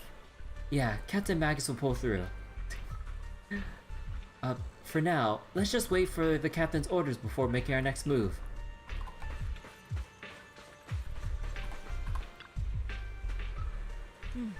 All sacrifices in the city have been eliminated. I've done a sweep and found no further contaminated obscura. I sensed something was wrong in the hollow. Then I heard gunfire from Silent Bay again, so I rushed over here with your senior disciples. That officer just now killed their own superior? That's mutiny, isn't it? That military officer lady, she seemed like a straight arrow. You can't judge someone's character just by their appearance. And Fufu, when you mentioned killing your superior with your own hands, were you just thinking a glance at Shifu? I did not. Shifu's as righteous as they come. Something's off with the Lemnian Hollow. I'm heading in myself to check it out. I imagine that Obol Squad captain is already gearing up to charge into the Hollow after Superior.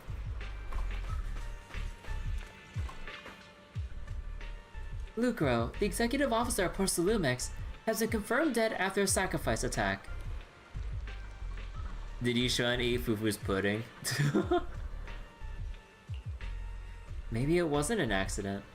Intentional or not, I'm in Wi-Fi Peninsula on behalf of Krampus to conduct a full investigation into both Porcelumex's operation and Lucro's misconduct. There's a tip-off about Lucro and Lorenz being tied to bribery, and wouldn't you know it, they both end up dead. Unexpectedly, fate dealt the punishment in Krampus's place, though whether it was too harsh is still for debate.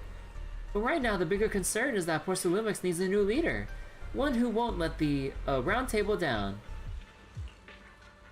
So, some call Krampus's actions a reckoning, and I can't help but feel the defector acted for the very same reason. Calm Magus down. Magus and Orpheus stand by the shore, the wind from the ocean drowning out the pulse at the heart of her machine frame. Captain Magus. Before you could say a word of comfort to Magus, Fairy's alarm rang out once again. Warning. Ether activity across Lemnian Hollow is approaching record high levels. If Zhao becomes playable, Corrin will no longer be the smallest character by a fair margin. Oh yeah, like Zhao is like small. Warning. Abnormally high ether activity detected. There is an unusual surge of miasma. Great. Why now of all times? I assume the Exaltists are on the move again. Maybe the final sacrifice is about to begin. Magus, about Colonel Isolde. I never imagined that Isolde could have been planning something like this all along. It's really not like her at all. And maybe I haven't known the real her for some time now. Sorry, Magus. I know your feelings must be pretty complicated, but the situation in the Hollow... All right, no need to comfort me right now. Besides, I can see how worried you are. I am a seasoned soldier, after all. Don't underestimate me. The Exaltists, the Obscura, the sacrifices... all these factors coincidentally paved the way for Isolde's revenge. And now that Isolde has fled into the Hollow itself has started to undergo some unusual changes. If Isolde has broken the soldier's code, I won't let her off the hook. Whether it's to stop the crisis in the Hollow, or to get answers from Colonel Isolde, we have to strike again! I'll keep supporting your operation. Phaethon won't let any threats to New Eridu go unchallenged. Now that things have come this far, it wouldn't be right for Yunque's summit to sit idly by. Some terrifying energy is surging within the Hollow. I doubt you can handle this threat alone. I'll join you in this fight. 11 years ago, a Yunque Summit High Preceptor stood before me and pulled me out of a crisis I couldn't handle on my own. This time, I'll fight by your side, High Preceptor Yixuan. I believe the High Preceptor from 11 years ago would be proud to see this. The city's defense will be in the hands of the military and the other disciples. I'll be joining Shifu to support your mission. Obol Squad, gear up and get ready! The Lemnian Hollow is active. There's a high risk of secondary disasters or even a direct eruption. Colonel Isolde disappeared into the Hollow as well. Regardless of why she did what she did, we have every reason to bring her back. Obol Squad, gear up and get ready. Attack.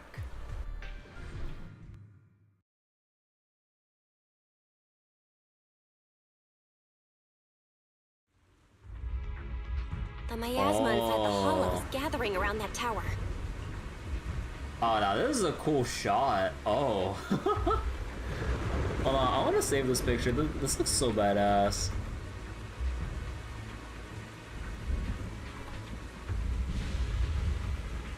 If we let it continue gathering like that, the consequences could be pretty serious. Warning. Ether activity in Lemnian Hollow has surpassed record levels. Then let's find out what's going on in there. And no matter what happens, we must stop it. Warning. Ether activity in Lemnian Hollow is still rising at an increasing rate. If we don't manage to put a stop to this, will something terrible happen? Warning. At the current rate of expansion, Lemnian Hollow will breach the Zenless limit within 7 hours. Boom! Like a crushed nutshell.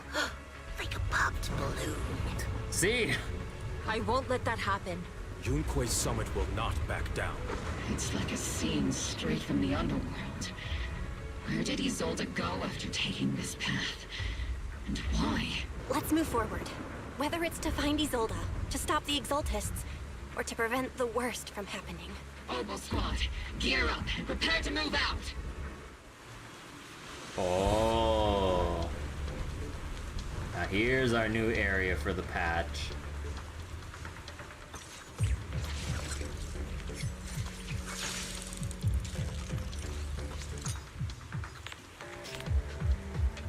Wait. Oh. We have Yishuan with Orphe and Seed? Huh. There's an unusual silence in the air. So we have two off-field attackers, or wait, no,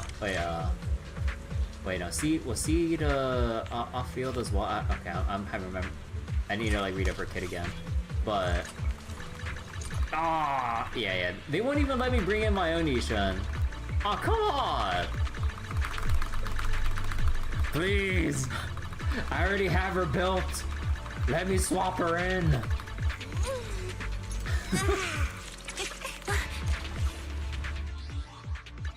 Let's do something summer. Your fortune Like, seems come on. pretty good lately. Need a fortune telling?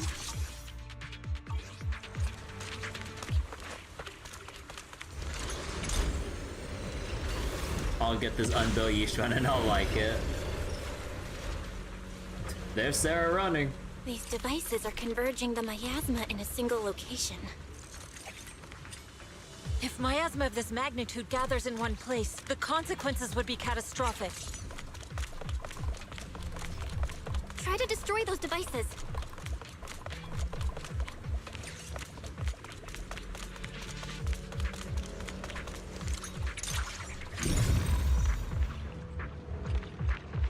We can investigate clues early.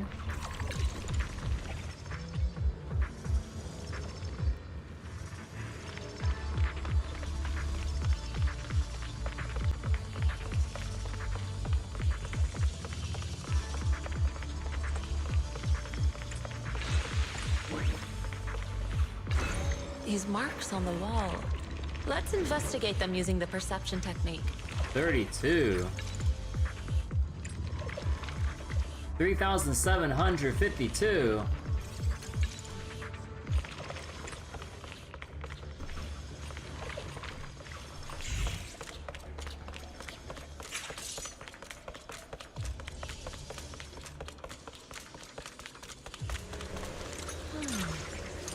The miasma here is way too thick. Even I'll have my work cut out for me trying to disperse it. And this isn't the only device in the hollow. Just deactivating the one here likely won't be enough. Right now we need to focus on the places where the miasma is gathering, and eliminate whatever threat is lurking there. These devices are linked by the miasma, making them difficult to destroy. I'm just gonna wait for the dialogue. I'm not gonna trust walking forward. To prevent the miasma from gathering further, we'll likely need to go to the point where it's converging. Pick up the pace and stop Sarah from activating more of the miasma devices. There's an unusual silence in the air. Oh, okay, shit. Orphe thinks she's sick with those, like, knife tricks. Oh, okay.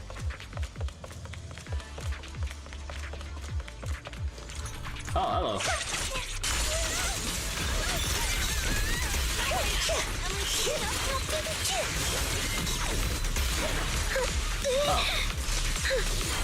Oh.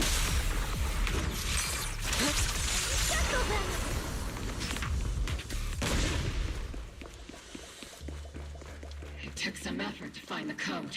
We're running out of time. Oh, because we went ahead of time with that. I've already pinpointed Sarah and Mevarok's trail. But something about Mevarok's presence feels oddly familiar.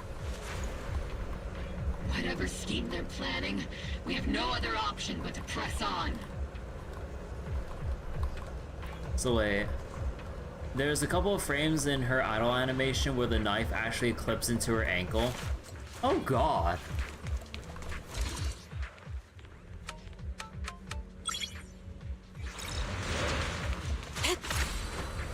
Master Isha, can you lock into Isolde's presence? Her presence is up ahead as well. Up ahead? Why would Colonel Isolde retreat toward the Exaltists? Oh, hello. Isolde.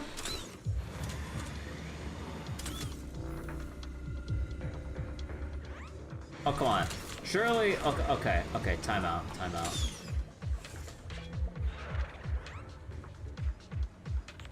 Surely Ishran can just jump up here, or like, surely someone can just jump this goddamn gap at the very least. Using my perception technique, I spotted the ID card we need to get through the gate. It's inside that energy shield. We need to find a way to shut down the shield and get the ID card. Oh, do I have to do it from up there? But C needs to get up there under Segway. Oh no! Whatever shall she do? Oh, wrong one. God, I'm like using the wrong buttons. Wait, this is not. Wait, what? What? Through like this little section here? Oh, okay.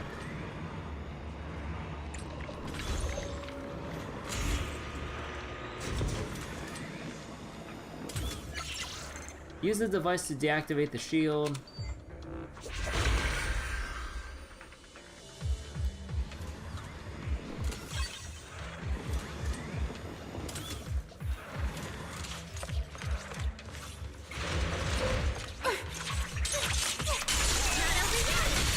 But go off the camera. Spotted a miasma device up ahead. Sarah and Neverrock are close by.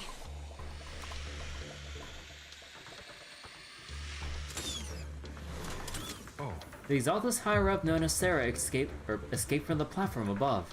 Let's gear up and continue the attack. Okay, just like some box standard here. Alright.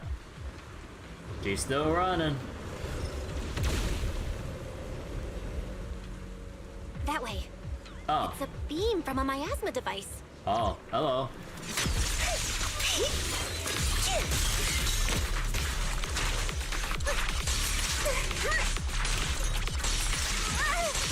Actually, wait, I kind of forgot how her CX special works.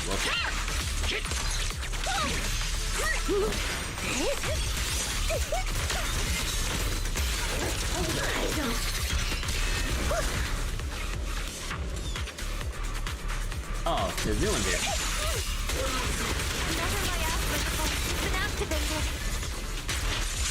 Let's get going.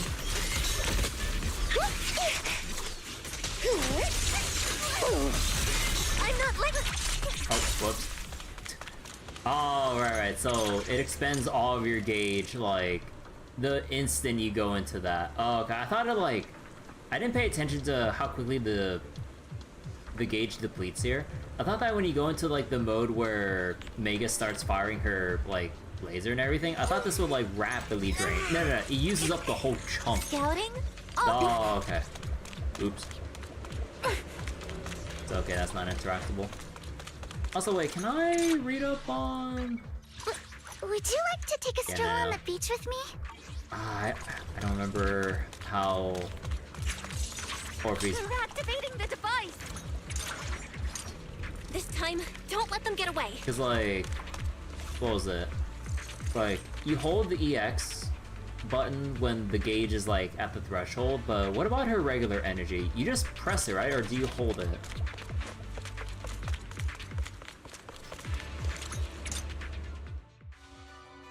What kind of teachings has this creator of yours given you? Destruction? Disaster? Chaos? Is this really what your creator wants? Not everyone is blessed with a name as bright as yours, Phaethon. In this dark world, is the sun you chase truly the only source of light? You don't think can be held unless she has her gauge? I also forget, does Orphe have a thing where, like, what was it? She spent her energy automatically earlier, right? God, I need to, like... I mean, no, like, we don't really have a way to look up how her kit works. I wish we had, like, a better tutorial, but... Her banner's coming up in the second half. You don't understand the price we're willing to pay. The sacrifices we're ready to make to meet our Lord of Hope. What kind of hope can something that robs others of their happiness ever provide? Roxy, Orphe, don't waste your time with her. If sacrifices must be made, then sacrifice yourself. That's exactly what she wants to do, though. The Overseer has already reached the gate of the final domain. Just one step away. Don't you understand yet? All your struggles are in vain. Sarah, a high-ranking Exaltist, swiftly distances herself and heads toward an unremarkable fissure nearby. So, which is kind of silly since they're basically the main characters of this patch's story. Oh yeah. She's trying to run away again! Leave her to me.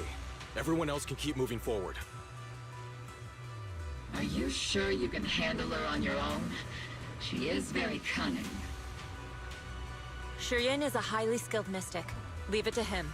Very well. Let's keep moving straight to the heart of the miasma, and right to Isolde. The team splits into two groups. Chiyuan leaves to pursue Sarah alone, while the rest continue advancing towards the heart of this underworld.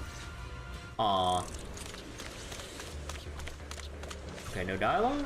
No, okay. Come on in. Count on me and Seed Senior. Soldiers.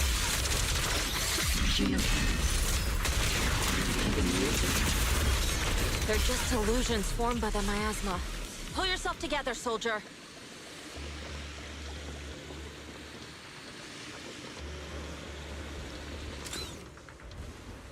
You sure took your sweet time, my dear unwelcome guests. Oh.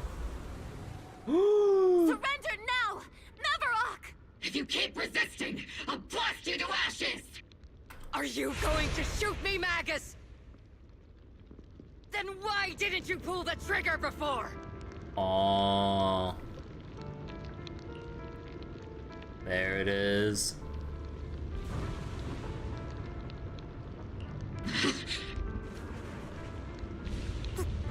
Colonel Isolde? The Defense Force, Porcelumix, the Exaltists. So you were the one tying all these pieces together. Isolde, why are you wearing Mavarok's clothes? Oh, come on. Do we really need to ask that? Tell me, why didn't you pull the trigger when you were facing Lorenz? Colonel Isolde of the Defense Force. Or Mavarok, Exaltist Overseer. Which is the real you? The Defense Force moved under your command, and the Exaltist's followers struck back at your signal. You were the one orchestrating both sides all along. That must be why there was a blind spot in your intel. It was all just part of your own game? You plotted this whole charade to divert the Defense Force's troops, which means your real objective is... You're a sharp one, Faithin. You've caused us plenty of trouble, but some fates are unavoidable. As for my true purpose, my followers haven't lied to you. It's all for the final sacrifice. So you were the one behind all the tragedies in Wi-Fi Peninsula. Is that right, Isolde?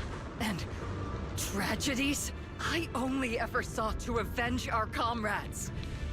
I painstakingly wove together the justice you so desperately desired. But yes, it did end in tragedy. What pains me the most is your betrayal, Magus. You had our mortal enemy in your sights, and you were too weak to do anything. Over the years, Captain Magus has been conducting investigations within the military and has constantly encountered strong opposition from within. Magus!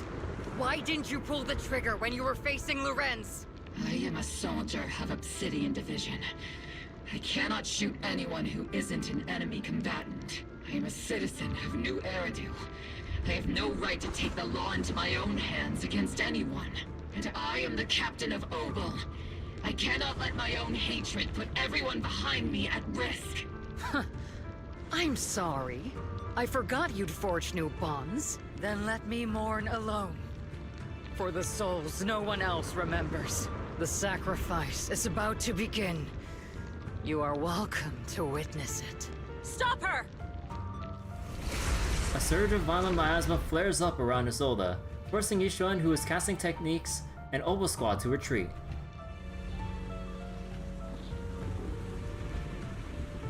Colonel me. It all comes out now. 11 years is plenty of time for many things to change. Who once walked side by side. How long has it been since I walked alongside Isolde? How long has it been since we walked side by side? Come to think of it, I might not be older than you, Captain Magus, so perhaps I shouldn't be lecturing. But I have also gone through many partings, moments of loyalty and betrayal. And regardless of the reason, turning and betraying who you once were is always a regrettable thing. What do they have to ruin her? Can't even pull for it now. Is she evil? I mean, I wouldn't say ruin, but like, yeah. But now that like she's out as a villain now, and like, man, there goes any remote hope. Well.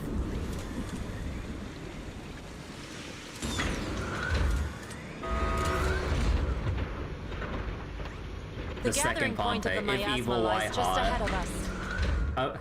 So I'm guessing Isolde's just gonna be like the new Deadly Assault boss that we've seen images of. This is the first time I've ever realized how hard it can be to confront someone. Does the tactical handbook happen to include countermeasures for situations like this? It would sure be nice if it did. Again, I'm not trusting the dialogue to cut properly, like, the moment I reach these stairs.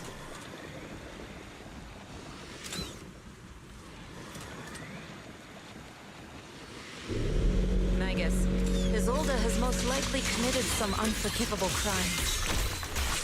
Yep. I understand. Don't worry. I'm a seasoned soldier. If she has betrayed who He's she going once Super was, Saiyan. I won't let her get away with it. She's actually going Super Saiyan here, holy shit. Colonel Isolde, you have committed a serious crime. Please cooperate with our operation and return to New Eridu with us to face judgment. So foolish. Just like she was back then. Lorenz and Lucro are both dead. You've taken your revenge. Why won't you stop? This isn't the end. Those fallen soldiers will never come back. How can the city possibly repay the debt it owes them? To be honest, I'm not sure what kind of world the Creator will bring, but at least it'll be different than the disappointing one we're in now. You're right. I've taken my vengeance. Whatever kept me here, it's all behind me now. It's time to knock on the door to the final domain. Are you a soldier protecting the city? Or an overseer wreaking havoc? Isolde. Or should I say, Mevarok? It's just a name, young Proxy. Just like you wear the name Phaethon to the world. Carol Arna is the name of a sinner. But there are still those like you who believe in her innocence. If I don the name of a sinner for those whose names have been forgotten, does that make my justice any less true? Even if it was for the sake of revenge, why did you choose such a twisted path? How would you carry out revenge then? With kindness, justice, or love? These tainted hands are all I have to depend on! Turn back, Isolde. They're gone. And I don't want to lose you, too. I've already come this far. So let's skip the empty reassurances and heart-wrenching farewells. Let's settle this with guns and blades, just like real soldiers would! Oh. Wait, what's the achievement pop-up? Oh. Hey, not the smoothest cutscene transition. Don't be so naive. She's got command spells. Revenge is a path of no return. Oh, holy shit. Onwards to battle!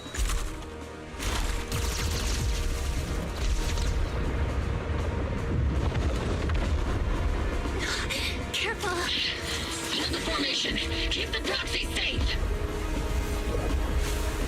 How the hell is We've Bell already gonna... chosen different paths. So, there's no point in looking back now!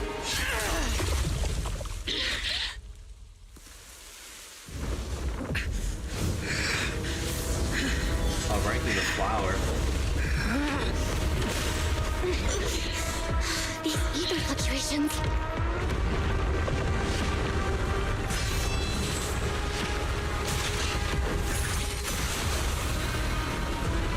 Yeah.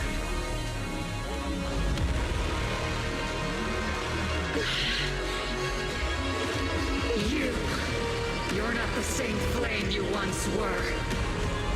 Oh, shit. You don't deserve the name I gave her. Magus!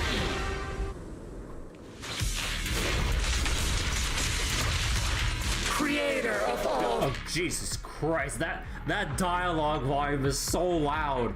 Oh my god. Oh, it's so loud.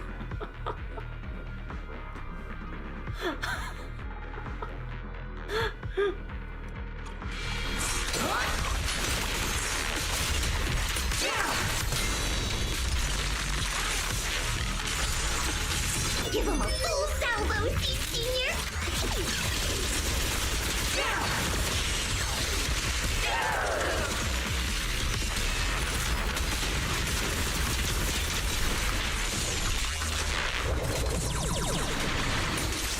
Swift yet still, clear yet murky.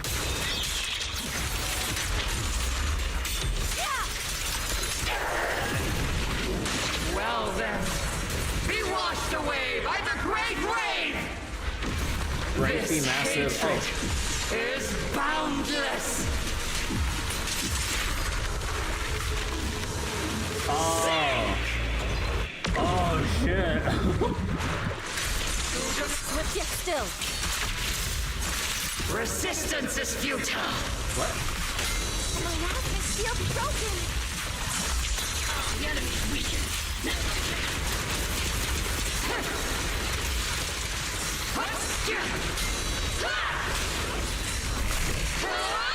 Oh my god, okay, it's supposed to be the parry spam moment, but well.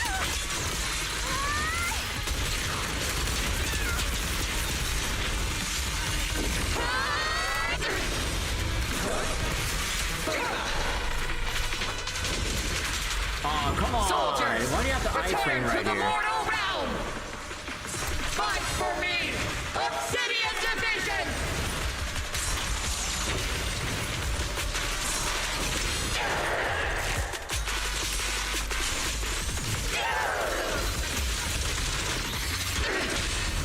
Reality and illusion.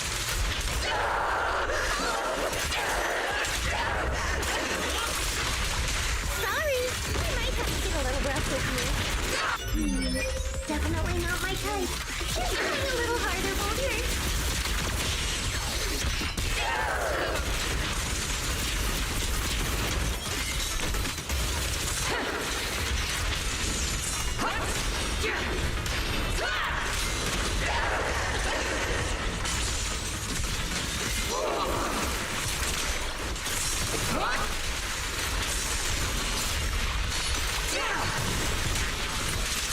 Your fate is sealed.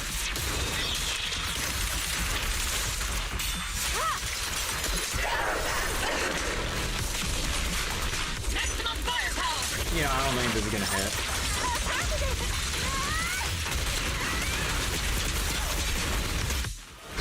Okay, there we go. Why must you stand against me? Stop getting in my way! The tsunami type's pretty cool. Oh my god, we have a beam we have a beam clash. Burning inside you and me. These flames. Shouldn't be like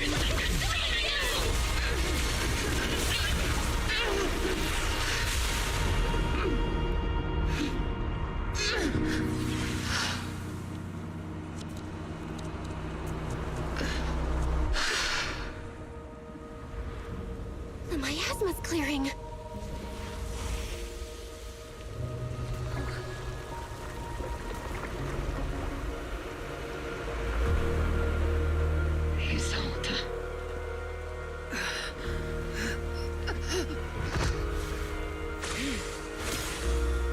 on, Shifu. You can leave the rest to me. Oh. I think you mean us. Right. Us. Wait, are we gonna have to do the long walk up? I heard the achievement pop up. Oh, we gotta do the dramatic walk up. Oh, okay. Can we talk to him? Oh shit, we can actually talk to Belle. We've come so far. I never thought it would come to this. Maybe it's my fault as a proxy for not guiding the story to a proper ending. That was certainly an angle. What do you mean? It's perfectly fine.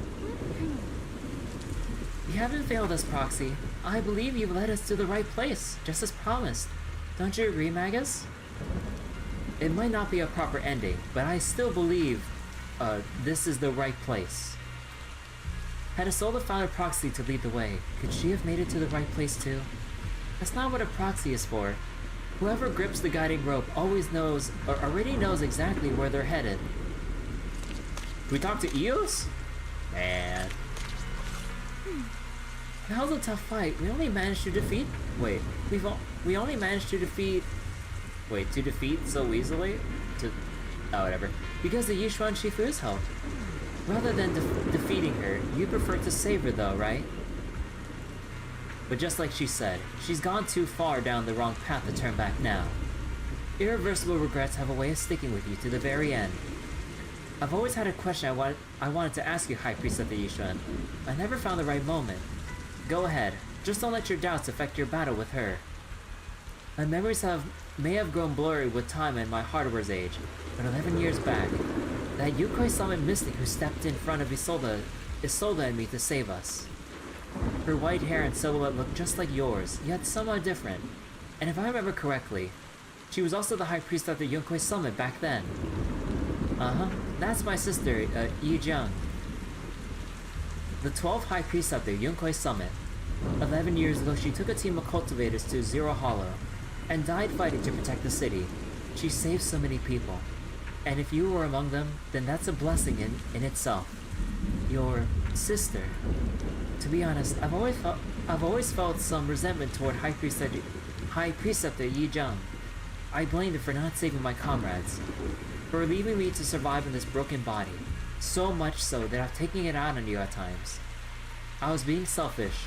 High Preceptor Yi Jiang gave everything, including her life, just like my comrades did, so that I and so many others could have another chance to choose. Don't be too hard on yourself. You endured unimaginable pain and paid an enormous price. No one could demand that you remain composed and rational. And you made the most of the chance my sister gave you. You made the right choice. Now go and make the final choice and bring this story to its close. You would say it's wild to see cultivators in a setting like this. It's actually not that uncommon to see that setting mixed with sci-fi. Captain Magus doesn't look as happy, or as angry as she usually does after victory. Seed, there are more sides to Captain Magus than just being happy or mad.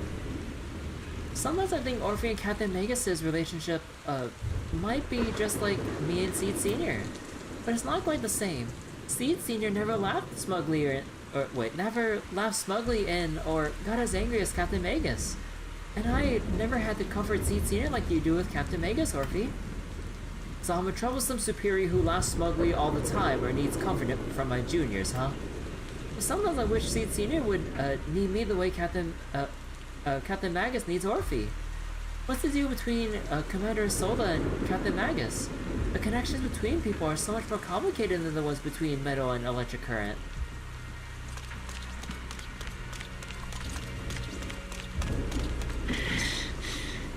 Captain Magus, you must be going through a lot right now, huh? I've told you before, installing those unnecessary emotion chips isn't worth the trouble. How can having a heart ever be unnecessary? Our hearts have been beating together since the day we were born, Captain Magus. I share the rhythm of your heartbeat as well. That's a pretty cheesy line, Orphe. But I understand how you feel. She fit right into the Kingdom Hearts game. I can say that for sure. Okay, let's bring the dialogue back up. It was mainly during the boss fight that the Isolde's dialogue was just like extremely loud.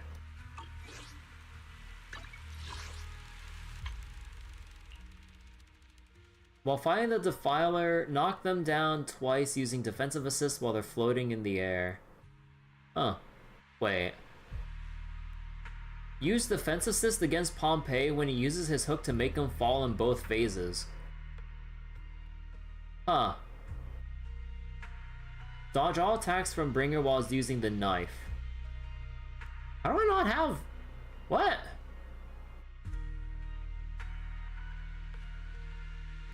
How the hell do I not have that?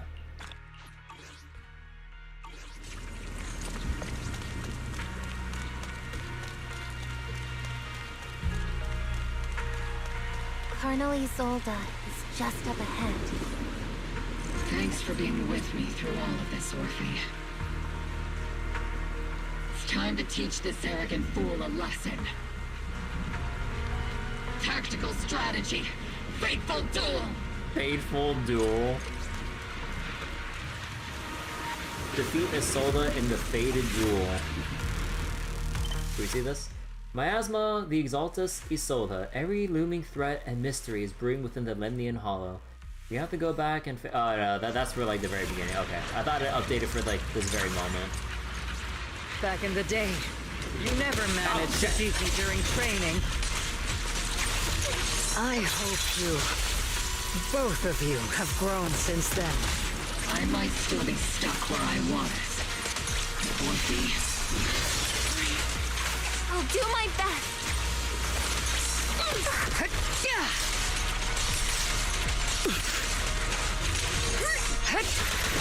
Wait, no way. Where's my dodge counter for that?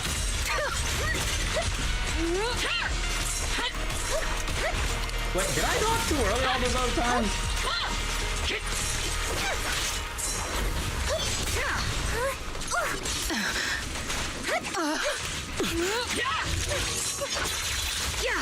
Wait, oh, of course she's right there.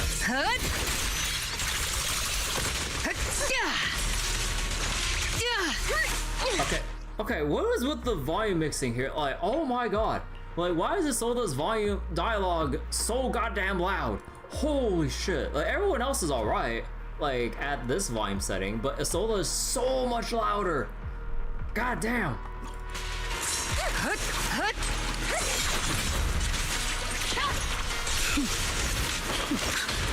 Oh shit! Show me your conviction with that blade of yours, Magus! We have a QTE and like that. Oh my god, this secret is certainly improved! Holy shit!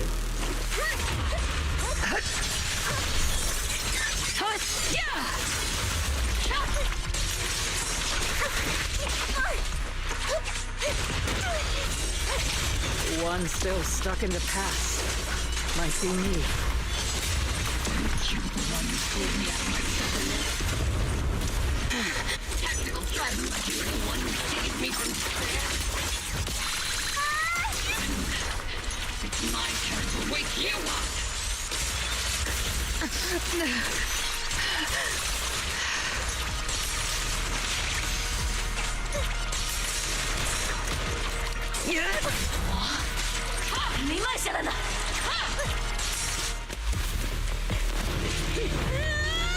Yeah, like the 1v1 I was like, this is so cool. Enough, Colonel. Revenge. Or closure. No matter what. There's no going back. You're right. There's no going back. That's why we have no choice but to keep moving forward. I won't allow it. I don't want to lose anyone who stands behind me again. Including you, Colonel. People behind you, but you've lost so many. What difference would one more make? Being soft only leads to pain. Oh. Orphe! The Denny gun. It's a Denny! He's holding. Oh, baited into stab. Oh. It's already too late for me to turn back now. Colonel!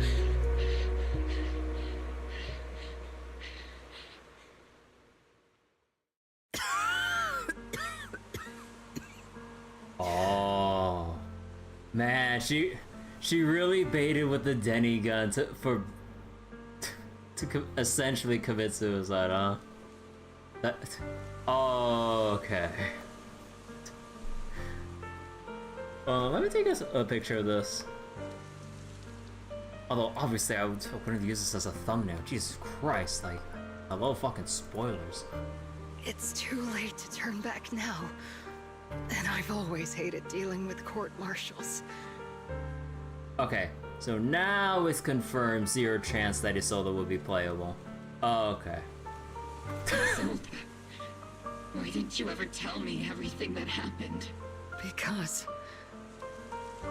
you're Orpheus. My Orpheus. You had already lost so much. Your comrades, your body, and the life you were meant to live. Isolde. After everything you'd lost, I didn't want you to carry any more burdens. Until they rip off the bandage of reviving dead characters. Hoyo would never actually have.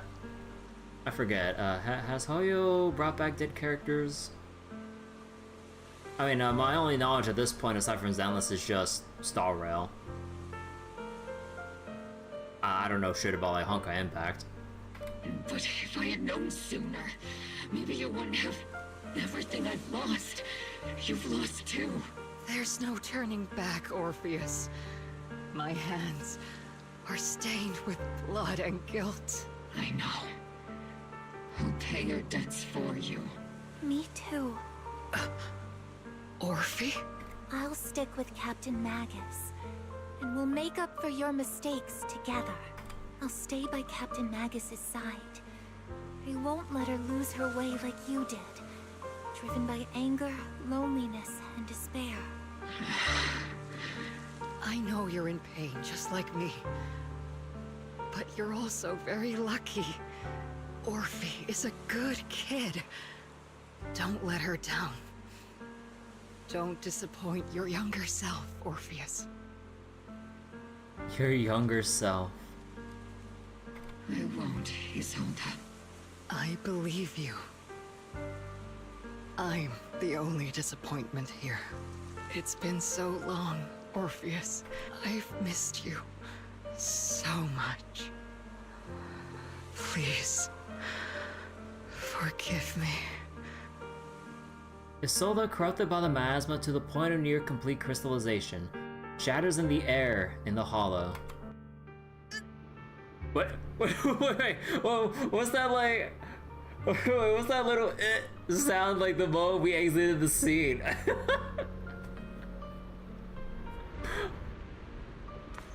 Oh, you can see the little patch here. Oh. Wait, sorry, I think there's like some other messages I missed too, my bad. Like, final boss of MGS3, she's basically a Metal Gear antagonist. So it feels like both Star Rail and Genshin have room in their setting to do something like that if they want to. I don't know about Genshin since I've never played it, but yeah, I think in Star Rail there's like a remote possibility of something like that to potentially happen. Genshin has a dead character, but they've been dead for a while by the time the game starts. Not really like that, but like well into a game story that they have a character they kill off, and then much later they bring back for whatever bullshit reasoning they can make up or some shit. Like, let's say like, oh yeah, like Isolde turns into ether crystals and then scatters into the wind, and then you can just make up some bullshit that like somehow the scattered particles somehow reform her, and then like for some reason she can just go about walking around normally for no apparent reason, even though if she'd be made of entirely ether material at that point, she wouldn't really be able to make it out of the hollow. But yeah.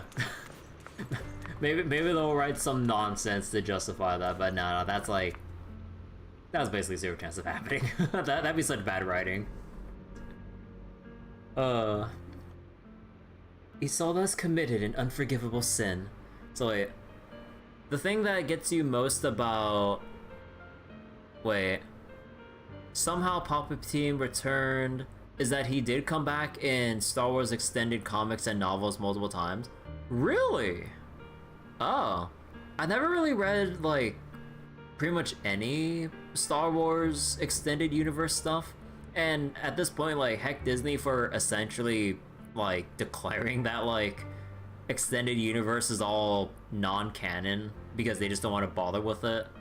At least as far as I know, because I haven't kept up with Star Wars in a while, but I remember that being a thing that I've heard. But, man... I mean, I don't want to break into a rant here, but man, like, the fucking new trilogy for Star Wars is so disappointing. I mean, like, I haven't seen the 9th movie, but, like, the 7th one, it was, like, it's okay. The 8th one, it kinda lost me, especially with that, like, that one ham-fisted segment on that one world that had the, animal racing, and there was like that kind of ham-fisted message about like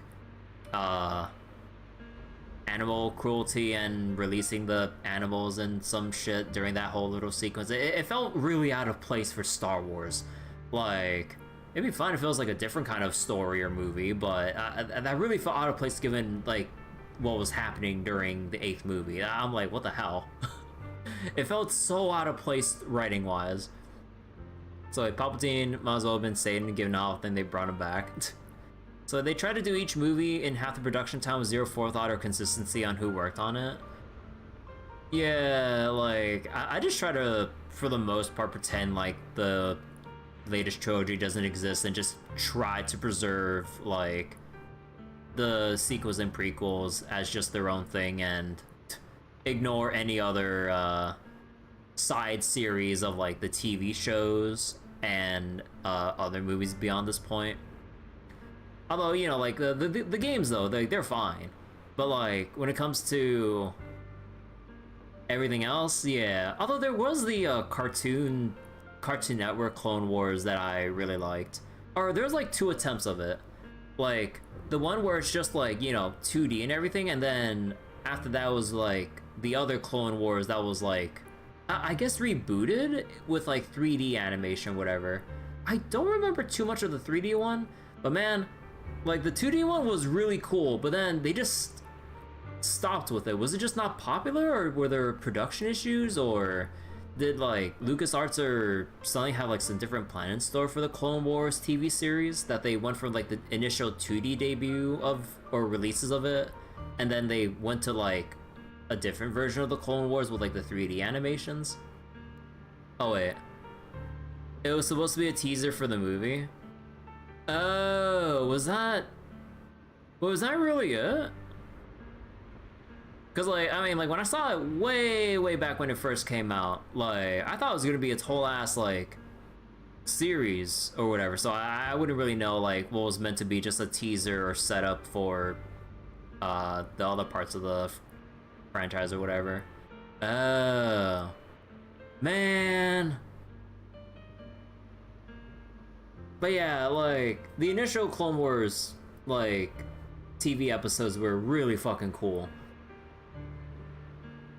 It introduces General Grievous and why he can't breathe well and stuff. Oh, okay.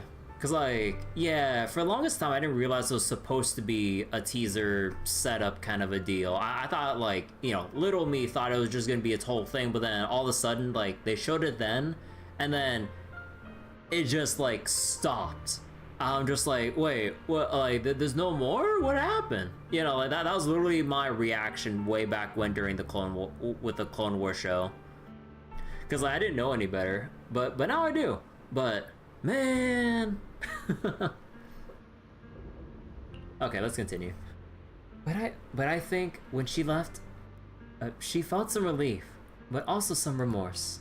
As for her crimes, even if they can't be fully repaid, I'll do my best to atone for them. I won't let Captain, yeah.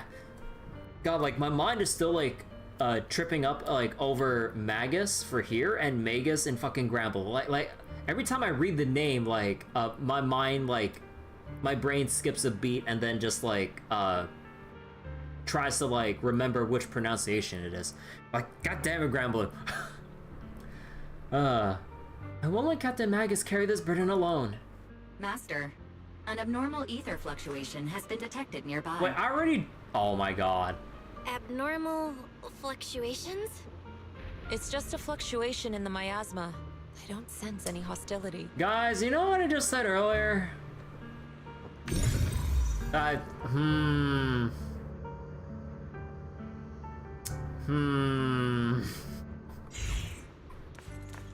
No.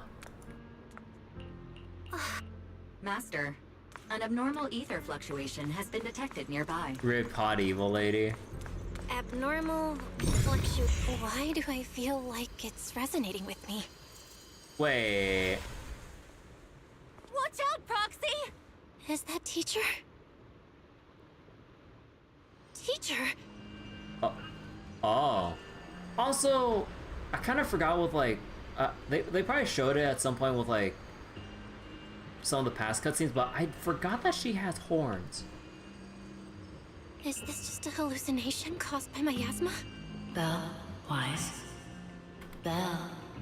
You two now walk this path alone. You are the bravest, most gifted children that Helios Academy has ever seen. Was that from the time we were separated from teacher? You and your brother must carry on the flames of Helios together. Teacher. Just what kind of being is your creator, exactly? The creator? Just who is she talking to? Oh. The gate to the final domain. It's in Hollow Zero, isn't it? What secrets lie beyond that door that could be worthy of such feverish praise and supplication? The Exaltists and teacher? Fine. I'll pave the way for you to meet your revered creator. Hey. No. There's no way teacher is an accomplice to those people.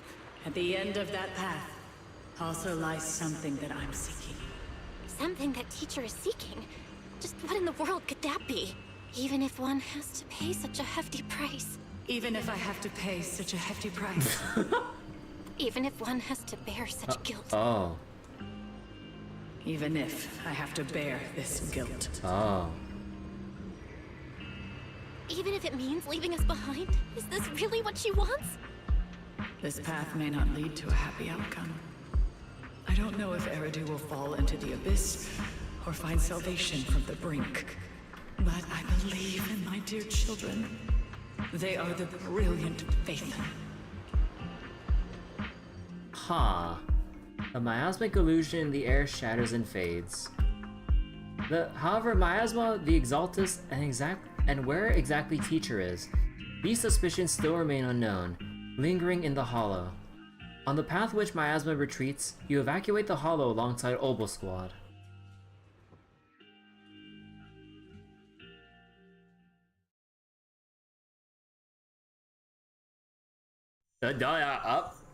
A week passes. A week? And you finish clearing out the Obscura in Wi-Fi Peninsula. The evacuated citizens begin returning one after another. God, they evacuated the whole city for a whole week? Barry and I used the data recorded by EOS and tried to model the conditions back then, but we still couldn't recreate the hollow environment where Teacher's illusion appeared. But based on the ether fluctuations at the time, we're fairly certain it was something inherent in you, Belle, that stirred a reaction from the miasma.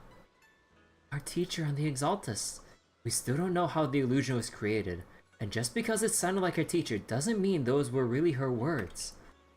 But when she said goodbye to us... Yeah, the illusion did seem to recreate her saying goodbye to us, right down to the look and voice. Still, if our teacher did choose to work with the Exaltus, she must have had her reasons. Fufu's voice echoes from the courtyard, interrupting the conversation between the siblings. Oh, big trouble! There's a bunch of tough-looking soldiers at the gate asking for you. It's the defense force. Senior Fufu, go deal with them for me.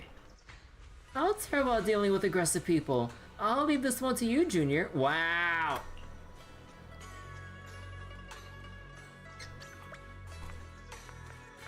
Wow, the game spoils it that it's the Obol squad wanting to greet me. I can't believe you, Hoya.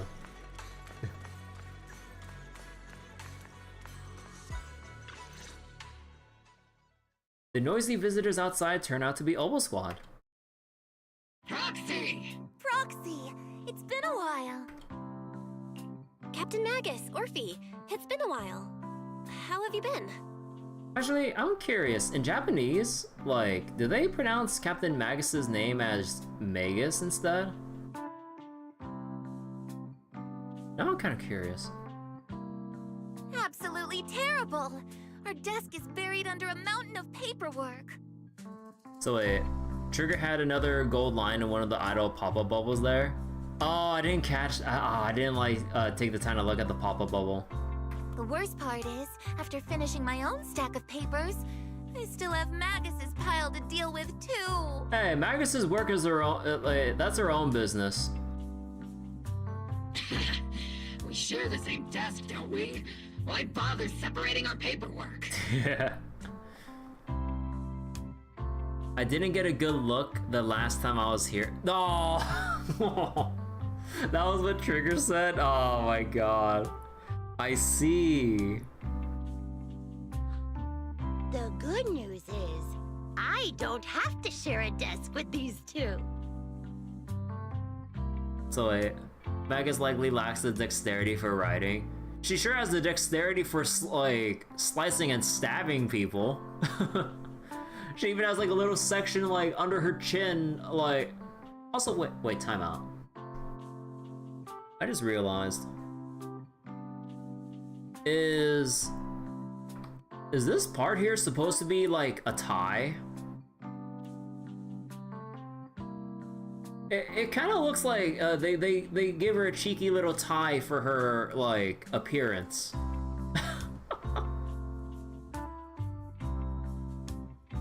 That requires less fine motor skills. What do you mean it requires like precise motor skills? You gotta get the angle just right or your blade ain't gonna cut shit. Edge alignment, man. And there's more good news. They gave us an extended vacation. Partly out of compassion, and partly just to smooth things over. Alright, let's go to Fantasy Resort. Oh man. This incident involved senior Defense Force officers and top executives from TOPS. An incredibly tangled web of interests. But it's all been settled at last. The truth behind the fall of the old capital and the defeat of Agamemnon's squad, where Magus and Colonel Isolde once served, has finally been uncovered. Evidence of collusion between former Defense Force Major General Lorenz and former Porcelumix Executive Officer Lucro has been confirmed. Both have lost their titles, and they will be publicly condemned. Oh, okay. Huh. So wait, now's a bigger mint for brute force work. Finishes lets you get by with less, but writing requires more dexterity. I mean, yeah. But yeah, okay. So, not only do we actually get them killed, they actually get publicly condemned too, and all the evidence is actually, like, out there and stuff, or been confirmed, I mean. Because, like, man, there's a lot of times when you see, like, a lot of, like, antagonists or villains that you really want to see get their comeuppance, like, through like a lawful way, but then like you also have those like impulses of like, oh my god, just kill them already. Well, I mean, in all honesty, for me, I kind of got my wish. Like they both got like murdered or butchered, and also in the public eye, like their crimes were brought to light and everything. So, hey, win-win. Yeah, they're dead and canceled. so they die, there's no reason to save face for them. There's like the chance that like probably like there might have been other parts of the Defense Force that wanted to try to keep things under wraps, like assuming like, you know, they're thinking too much about their public image more than trying to bring Lorenz's or Lucro's crimes and their collusion to light and everything. So yeah, because like even though like I mean I guess like Isolde really did plan out not just for Lorenz's death but for every other soldier associated or loyal to him in particular, because like you think that there'd be, you know, like other, I guess like loyalists to Lorenz just be lingering around or something, or you'd have Major General Lorenz like having some other potential connections, or I wouldn't really say partners in crime, but like, you know. But yeah, okay, it's all good now. So, well, that's true. They also might have thought it would come to light anyway, want to soften the blow by throwing the jackasses under the bus. Yeah, that's true. Like, they could have, like, just try to throw them under the bus now that they're dead and try to, like, cover their asses and not try to pull anything now. Porcelain Company already suffered one hit to reputation. What's one more? Well, now it's free real estate for Damien. I kind of wonder what they'll do, what they might do with Damien if, like, we're just gonna leave it there, or... I don't know, because, like, Damien's technically not exactly our friend, but, like, not also... But it's also not really, like... Not exactly, like, an enemy or whatever like that. There's, like, a... What was it? Nah, just like a neutral faction at this point. So, the truth about what happened all those years ago is finally coming to light. Maybe those soldiers who never should have been sacrificed can finally rest in peace now. But since both men died during the Waifei Peninsula attacks, a public trial has been put on hold for now. Neither the military nor TOPS wants to damage their public image. So no public trial, but they have the evidence. At least they got what they deserved. Defense Force headquarters also disciplined and demoted several high-ranking officers who were entangled with the factions and engaged in misconduct for years, reportedly due to pressure from Mayor Mayflower. Oh yeah. Okay, so, okay, there we have it. All the other, like, connections to Lorenz, got their punishments too. What about the citizens who were harmed by Porcelumex in the Exaltist experiments? Will they be okay? The victims of the sacrifice and miasma experiments have all been sent to recovery centers, and the illegal assets resulting from the cooperation between Porcelumex and the Exaltists have been seized by public security. So PubSec has all this now. All of this was possible thanks to the intelligence and evidence we gathered during our operation, as well as what Colonel Isolde collected before her death. Isolde's involvement over the years was complicated, but there's no doubt that she made many mistakes, especially as the head of the criminal Exaltists group.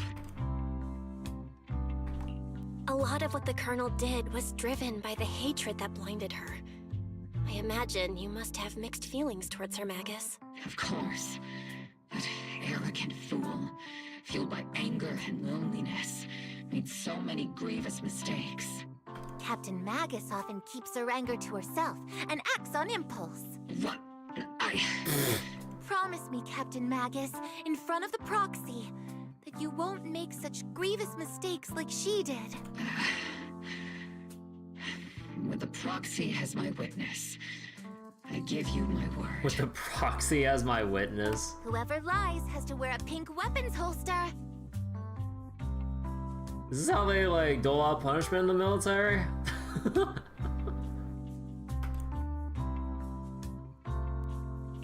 Obol Squad did disobey orders. You won't end up facing a court-martial, will you? And don't worry if, like, I think it, what was it? if things don't end too well, you know, Random Play's got some part-time openings. There's no reason to punish someone for doing a good deed. Although the Obol squad disobeyed orders, we earned commendations for wiping out the Exaltists and protecting the citizens. Each member received a Medal of Honor. Really? Huh. Surviving in the grown-up world isn't very easy. It may not be what we hoped for, but at least there was a positive outcome. Because, like, usually in stories like this where, you know, soldiers would act against orders for the actual, you know, to actually go along with their actual duty of, you know, protecting people or actually going against the, or what was it, like, eliminating the actual threats and stuff. Usually we'd also see, like, people actually just get court-martialed and either, you know, expelled from the military or thrown in jail, depending on how severe the violations were. Huh. Okay, happy ending. Regarding the proxy's mentor, Miss Carol Arna, I'll do my best to help you investigate any potential leads within the military. So, as for disobeying orders that might constitute a crime, it's complicated on if you can get away with it or not after court-martial. Can really go either way. Yeah, like, it's kind of like a coin flip in any stories involving, like, military stuff like this, and then, like, going against orders. Like, it's always like it feels like a coin flip whether or not the writers go like, oh yeah, like, even though they saved everyone, they get punished and they get, like, imprisoned, condemned, or whatever. Or, like, it's like, well, you went against orders, but you actually saved the whole city. Medal of Honors for everyone, you know, that kind of thing. Oh, you're talking IRL. Oh, I was just thinking about, like, from a meta writing perspective with, like, how writers would handle this kind of thing. All the officers who would have cared got canned. The law's unclear, you're literally flipping a coin with your life. Oh, yeah. I can only imagine so much there. Whoever the proxy trusts, we trust too. Things have been so hectic in Yfei Peninsula that I haven't had a moment to actually enjoy this town since we've been granted extended leave. I plan to relax and unwind in Phylum Heights with my squad for a while. Vacation time! Until we meet again. Catch you later, Proxy! Wait, but where are you going? We can go to Fantasy Resort all together. Oh, one more thing, Proxy. While Captain Magus and I were sorting through Commander Isola's documents, we found this. Commander Isola left it for you, Proxy. Orphe hands over a letter bearing the seal of the Obsidian Division. This is a private letter Isola left for you. As much as I'd like to know, I'll stay out of it. Catch you later, Proxy. Another 6 weeks of Fantasy Resort. Hell yeah. Bro, I would love to see, like...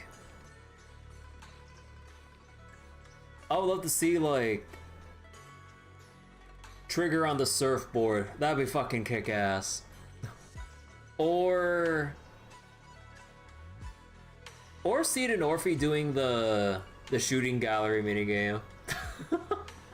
Although, knowing Seed and given how she'd probably go about things, I think she'd get banned from entering the shooting gallery area. I think she'd go overboard and probably, like, not be allowed near the minigame. If not just straight up banned from the resort, depending on how out of hand it gets. How well do you think Orphe could surf? Although, given how... Actually, would you think that Orphe and Magus would, like, pair well together for surfing? Or would they just be fighting over how to balance themselves on the surfboard that they just fall over before the race course even starts? Because, like, I could totally see that, like, Orphe's trying to do something, but then Magus would probably try to overcorrect the balance, and then they just get thrown off. I can totally see that happening. Or they lock in and they just have like the most perfect run ever. Like, it's like either or. The members of Obol Squad wave goodbye and leave Swabian Temple. All that remains of the envelope is the envelope Isolde left behind in your hand. Open the envelope. From Isolde to Belle. Miss Belle, what? Belle without the extra E? That day when you and Orpheus were arguing over who was the villain and who was the hero, I found myself amused by childish bickering, and deeply ashamed at the same time. By the time you read this, I imagine everyone will have already realized the truth. I was the real villain in this story all along. There's no point in drowning myself in guilt or remorse now, I suppose. I'm writing because I have a few selfish requests. They're not just for my own sake, but for the sake of justice, so I hope you'll hear me out. What Lorenz and Lucro did was so long ago that even though I gathered as many old case files as I could as evidence, I still couldn't be sure it would be enough to convict them. I lost faith in the authorities in New Eridu long ago. To get closer to the truth, I began seeking outside forces I could rely on. By chance, I came into contact with the Exaltus, and from then on, I moved between the Defense Force, the Exaltus, and Porcelumex. Playing each side in turn. Eventually, I learned the truth. Bribed by Lucro, Lorenz redeployed troops meant to protect the citizens in order to recover viable porcelain stockpiles. In the end, those soldiers were left to die at the hands of monsters that crawled out from the miasma. During my investigation, I inherited the power of the Exaltus Overseer. This inheritance seemed to have nothing to do with faith or devotion. As for the creator's criteria for choosing a successor, my guess is that they simply pick whoever is the most useful in achieving their goal. Once I accepted this power, I gained the authority to command the entire organization, but gradually lost the right to prevent the situation from spiraling further out of control. Meanwhile, the miasma continued to seep into my body, gnawing away at my flesh and bones. My time is running out. In the end, I carefully orchestrated today's farce. Lucro and Lorenz returned to Wi-Fi once more, lured by the profits Porcelain could bring, and died at the hands of the monsters born from the miasma, myself among them. And this time, I collected ample evidence to prove their corruption and their callous disregard for human life. You saw it all, and I have a selfish request. If the trial is ever obstructed, stand as a key witness as the mayor's representative, and bring justice to the soldiers and to New Eridu. I know my actions had nothing to do with justice. I've hurt too many innocent people. I'm nothing but a miserable creature of Creature of Wraith? I'm nothing but a miserable creature of wrath who should have died long ago, kept alive only by the hatred that fueled my revenge. As for the truth behind the Exaltus and the Creator, as long as the power I received from them still resides in my left hand, I will... The rest of the letter has been torn away. So Isolde is Osborne. Magus button down on the board to serve as a leash. Oh, on the surfboard. As a key witness. Isolde wanted us to be witnesses to help convict Lucro and Lorenz. Fortunately, the trial reached a fairly just verdict. As for the truth about the Exaltus and the Creator, and the whereabouts of our teacher, we seem to be far from solving these mysteries. Looks like Orpheus and Magus are gradually moving past the Isolde incident.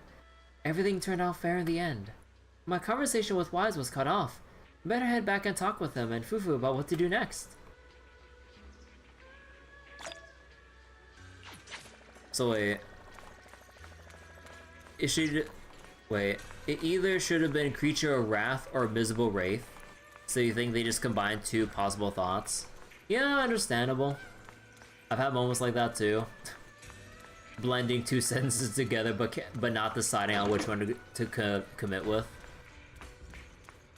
TV schedule, VR device, okay. Still no clues about where your teacher went? Just one bad thing after another and we still have no clue where Shiyuan is. Shiyuan hasn't come back? Oh!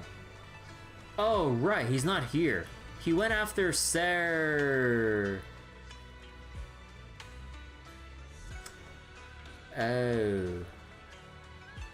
Right.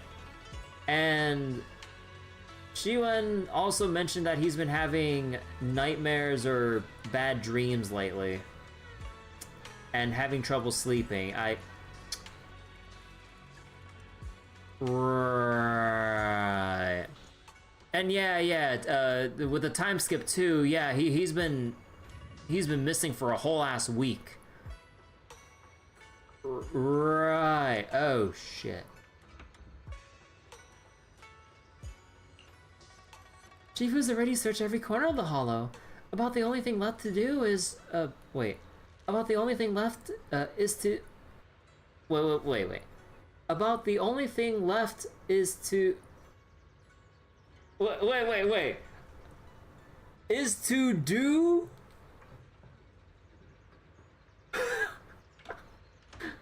Oh my god, dude. The only thing left to do is drag out. Wait.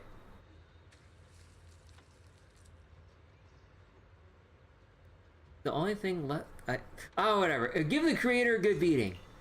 But we didn't find a single trace. Someone must have covered it up deliberately. Oh. Who knows where Sarah ran off to? If senior brother falls into the hands of the extremist remnants, it'll be dangerous. Don't worry about them. Junior brother Shiyuan is super capable. He and junior sister Xiaogong are the two most talented disciples of our generation. Trust me, he's even more reliable than your big sis Fufu. He'll definitely come out of this safe and sound.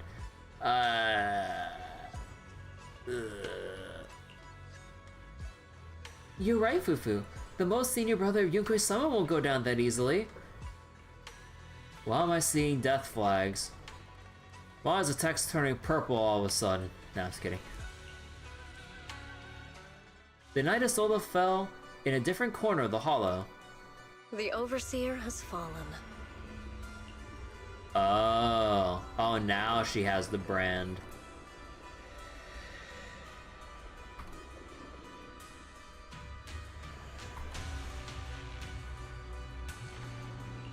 Yet, you don't seem to feel any sympathy at all. Sympathy? For an Overseer who wasn't even truly devoted? Overseer is just a title. A symbol of inherited power. Nothing more. Your left hand. That power? Yes, a gift from the Creator. The glory of wielding their authority has finally come to me. Is the Creator actually real? Isn't what you see right in front of you the best proof? The power Isolde wields is far beyond that of ordinary people. I know you're no devout believer, but even someone as selfish as Isolde can wield the Creator's blessing. The Creator has never been stingy towards mortals who help fulfill their mission. They can make your wish come true. Ah, is he gonna be tempted to the dark side? My wish? Oh, they just leave. Oh, okay, they just leave it right then. Oh, okay, that is diabolical. Oh, okay.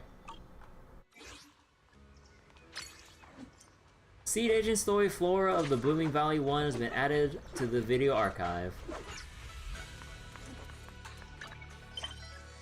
And, yep, alright. Story finally done. We got a couple pulls. Part of me kind of wants to wait to actually like do a full-ass 10 pull, but you know what else we can do right now? We can do a tiny bit of Deadly Assault.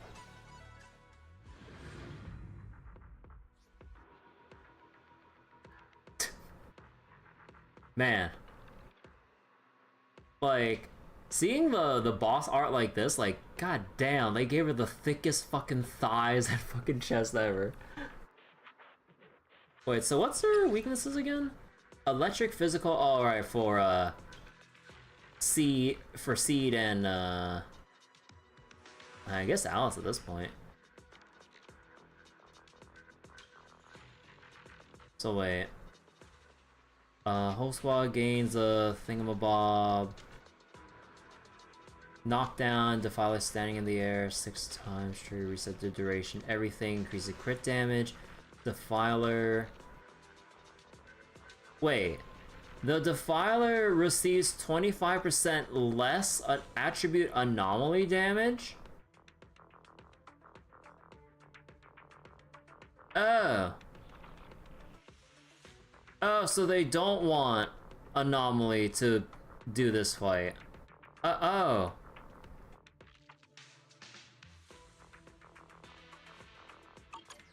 And then the Master Priest is, you know. Yeah. Her breasts look like a fruit. Is this the forbidden fruit? You know, there's like some repeated like cursed posts that people make on the unofficial Zenless subreddit. I'm gonna just put it out there. Like people like are so fucking horny. They keep doing like joke posts about breast milk calculations, and then somebody made a post about the Defiler, and I'm just like, oh no. So yeah, man, they get really like I think every time like a new like busty character comes out, they make some like new calculations or some shit. I'm just like, I can't help but just facepalm. I'm just like, guys, oh my god. Okay, but let's see.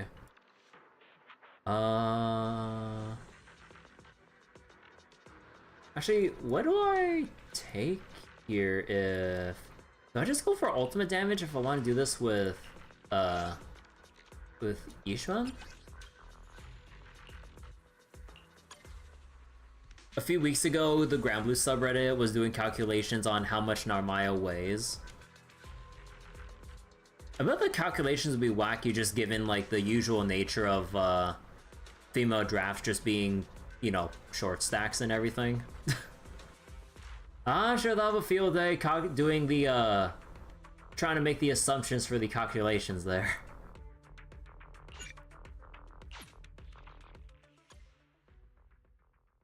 Concola has a graph scale for each ship's displacement. Displacement? But yeah, let's go do some Deadly Assaulters.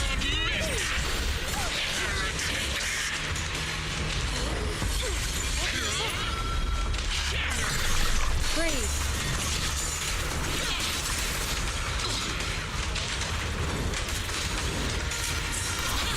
Oh, that was such a late parry reaction from me. Holy shit.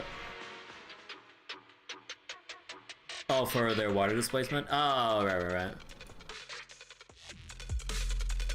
God, that was such a late, like, reaction for me to swap. Holy shit.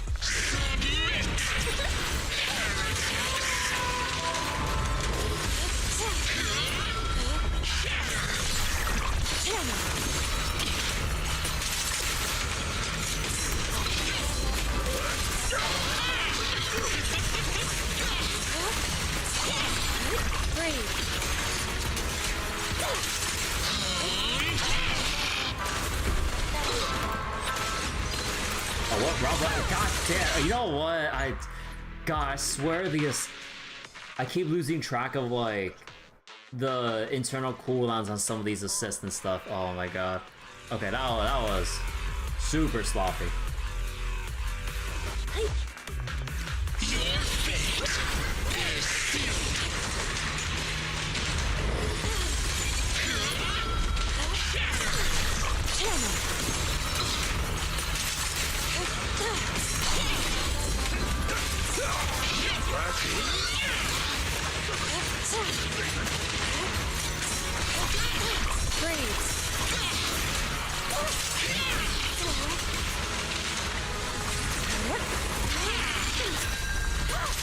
Cycle of yin and yang.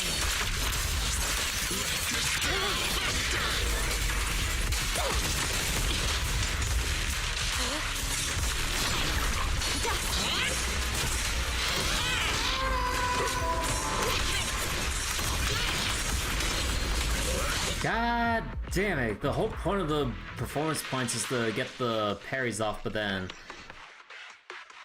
I mixed up my timing there between the parry spam and the EX attacks there. Okay, hold on. I need to do this right.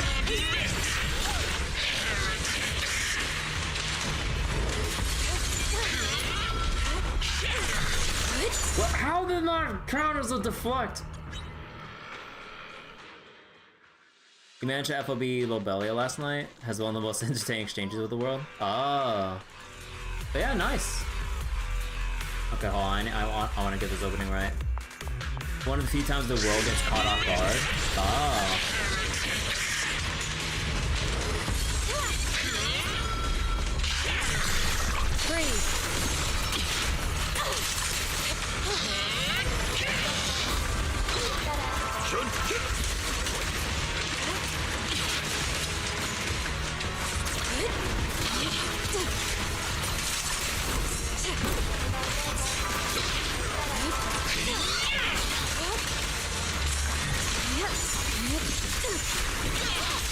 Cycle of yin and yang.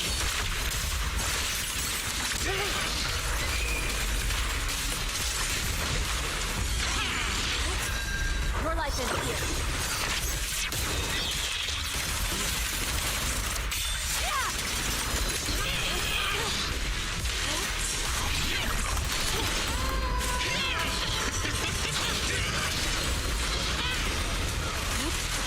Wait, did I even count properly? No, I don't think I counted properly. Oh, God damn it. Man, like... I'm just mispositioning and mistiming my EX specials before the defense assist spam attack comes up. Because, like, that's how I get bonus points for this fight.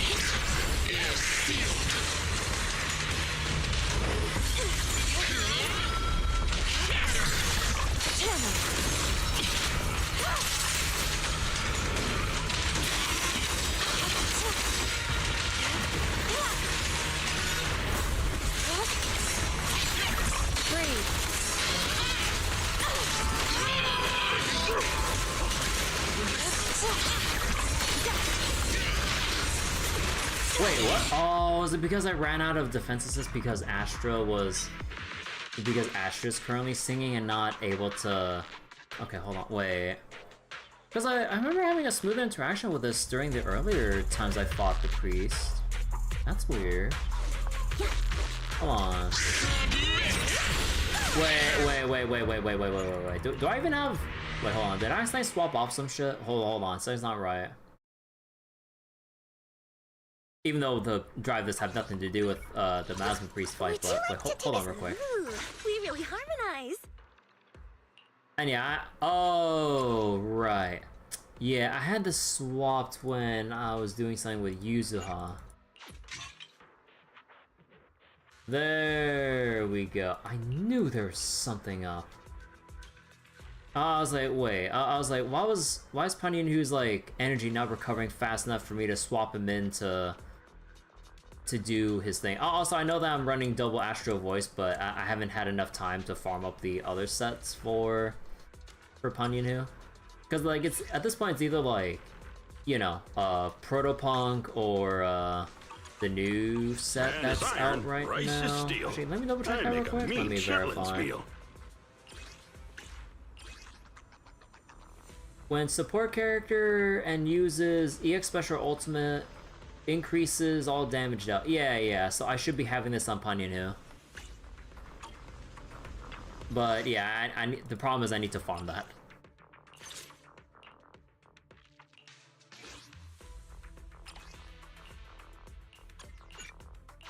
So wait.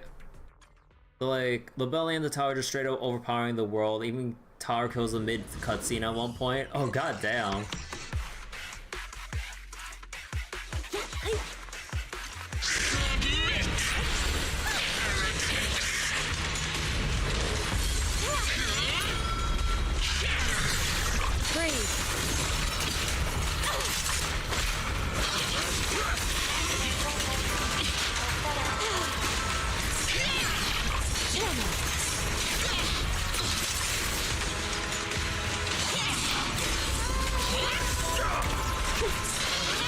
Wait, hello? Oh, I ran out of energy, huh? Obliterate storm and spirit. Up decree.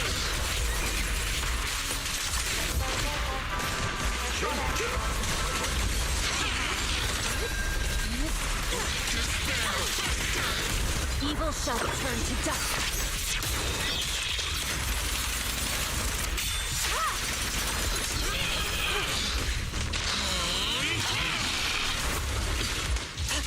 Are you gonna do your thing now?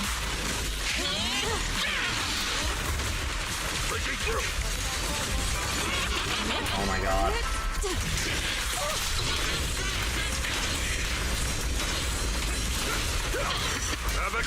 Okay, there's like the defenses just there.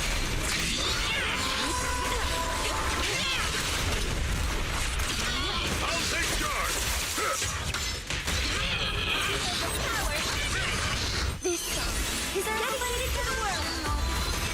Merge corruption restore clarity. Cycle of yin and yang.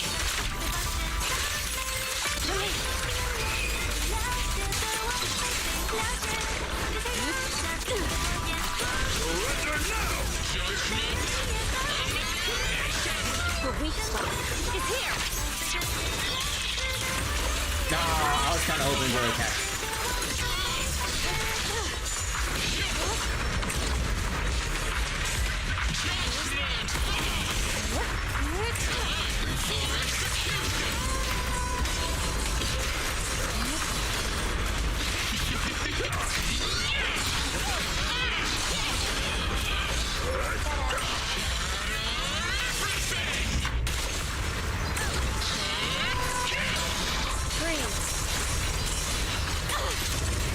Yet still.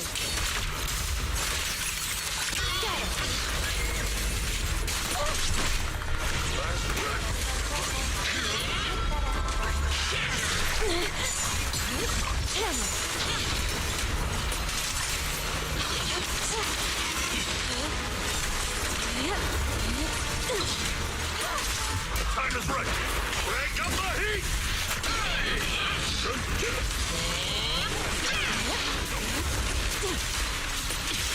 Obliterate form and Actually, spirit. oh, and the window's actually right there. I wasn't paying attention. As decreed. Your life Is that too late? I wonder if I can trigger the stun off of this. Hey, there we go. I'll take charge. Melody music. Let our souls resonate. Spirit unfold.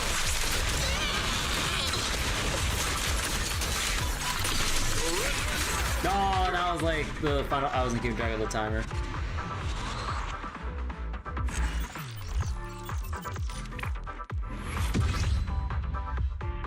Well, okay. Man, that was exceptionally sloppy.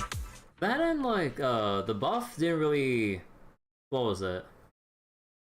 The buff for this rotation is actually a little bit screwed because like compared to the previous one featuring Yishuan and everything, because it straight up buffed like ether sheer force scaling or whatever I believe it was. But yeah, I remember getting like 34k. I mean, I did kind of fuck up a lot of the rotation there, but I didn't even break 30k. Okay. We basically got our 6 stars for this. I could go get the 9 stars, but maybe next time. Okay. So let's get our rewards here and everything. And how much is it gonna take to do a full on pull? Oh yeah, that's gonna take a lot. How about Signal Shop? Yeah, I got nothing. Wait, how many pulls are it gonna take to reach? I need about. Now I only have about 6, and then we have what was it? Then we have the last couple pulls coming up. Yeah, okay. So I think I'll leave it here for now, and then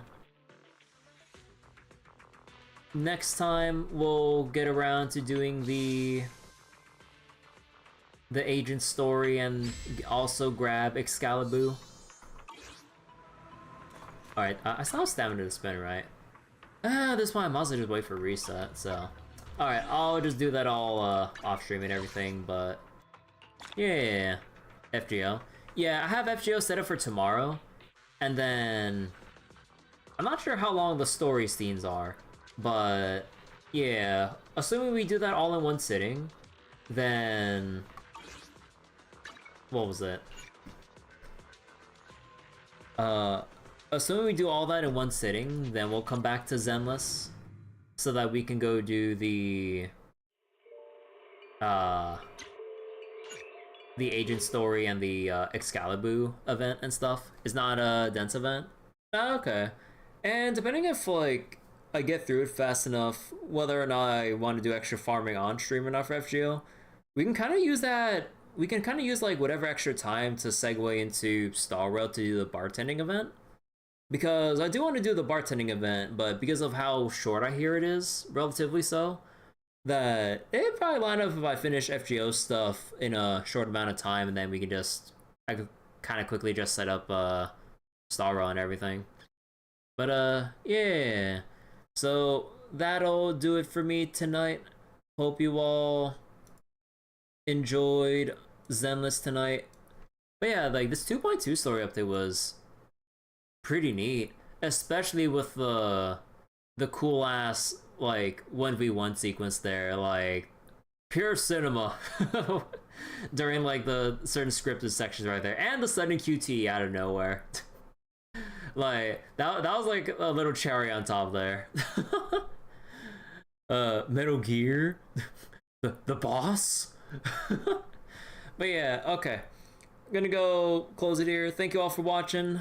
Bye bye everyone, take care.